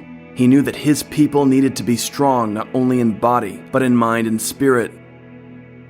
Alfred also spent this period strengthening bonds with his neighbor, Mercia. The Crown of Wessex had deep ties to the Mercians. Alfred was married to a Mercian lady, Elswith, and she'd brought with her many family members and clerics from her homeland. Historians have long noted that the 880s and 890s particularly saw Alfred's court filled with Mercians. It was at this time that Athelred, Lord of the Mercians, became a fixture at the court of Wessex, joining the king on numerous military campaigns. The two rulers got to know one another well, both on the warpath and in the council chamber. Alfred arranged for his eldest daughter, Athelflaed, to marry the valiant young lord of Mercia. By the time Athelflaed set off for Mercia in 886 to begin her life as a married woman, she was already well acquainted with her husband Athelred and confident that unity of purpose existed between him and her father. Athelflaed and her brother Edward would carry forward Alfred's dynasty. As children, they were educated in the rich literary traditions of the Anglo-Saxons. The heroic poetry that had thrilled Alfred as a youngster would have also been inculcated in the young Athelflaed and Edward. This instilled in them a sense of the majesty of their own royal line. Bishop Asser tells us of Alfred's legendary ancestry, which even included ancient Germanic Scandinavian gods like Odin. Alfred's younger children and other Anglo-Saxon youngsters would benefit from an even more extensive education with the establishment of Alfred's royal school. Here, scholars taught classical Latin texts meant to edify young Anglo-Saxons with high wisdom. Despite these enlightened pursuits, Saxon domains remained harried by violence. Even after 878, Viking raids still continued to be a problem for Alfred's kingdom, though on a mostly small scale. Guthrum, the Danish king of East Anglia, had been a quiet neighbor since his defeat at Edington, content to abide by his treaty with Alfred. But in 890, Guthrum died, and this created an opening for other, more ambitious adventurers. Vikings who had been active on the continent since 879 suffered a major defeat at the Battle of the River Dyle in 891. A famine the following year drove them to return to the coast of Flanders. From there, they struck at England, landing on the coast and attempting to penetrate a sparsely defended, thickly forested area known as the Great Wood. The Anglo-Saxon Chronicle recounts this attack of 892. In this year, the great Viking army came up the estuary of the Lyman with 250 ships. This estuary is in eastern Kent, at the east end of the Great Wood. The wood from east to west is 120 miles long or longer and 30 miles wide. The river flows out of that forest. They rowed their ships up the river as far as the forest, 4 miles from the outer part of the estuary, and there they attacked a fortification located in the marshland. A few commoners were present inside, and it was only half made. Then shortly afterwards, Hasdine came up the Thames estuary with 80 ships and made a fortification for himself at Milton, and the other Viking army made one at Appledore. This passage captures the brilliance of the Viking strategy. Two separate naval forces penetrated the kingdom by river at a remote, heavily forested location, overcoming light local resistance and establishing two separate bases. The army, as the chronicler noted, was under the leadership of Hasdine, a charismatic Norse adventurer who would replace Guthrum as King Alfred's arch-opponent. Hasdine's backstory has all the makings of a Viking legend. He'd previously raided in Spain and North Africa, and even attempted an attack on Rome. Now, he had his sights set on Wessex. The chronicle describes how Alfred handled this sudden assault. And then King Alfred assembled his army and advanced so that he encamped between the two Viking armies at a point where he had the best access both to the forest stronghold at Appledore and the river stronghold at Milton, so that he could reach either one if they chose to make for any open country. Then the Vikings set out afterwards through the forest in small bands and riding companies along whatever side was undefended by the English army. And they were also pursued by other troops almost every day, either by day or by night, both from the English army and also from the boroughs. Alfred's intention was to prevent the Danes from freely raiding throughout his kingdom or from breaking out of their forts. He dispatched his own raiding parties to harass both Viking armies and to intercept their communications. We can see now the benefits of Alfred's borough system. Neither Danish army could move about as it wished. Everywhere they went, they were confronted by strong local forces, and the towns were well defended. Easy plunder was scarcely to be found. After a few months, Alfred opened negotiations with Hasdine. Accompanied by Lord Athelred, the king met with the Viking leader, and the two parties agreed to terms. Hasdine swore to depart the kingdom and offered hostages. Two of these hostages were Hasdine's own sons. Both were baptized, with Alfred and Athelred acting as their godfathers. The chronicle even tells us that Alfred paid the Vikings, quote, a good deal of money. It seems unbelievable that the victor of Edington would return to the hated old practice of paying Danegeld, and yet this appears to be exactly what happened. In assessing this moment in Alfred's career, we should consider the dangerous situation he was facing. His victory at Edington had been a close-run affair, and indeed he'd nearly lost his kingdom. Now, for the first time in years, two powerful Viking forces were on his doorstep.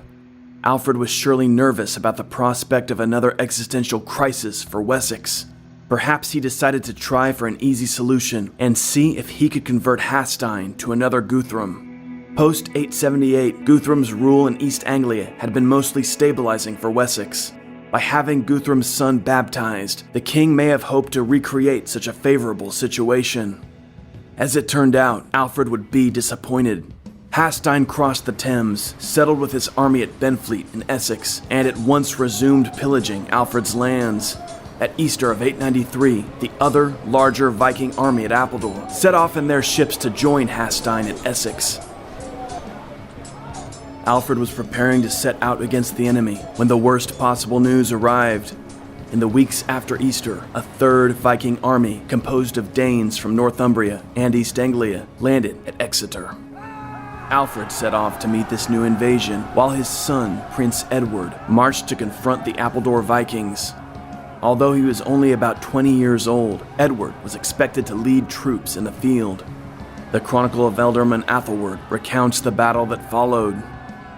And after Easter of that year, the Viking army, which had arrived from Gaulish parts, broke camp, and by following the hiding places of a certain vast forest, which is commonly called the Great Wood, they got as far as western England and devastated the provinces thereabout.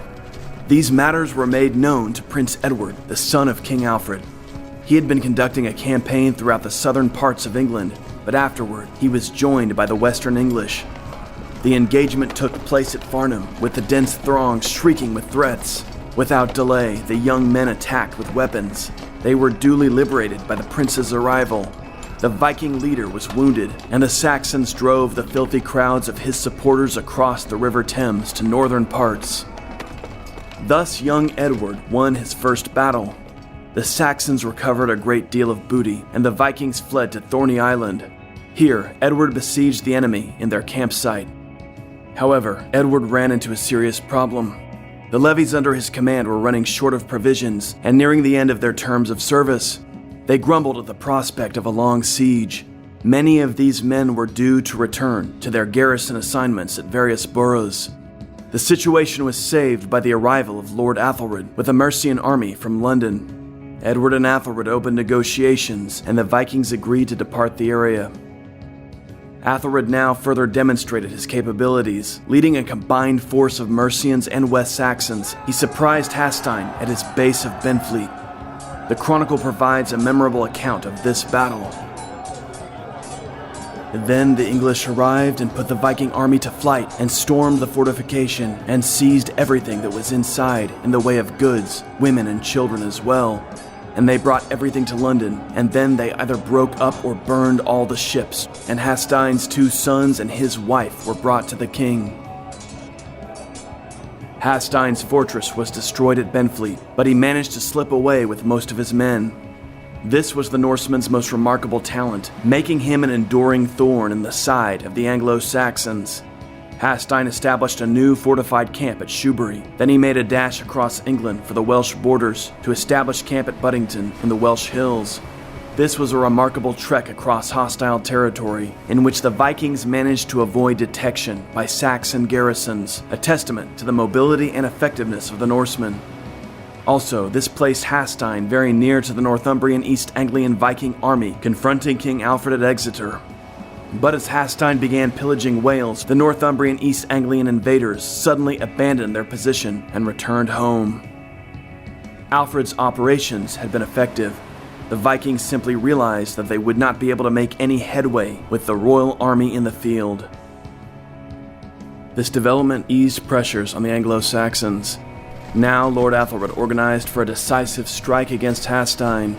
He was joined by 2 important West Saxon ealdormen, Athelm of Somerset and Athelm of Wiltshire, as well as substantial Welsh contingents. Mercia and Wales had often been at odds, but fear of the Vikings brought them together now in a firm alliance. For weeks, the Anglo-Welsh coalition besieged Hastein's Vikings at Buddington. Unable to dispatch foraging parties, the Danes quickly began to starve and were reduced to eating their horses. Hasstein decided to attempt to break out across the river. This resulted in a bloody battle. Casualties were high on both sides. Danish losses were higher. Ultimately, the Anglo-Saxons and their Welsh allies were victorious. Characteristically, Hasstein and many of his men managed to escape, but this was the end of the Viking leader's legendary career. His forces retreated into East Anglia, and from there Hasstein disappears from history. We can't be sure of his fate, but it's possible that he simply retired. By now, he was probably in his 50s and a wealthy man after a lifetime of raiding across France and the Mediterranean. Thus, as 893 drew to a close, Alfred the Great and his allies had defeated a dangerous opponent, though not without months of hard fighting. This demonstrated the effectiveness of Alfred's military reforms. The Saxons had been unable to prevent the Vikings from penetrating their territory, but Alfred's system of forts had seriously hindered Viking movement and dramatically reduced opportunities for plunder. Villagers found refuge in the fortified boroughs, and local levies effectively harassed and pursued Danish raiding parties. Far from the lucrative expeditions of the past, the Vikings found this war to be grueling, leaving them with little but battle wounds to show for their trouble. By now, Alfred was an old man and took a less active role in the campaigning. His son-in-law, Athelred of Mercia, provided crucial leadership in some of the most difficult fighting, and the king's son and heir, Edward, also proved his worth. The West Saxons cooperated smoothly with the Mercians, and the Welsh as well, and multiple Christian armies moved to where they were needed throughout the crisis. At the same time, the situation revealed limitations in the Anglo-Saxon military establishment. Prince Edward nearly saw his victory at Farnham collapse into defeat when his troops threatened to disperse because they had nearly completed their period of service and were running low on provisions. One also might question the continued tendency to negotiate with Viking forces. In acknowledging the shortcomings of Alfred's armies, we must also take into account the remarkable competence of their opponents. These Vikings were no disorganized plunderers, but highly efficient, swift, and elusive invasion units. The Danes continued to make good use of the waterways, often evading Saxon counteroffensives. Hasstein himself was the sort of daring commander to inspire the best in his men and to be a persistent irritant to Alfred and his followers. Hasstein, Alfred the Great's final Viking arch-enemy, was gone, but much of his army still remained in East Anglia. Late in 894, these Vikings set up a new fortress north of London on the River Lee. They were well positioned to raid into Mercia. In 895, at the head of his army, ailing and aged Alfred the Great set out for London, once again intent on opposing Viking invaders.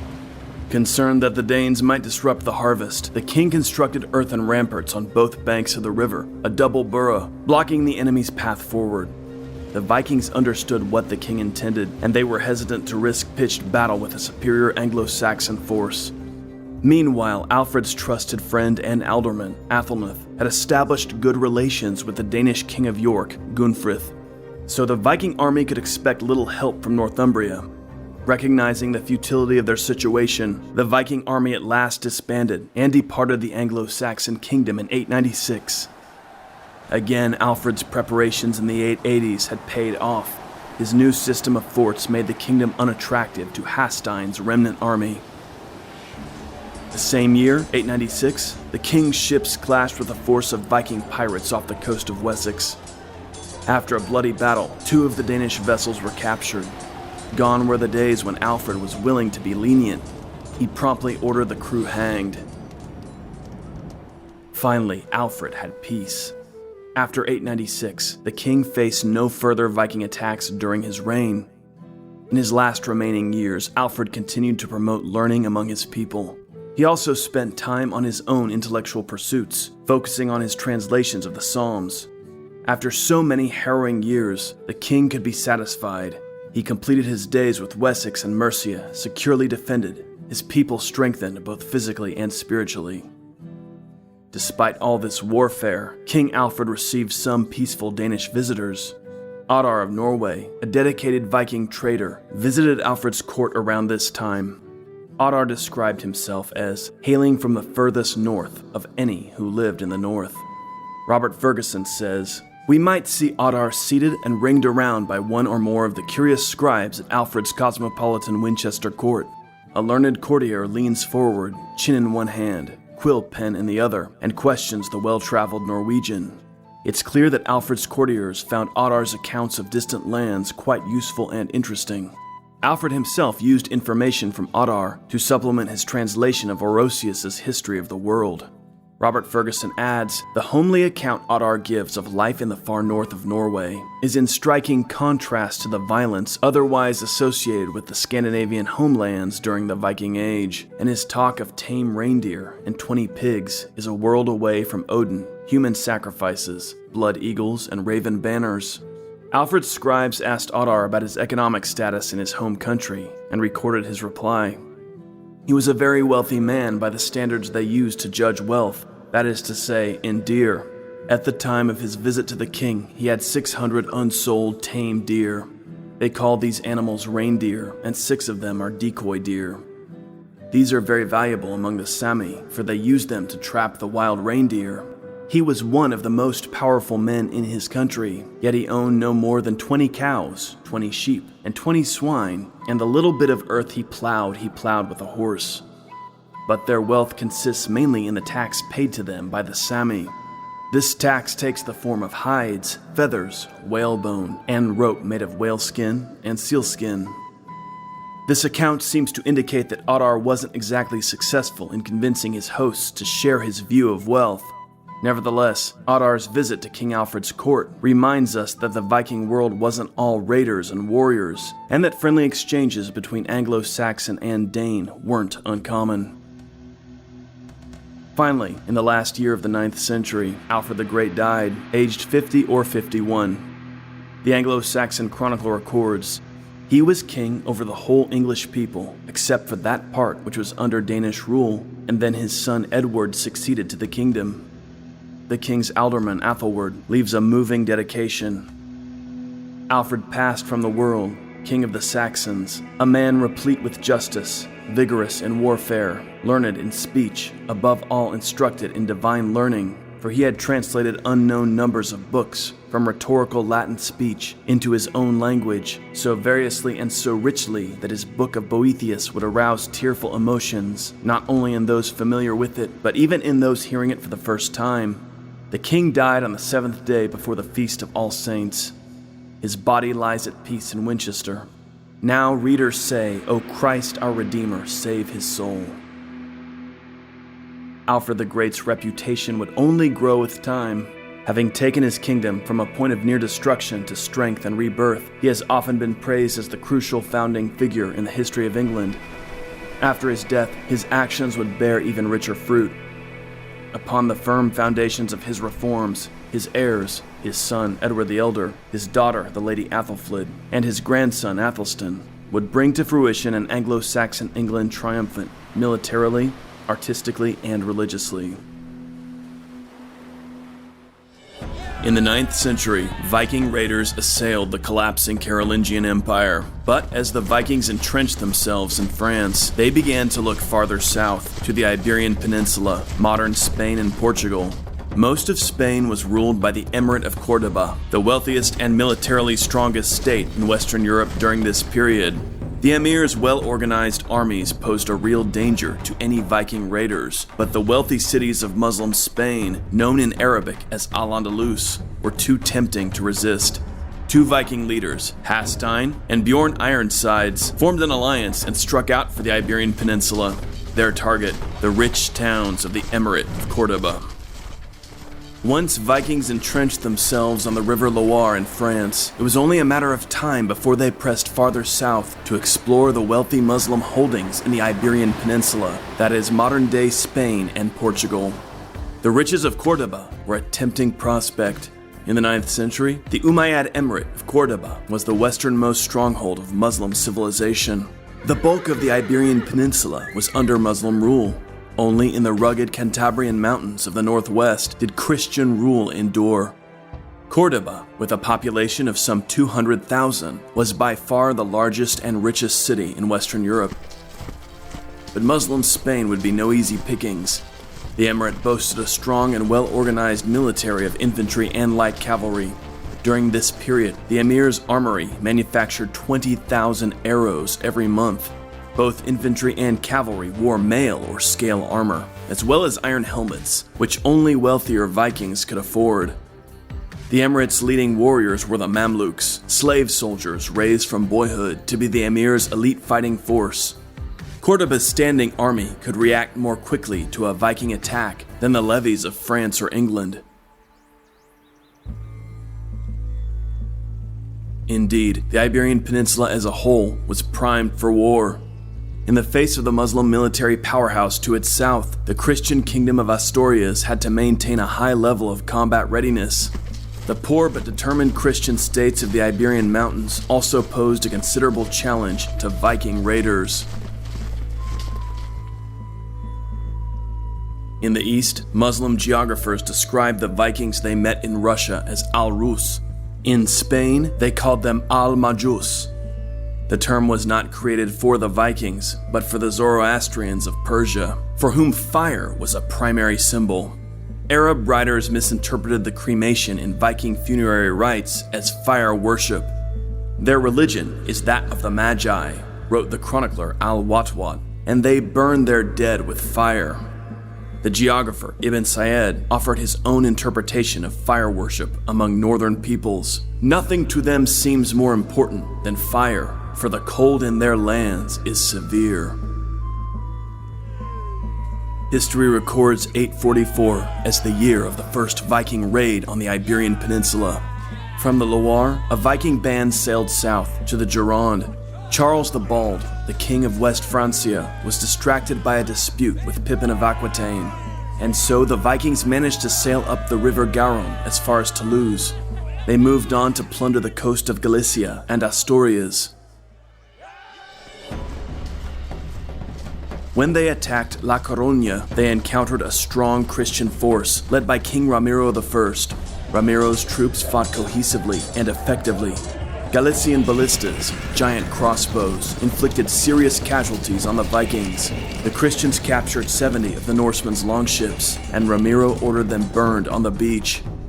The surviving Norsemen sailed farther south down the coast of modern Portugal, which at the time was controlled by Umayyad Cordoba. The Vikings landed near Lisbon in August. Arab chroniclers state that their fleet numbered around 100 vessels, which means that it must have been almost twice that large when it set out from the Loire. For 13 days, the Vikings plundered lands around Lisbon. The Umayyad governor of Lisbon dispatched messengers to Cordoba to raise the alarm. The emir, Abd al-Rahman II, put the governors of the coastal districts on alert. Meanwhile, the Vikings sacked Cadiz and the fortress of Medina Sidonia. They next traveled on the Guadalquivir River into the emir's wealthiest districts. Cordoba itself lay in their path. On September 29, the Vikings established a base on Isla Menor, an island in the Guadalquivir. From here, they began to systematically ravage the region. On October 1st, the fleet continued upriver another 15 miles until they reached Sevilla. To these Vikings, Sevilla must have been a tantalizing sight. Aside from Cordoba, Sevilla was the greatest and wealthiest city in Iberia. It was well beyond anything the Norsemen would have found in England or France, where the towns were poor and small since the decline of the Roman Empire and the establishment of Arab control of the Mediterranean Sea. Sevilla, by contrast, benefited from the vast trade networks secured by the great Muslim conquests. As they approached this magnificent city, the Vikings must have been giddy imagining the loot within its walls. When the townspeople saw the Vikings disembarking on the riverbank, they sallied out to challenge them. This was brave, but ultimately foolish. The Vikings were experienced warriors, and when they attacked, the townsmen panicked and scattered. In the turmoil, the Vikings rushed into the city, where they indulged in a week's worth of unhindered plundering. Many of the townspeople were killed or taken captive, though a large number of them fled into the mountains. Once they finished looting Sevilla, the Vikings returned loaded with booty and prisoners to their camp at Isla Menor. From here, they continued to dispatch raiding parties throughout the region. Days later, they journeyed back to Sevilla, hoping to capture returning townspeople. But the city was still mostly deserted. A small group took refuge in a mosque, where the Vikings slaughtered them. The sheer boldness of the attack on Sevilla took Umayyad Cordoba off guard. But the emir finally did organize a military response. With the help of catapults, the Cordoban army drove the Vikings out of Sevilla. Umayyad detachments began ambushing Viking raiding parties. The emir's men captured a large number of Norse ships, killing all the raiders on board. As the weeks wore on, the Umayyads continued to pressure the Vikings, making their position increasingly untenable. In early November, the Muslims ambushed the bulk of the Vikings near Sevilla, killing many of them, including their leader. To celebrate, the emir dispatched the severed heads of the Viking commander and some 200 of his men to the Berber emir in Tangier. The surviving Vikings were now trapped on their island base. They negotiated with the Umayyads, exchanging their prisoners for passage out of Spain. The remnant of the Norse fleet passed Lisbon as it headed back for the Loire. Historian John Haywood estimates that less than a quarter of the original expedition returned home. From their showdown with the Asturians to their audacious sacking of Sevilla, the first Viking attack on Iberia proved to be a deadly caper marked by the reckless adventurism that characterizes the Viking Age. In the aftermath of this jarring episode, the emir took steps to bolster his defenses. Lookout posts were established on the Atlantic coast, and a new armory was installed at Sevilla. The emir also organized a fleet to patrol his coastline. The Muslim warships were large, swift sailing galleys. They bore crews of 50 to 100 sailors and warriors. The emir placed catapults on his vessels to counter any future Viking raiding parties. But the most famous Viking attack on Iberia was launched by two of history's most renowned Viking commanders, Bjorn Ironsides and Hastein. Later legend cast Bjorn as the son of Ragnar Lodbrok, a semi-mythical figure of the Nordic sagas. As a child, Bjorn's mother was said to have imbued him with magic invulnerability to wounds, earning him the title Ironsides. Halstein was one of the 9th century's most well-traveled Viking leaders, ending his career as the final great opponent of Alfred the Great in England. In 859, Halstein and Bjorn set out from a base on the Loire with a fleet of some 62 ships bound for the Iberian coastline.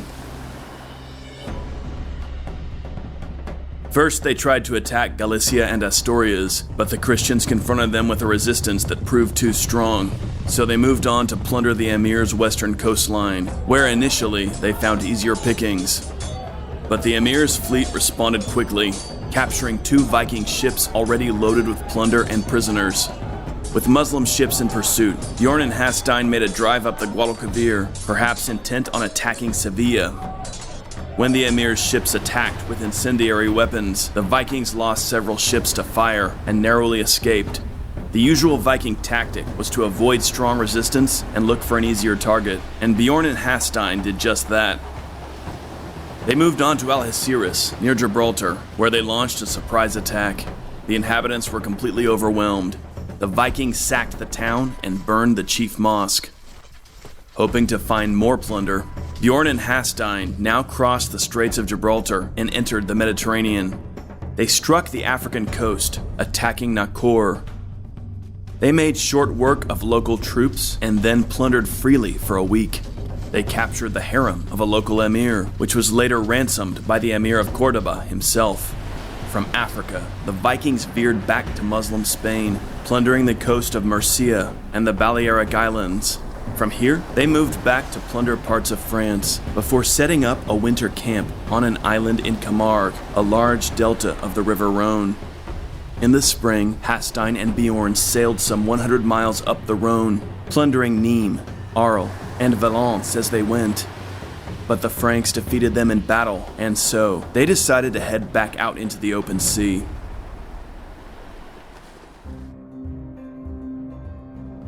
According to legend, during this time, Halstein and Bjorn sacked Rome, but this is a myth and did not in fact occur historically. Instead, they moved along the Tuscan coast, plundering as they went. In 861, they crossed the Straits of Gibraltar, intent on returning home. They didn't know that the Emir of Córdoba had prepared an ambush for them. In the narrow passage of the straits, the Emir's fleet waited for them, attacking the Vikings as they made the crossing. A desperate battle ensued, in which the Muslims emerged victorious. The Viking fleet was devastated. Of Halstein and Bjorn's original 60 ships, only 20 escaped.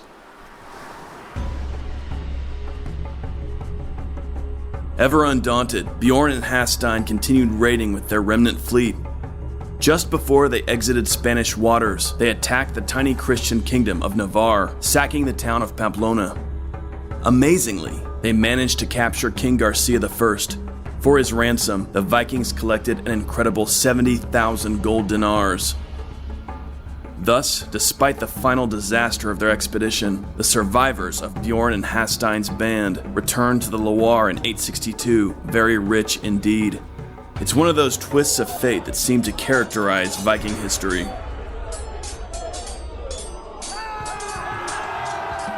The daring nature of Bjorn and Halstein's expedition earned them fame that endures today. But the cost had been high. Less than a third of the original force survived to return home. Future Viking leaders took this into account. They continued to raid Spain, but in the future avoided the Mediterranean. Local naval forces could too easily ambush a Viking fleet trying to negotiate the narrow Straits of Gibraltar. After this operation, Halstein and Bjorn went their separate ways. Bjorn returned to Denmark, hoping to use his wealth to gain the throne, but he lost his wealth in a shipwreck and died in Phrygia. On November 24, 885, a Viking army under a Danish leader called Sigfrid sailed up before the walls of Paris. By now, the Danes expected little resistance from the Carolingians, and they likely expected a quick surrender. The next day, Sigfrid met with Jocelyn, the Bishop of Paris. Sigfrid demanded that his Vikings be allowed passage upstream, where they could plunder the countryside of France. In return, Sigfrid swore to leave Paris unmolested. Think of the horrors that your people will endure, said Sigfrid, if you refuse to comply with my terms. The Viking chieftain was amazed when this churchman flatly refused his demands. I have been made responsible for the defense of this city by King Charles, said the bishop, and I will not betray his trust. This Charles referenced by Jocelyn was Charles the Fat. Charles had done a poor job in defending France from Viking attacks, so the stakes were all the higher for Paris. The citizens knew well they could expect little support from their emperor. What treatment would you deserve, the bishop asked Sigfrid, if you were entrusted with a city and allowed an enemy to pass unmolested? Sigfrid replied, I should deserve that my head be cut off and thrown to the dogs. Nevertheless, if you do not give in to my demand, I must tell you that tomorrow our war machines will destroy you with poisoned arrows. You will be prey of famine and pestilence, and these evils will renew themselves every year. Sigfrid had hoped to easily frighten Jocelyn into compliance. He was disappointed. Anticipating future Viking attacks, the bishop had spent years strengthening the defenses of Paris. In an age of corruption and cowardice among the Carolingian authorities, Jocelyn was a bishop committed to the defense of his people and his city. Paris sat on the Île de la Cité, a long, slender island in the Seine. Strong walls protected the island, making it a difficult target for the Vikings. A bridge called the Grand Pont joined the city to the north bank of the river, guarded by a partially built stone tower. Another, smaller bridge, the Petit Pont, joined the city to the south bank, with a wooden tower standing in defense.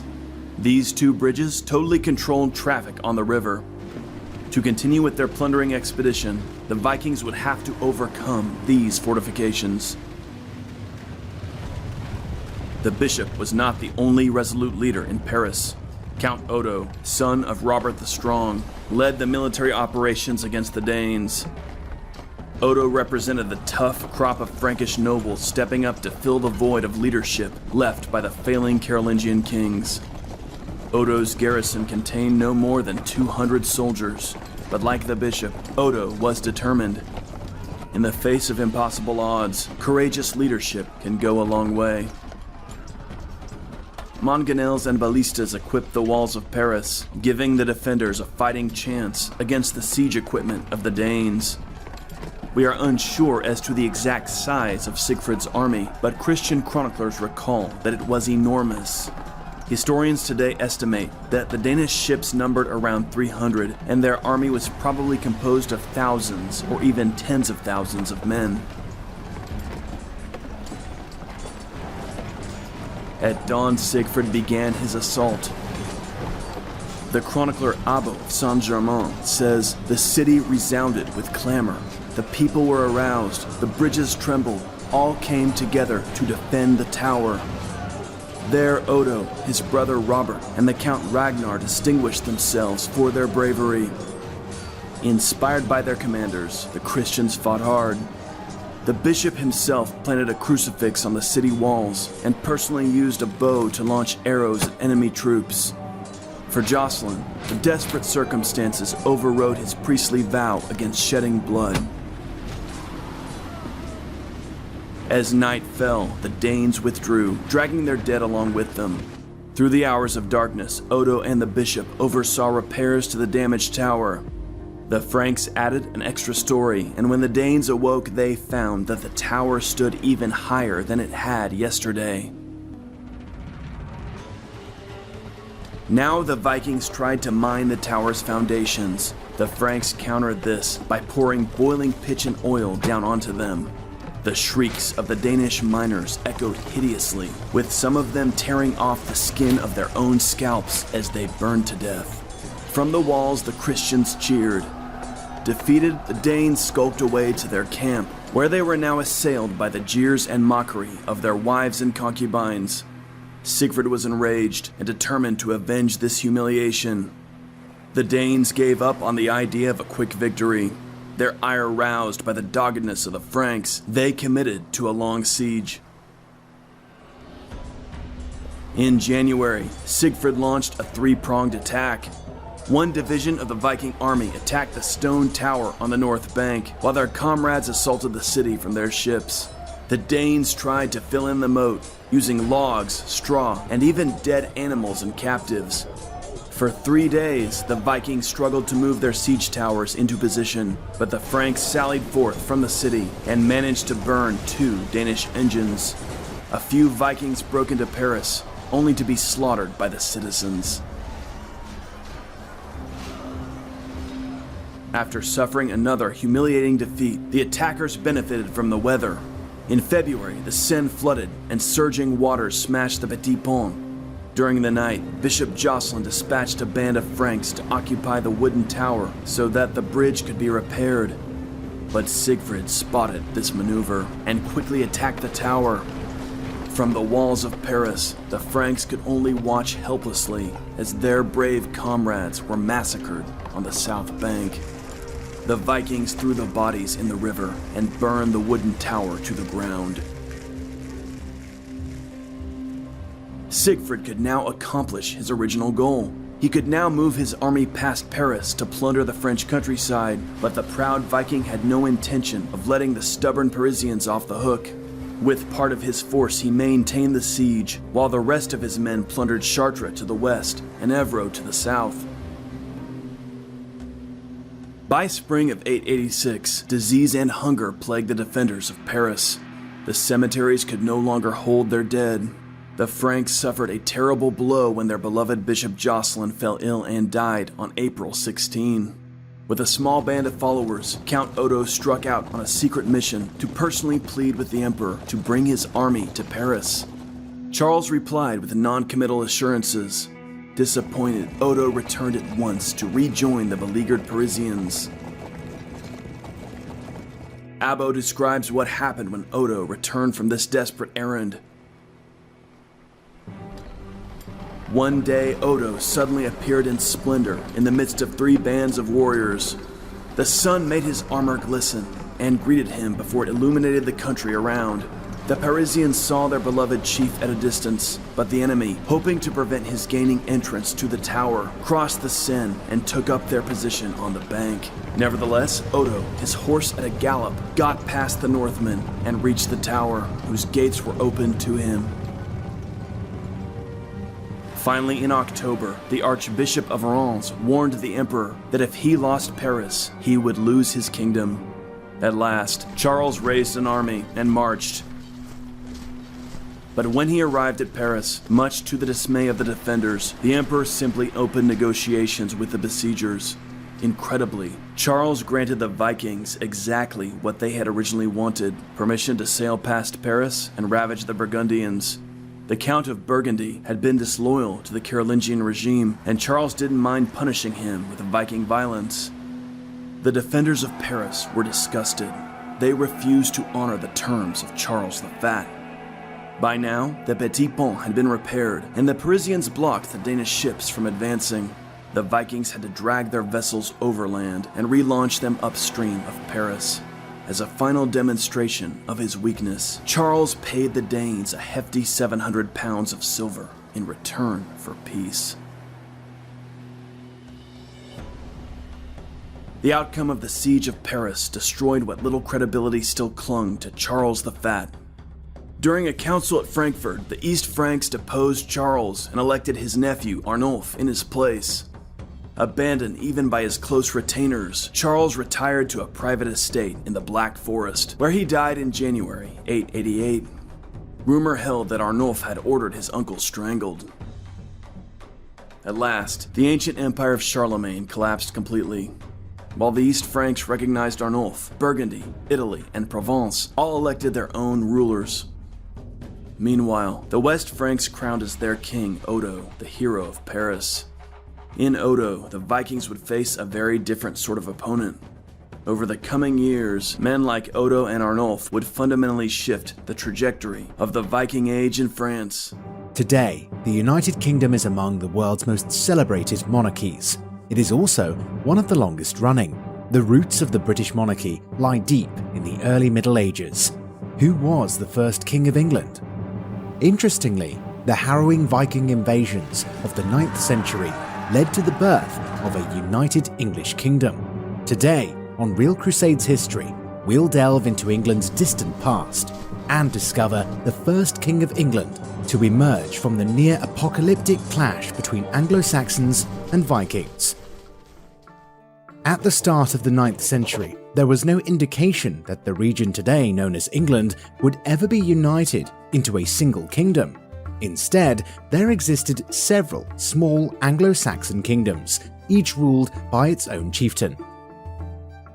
However, as the Viking Age began, Scandinavian ships, mostly from modern Denmark, began to show up along the English coast, inflicting devastating raids on the local populations. By the middle of the century, these raids had turned to full-scale invasions.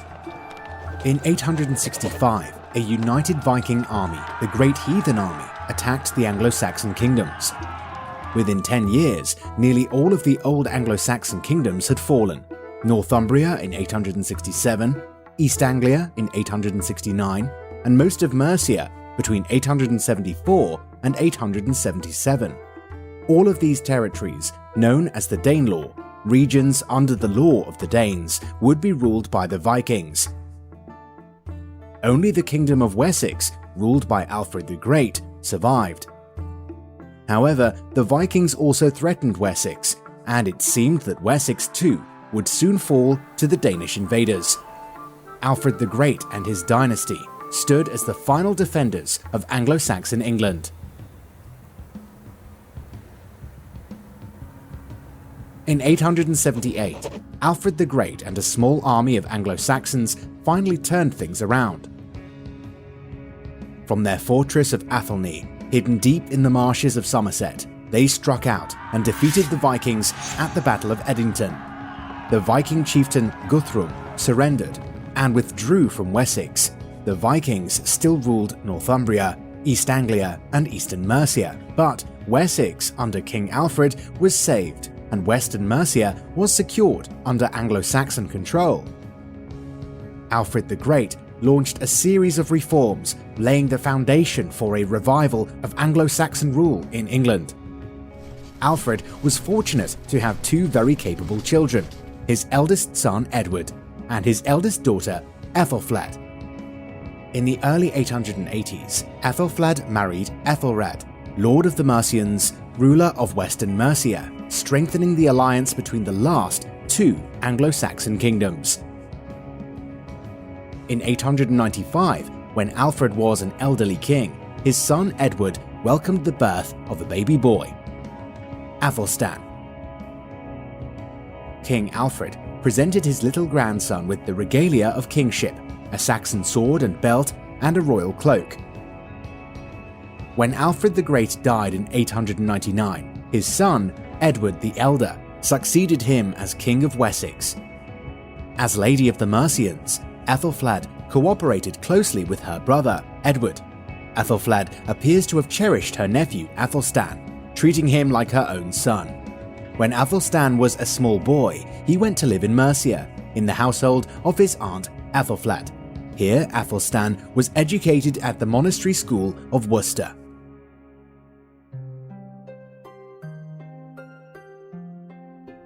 Athelstan was literate from childhood, reared on the same Anglo-Saxon poetry that had inspired his grandfather. Though he was born in Wessex, Athelstan's childhood in the household of his aunt strengthened his ties with the Mercians. Scholars aren't sure, but it seems possible that King Edward and the Lady Ethelfled planned for Athelstan to assume rule in Mercia as well as Wessex, thus fulfilling their father's goal of uniting the two kingdoms. There's also speculation that Edward never intended for Athelstan to be King of Wessex at all, but that he intended for him to simply be Lord of Mercia, while another son, Elfwerd, would be King of Wessex. Edward the Elder died on July 17, 924. It appears that Elfwerd then became King of Wessex for 16 weeks before he himself died of unknown causes. The Anglo-Saxon Chronicle fails to mention Elfwerd's reign, while some later sources describe him as reigning briefly. Whatever the case, shortly after his father's death, Athelstan was ruler of both Mercia and Wessex. He may have encountered some resistance in Wessex from some of the high-ranking men in the kingdom. Again, scholars aren't certain. One of his brothers, the Etheling Edwin, appears to have tried to assassinate him in Winchester. But by 925, Athelstan became King of Wessex. He was crowned in September at Kingston-upon-Thames, the symbolic border between Mercia and Wessex.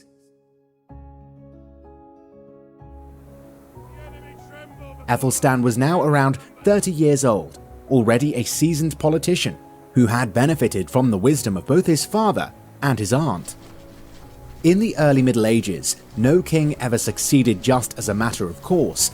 Even if he had the endorsement of his father, rebellious factions often attempted to thwart his succession.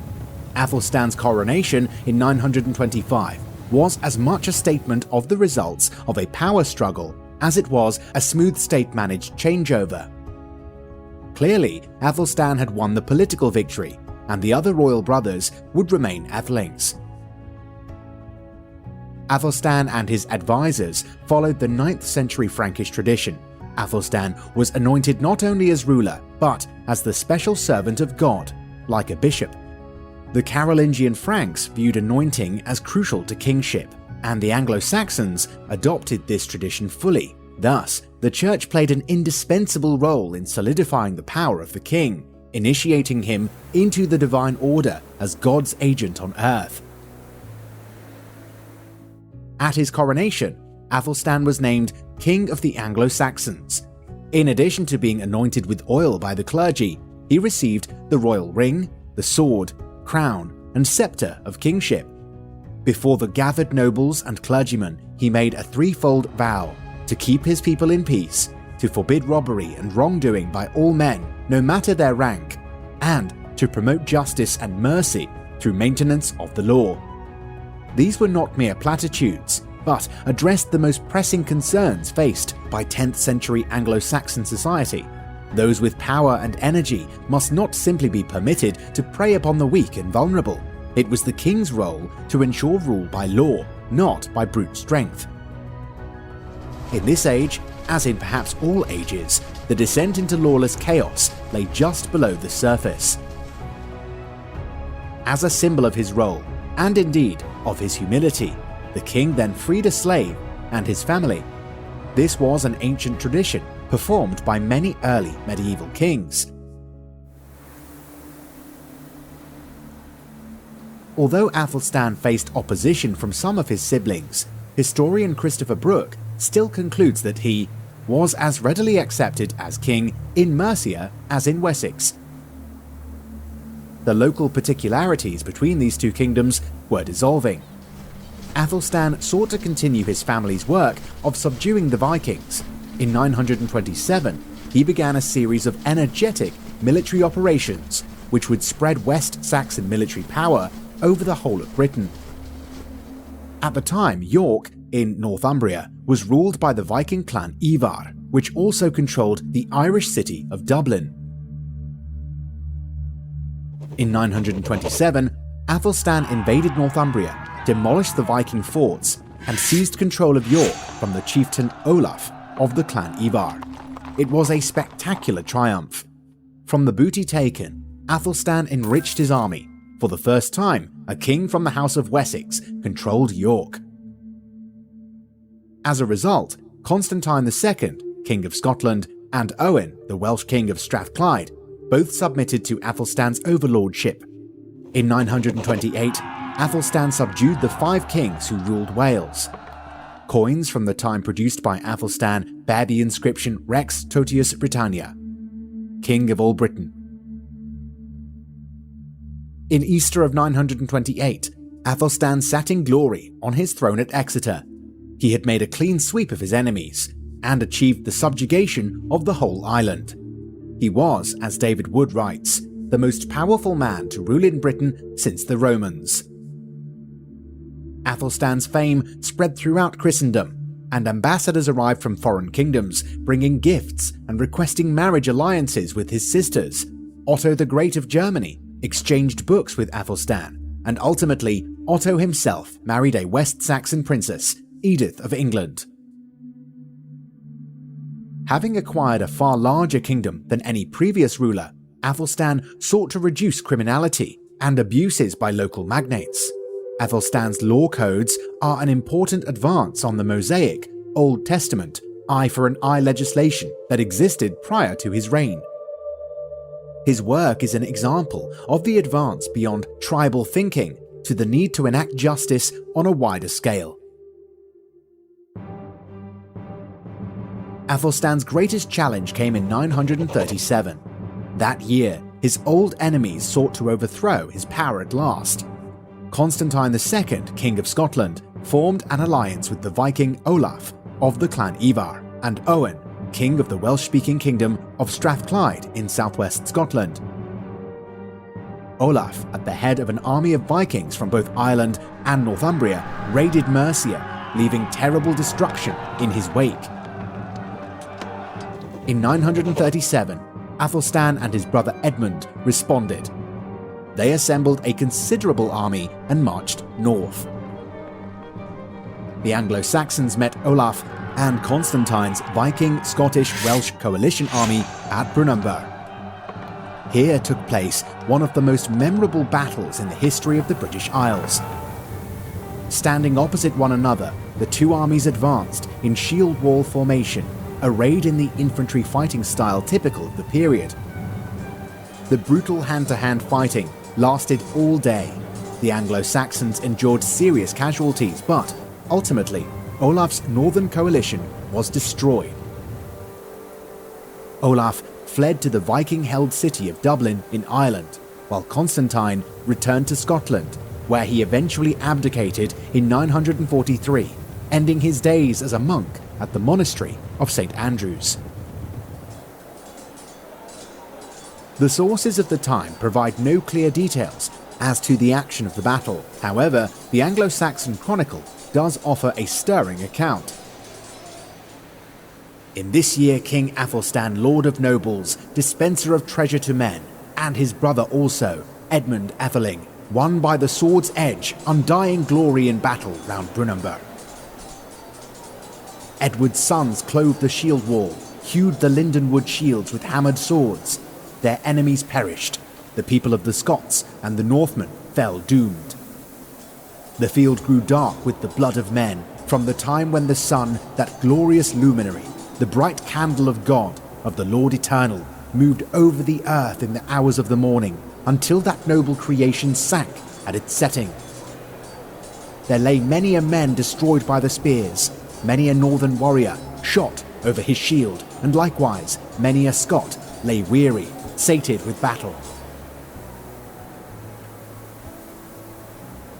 The Battle of Brunanburh was the landmark event of Athelstan's reign. This victory meant that England would remain united under Athelstan.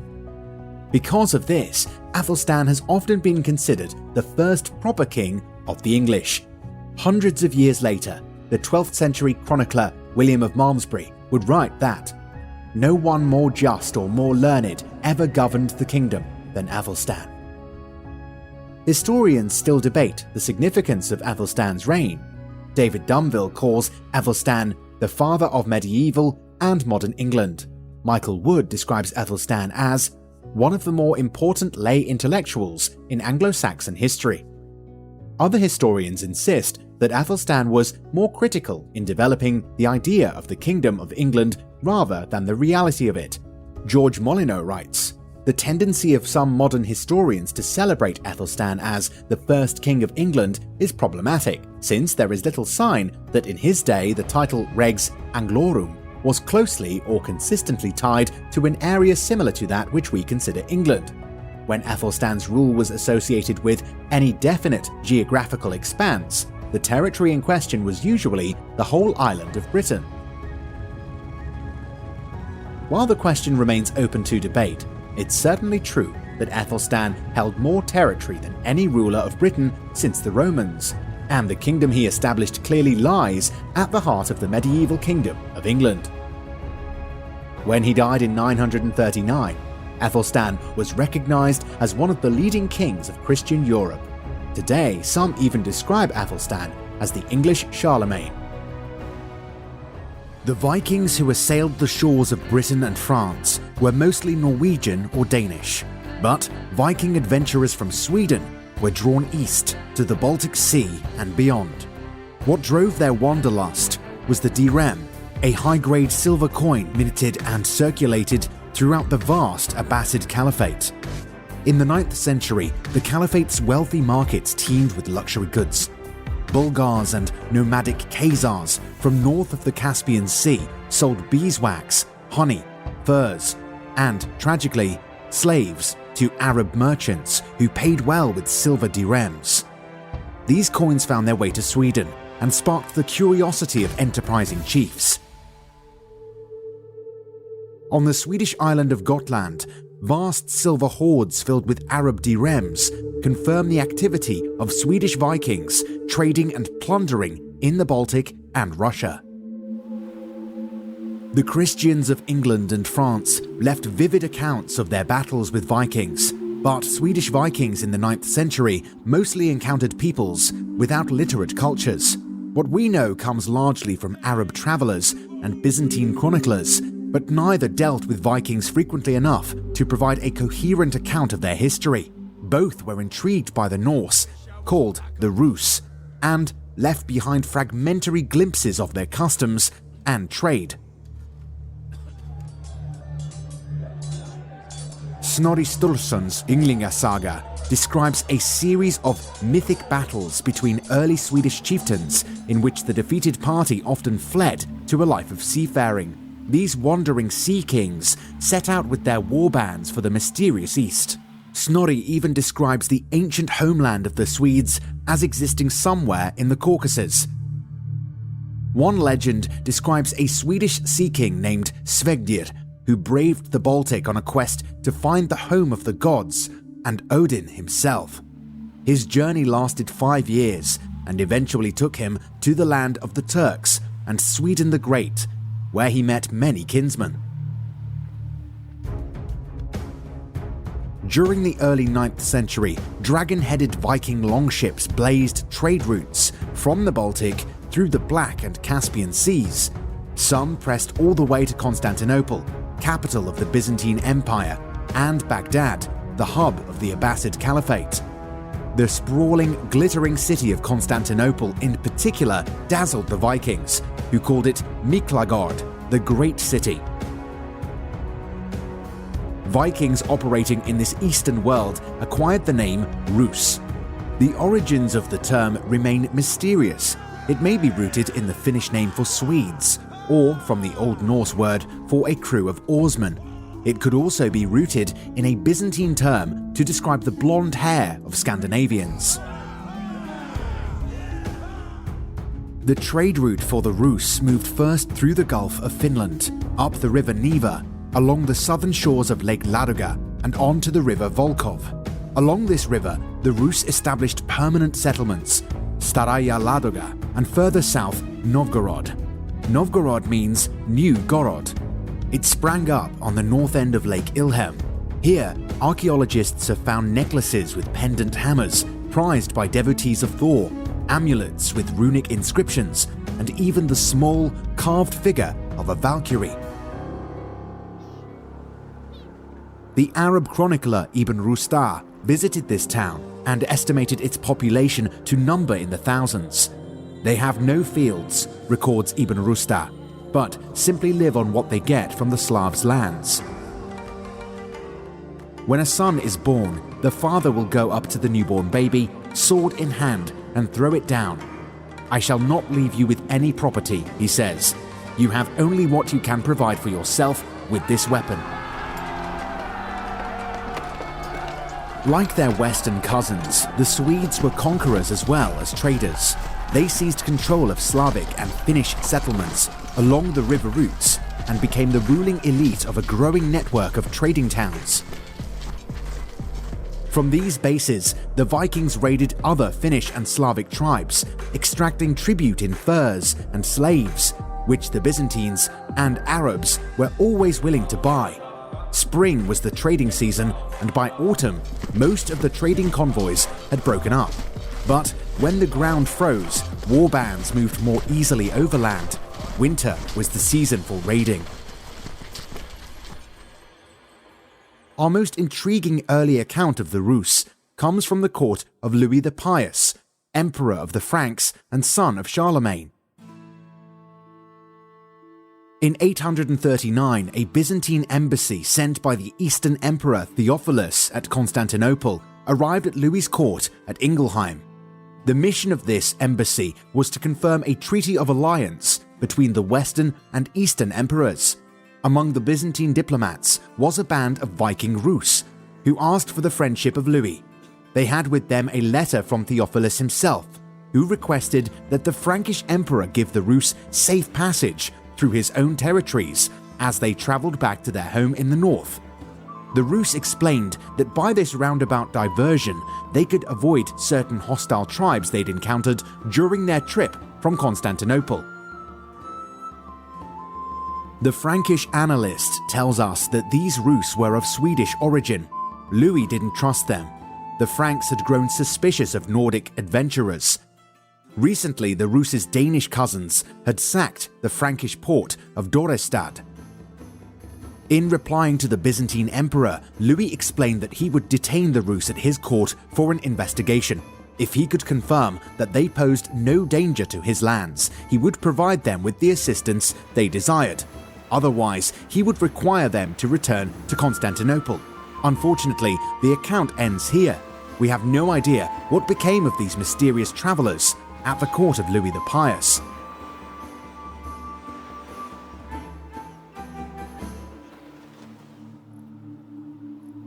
As the 9th century wore on, the Rus outposts were united into one kingdom.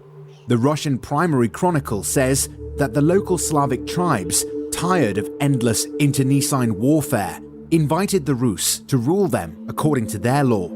Historian John Hayward calls this improbable to say the least, and the tale is likely a later legend.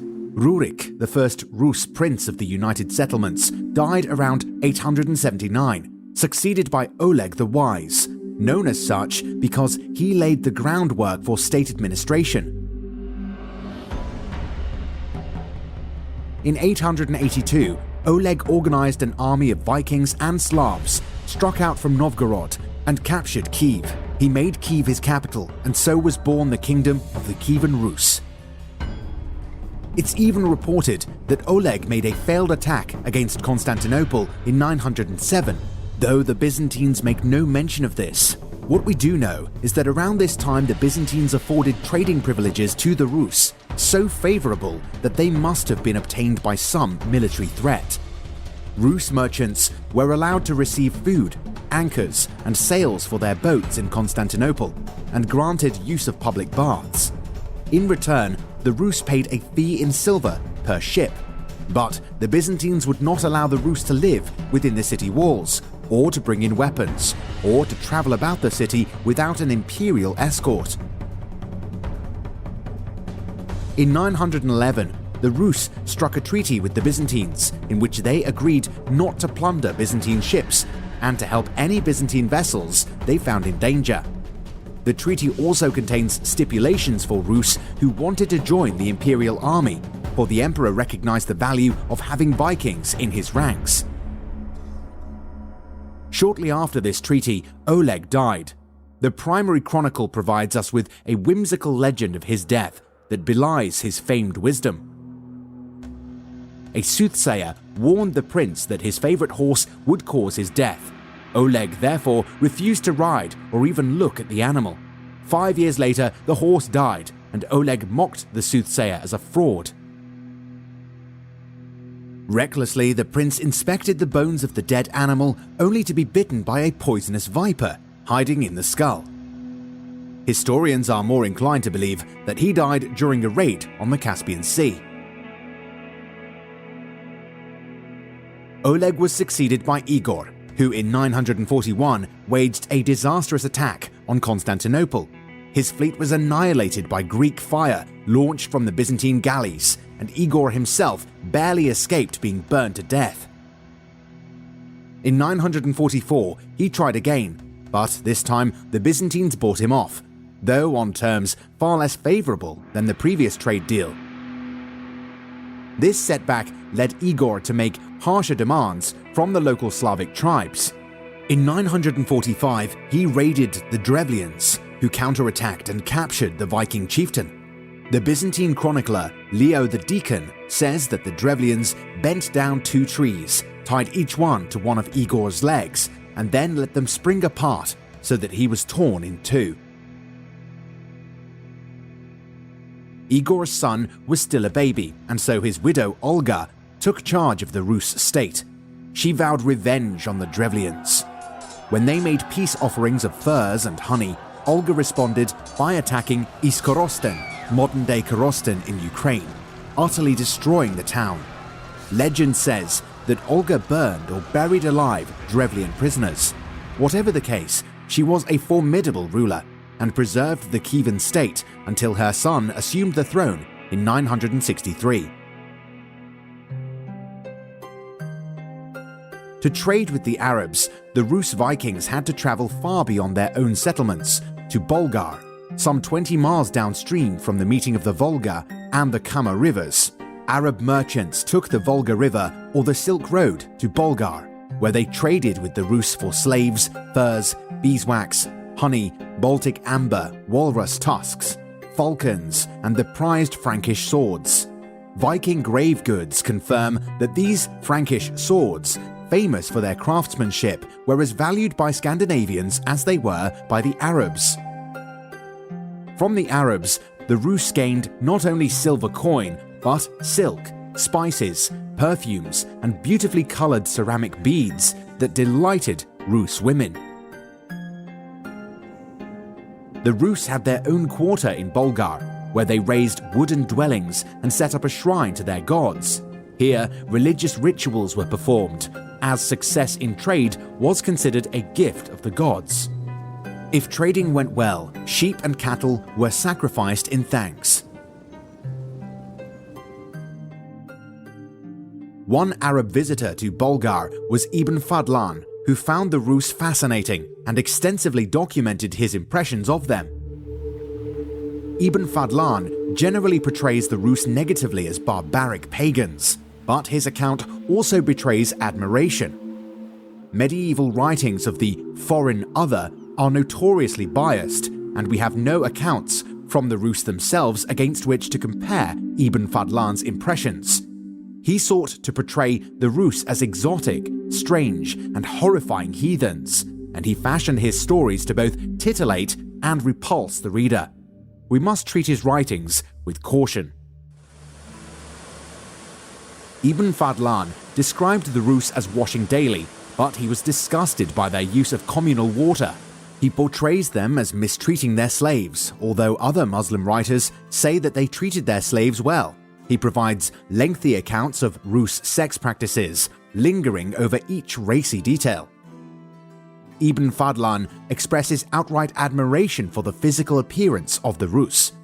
"Never have I seen more perfect bodies than theirs," he wrote. "They are as tall as palm trees, fair and ruddy. They wore cloaks and baggy trousers, and at all times carried an axe, a sword, and a knife. The Rus covered their bodies in tattoos, a practice they adopted from the nomadic Turkic peoples they interacted with in the region." Ibn Fadlan also expresses admiration for the beauty of Rus women, who adorned themselves with jewelry of silver and gold. He wrote that as soon as a Viking had 10,000 dirhams, he melted them down into a necklace for his wife. The Rus preferred to wear their wealth, both to show it off and to keep it safe.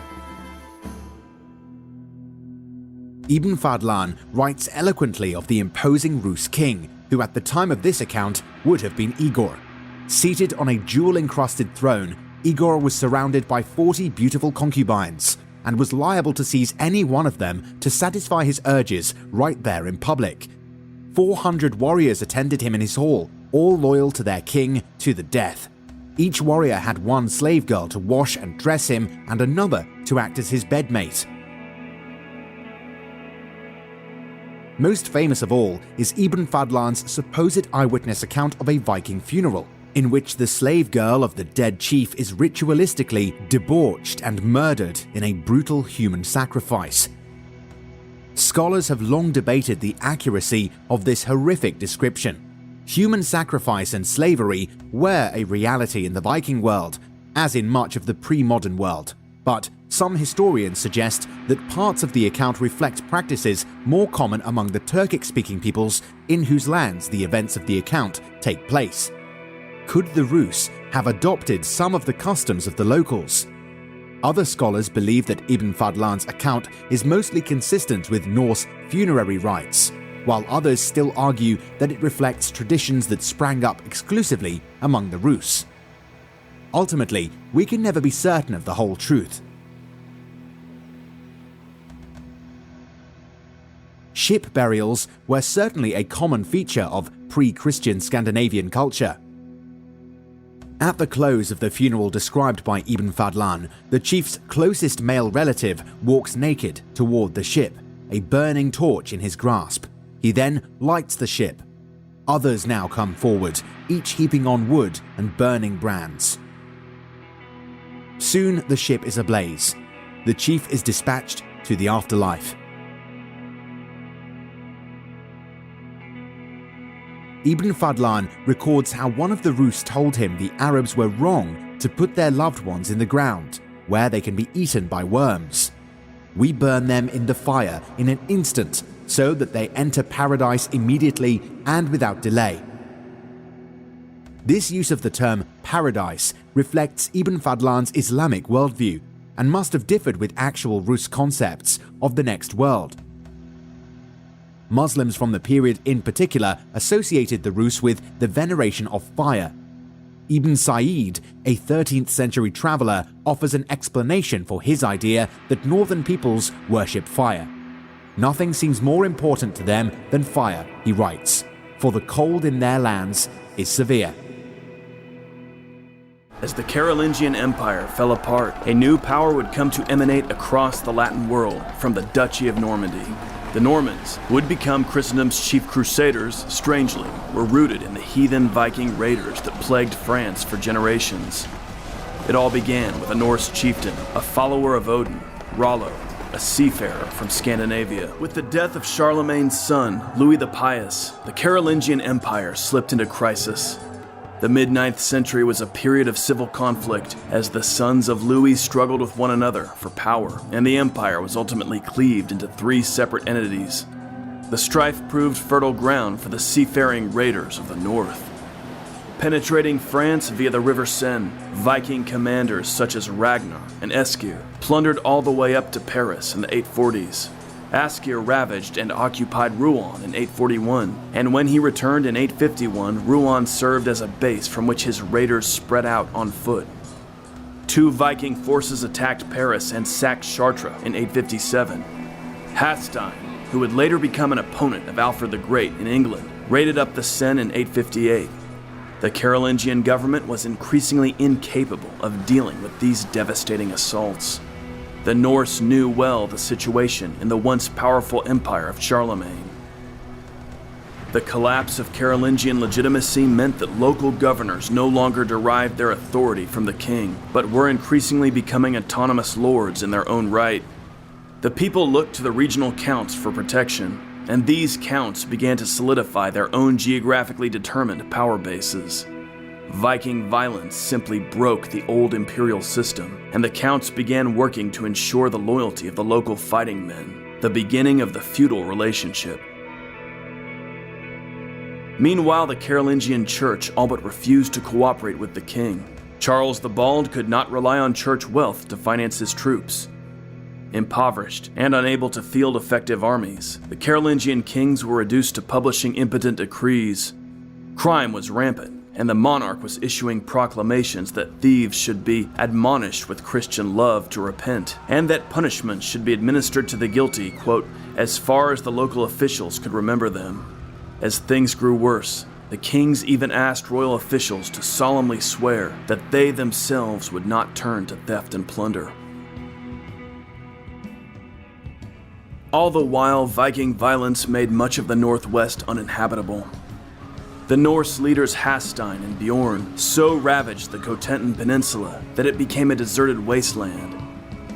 From the mists of Norse legend, a man named Rollo emerges and begins to play an important role in these late 9th century events. Dudo, an early chronicler for the Normans, records that Rollo was a Dane, expelled from his home country along with other warlike young men thought to be a threat by the Danish king. Rollo took to the sea and began his career as a Viking raider. In England, he took up with his fellow Danes, who controlled the northern and eastern portions of the island, the Danelaw. Rollo formed a bond with Guthrum, the Viking chieftain who ruled East Anglia. Guthrum had given up his life of plundering after he was defeated by Alfred the Great at the Battle of Edington. Baptized, Guthrum took the Christian name Athelstan and kept his treaties with King Alfred. Dudo writes that Rollo and Guthrum, both of Danish origin, became close allies.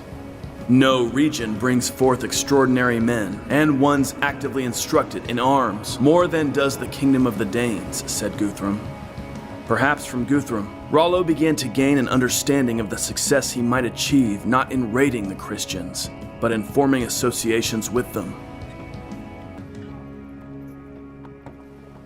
Dudo's account of Rollo, while compelling, is not uncontested in our scant sources for the mysterious Viking. In Snorri's saga of Harald Fairhair, Rollo is Norwegian, not Danish, and is described as being so large that no horse could carry him.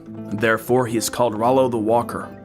So the founding figure of the Normans, the apex cavalryman of the 11th century, is cast here as a man with no use for horses. Rollo plundered France as ruthlessly as any other Norse chieftain. Sometime between 876 and 886, Rollo led his Vikings before the French city of Rouen.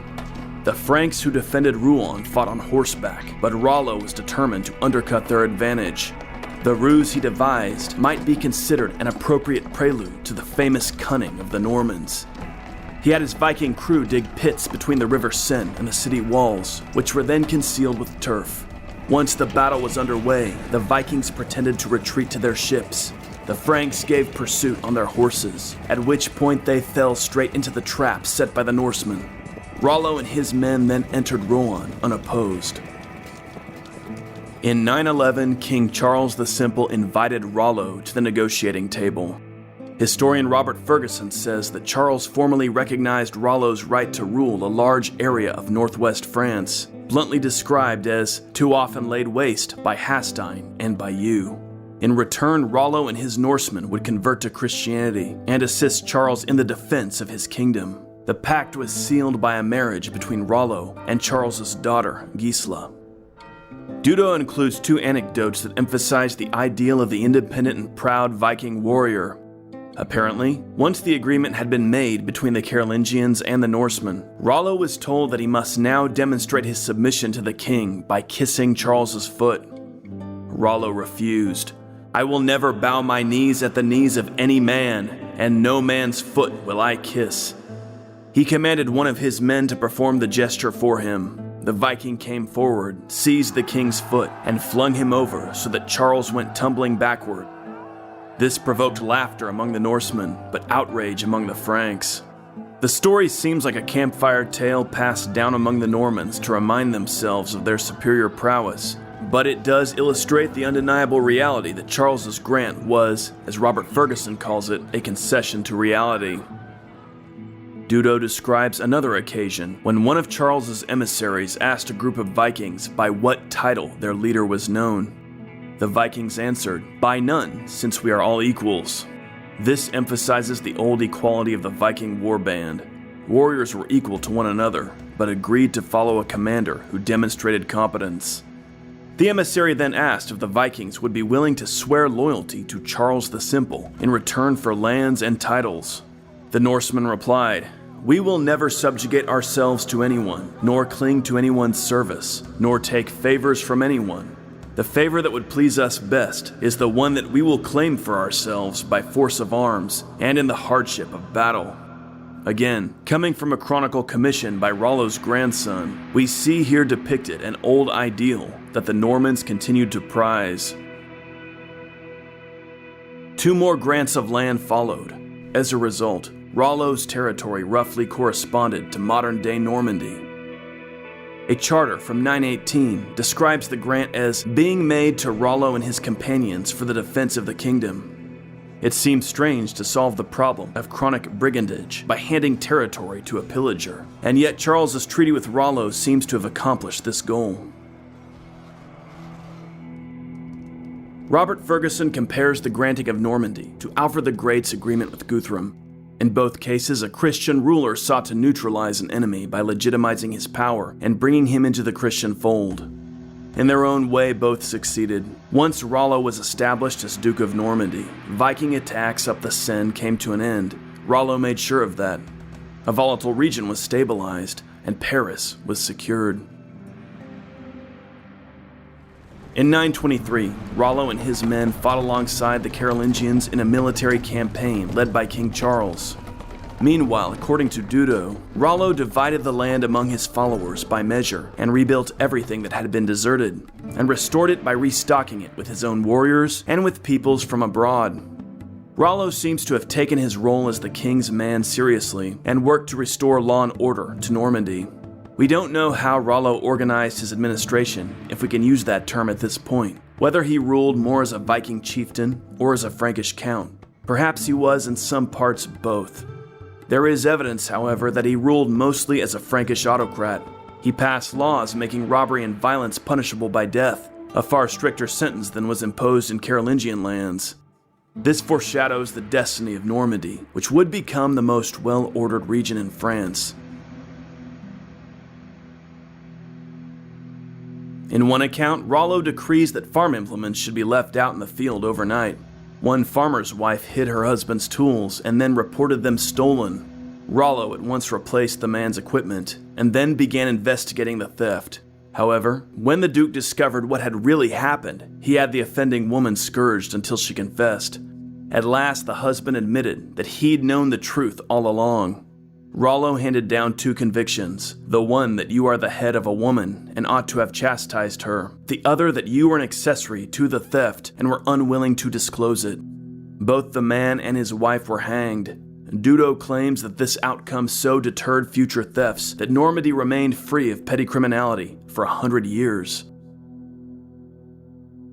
Dudo also recounts that two of King Charles's warriors paid a visit to Rollo's wife Gisela. Gisela entertained the two men in private, and afterward rumors circulated that Rollo had not consummated his marriage. Suspecting Gisela's visitors of starting the rumors, the Duke executed both men in the public market of Rouen. Today, many question the validity of Rollo's conversion to Christianity. Certainly his conversion had a political dimension, but to claim that Rollo was entirely cynical in the adoption of his new faith might be to reimagine him as a nihilistic modern.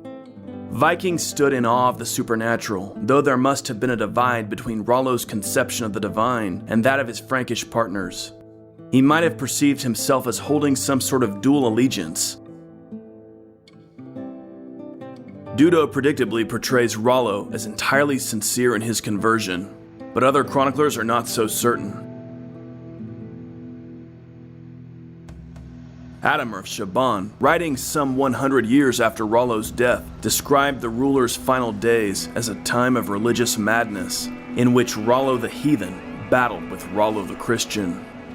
Seeing that he was dying, Rollo grew terrified of the wrath of Thor and Odin, and ordered 100 Christian captives sacrificed to assuage the anger of the old gods. But the ailing ruler next grew afraid that Christ would now condemn him to hell, and so he distributed vast quantities of gold and wealth to the churches of his realm. Dudo would never have recalled such uncomfortable incidents, and it's possible that Adamar's tale is either exaggerated or false. But Robert Ferguson says that the story provides a rare and persuasive insight into the violent tensions that could arise when devout men changed the object of their devotion as a matter of political convenience. In Rollo's case, they were seemingly mind-wrenching. Some of Rollo's followers refused to convert or return to their previous beliefs after baptism. We have a 10th century letter written by the Archbishop of Rouen to a colleague asking for advice on dealing with apostate heathen converts. Archaeologists have also uncovered 10th century Viking burial sites in Normandy. Edward Gibbon insists that within a couple of generations, the conversion was genuine, and the sons of Rollo's Vikings forgot Thor and Odin, and fully embraced faith in Christ. R. Allen Brown says that the religious revival in Normandy began almost at once, and that it was mostly led by the dukes. Rollo's successor, William Longsword, refounded the monastery of Jumièges around 940 and longed to become a monk there himself. His son, Richard the Fearless, restored the Abbey of Saint Ouen at Rouen. The monastic life was at the center of the Norman religious revival. From early on, the Normans could relate to the idea of monks as spiritual warriors, engaged in a perpetual battle against the forces of darkness through ceaseless prayer. The monk and the knight became the dual arms of the Norman state, and by the 11th century, the abbeys of Normandy would be the most powerful centers of Western Christianity.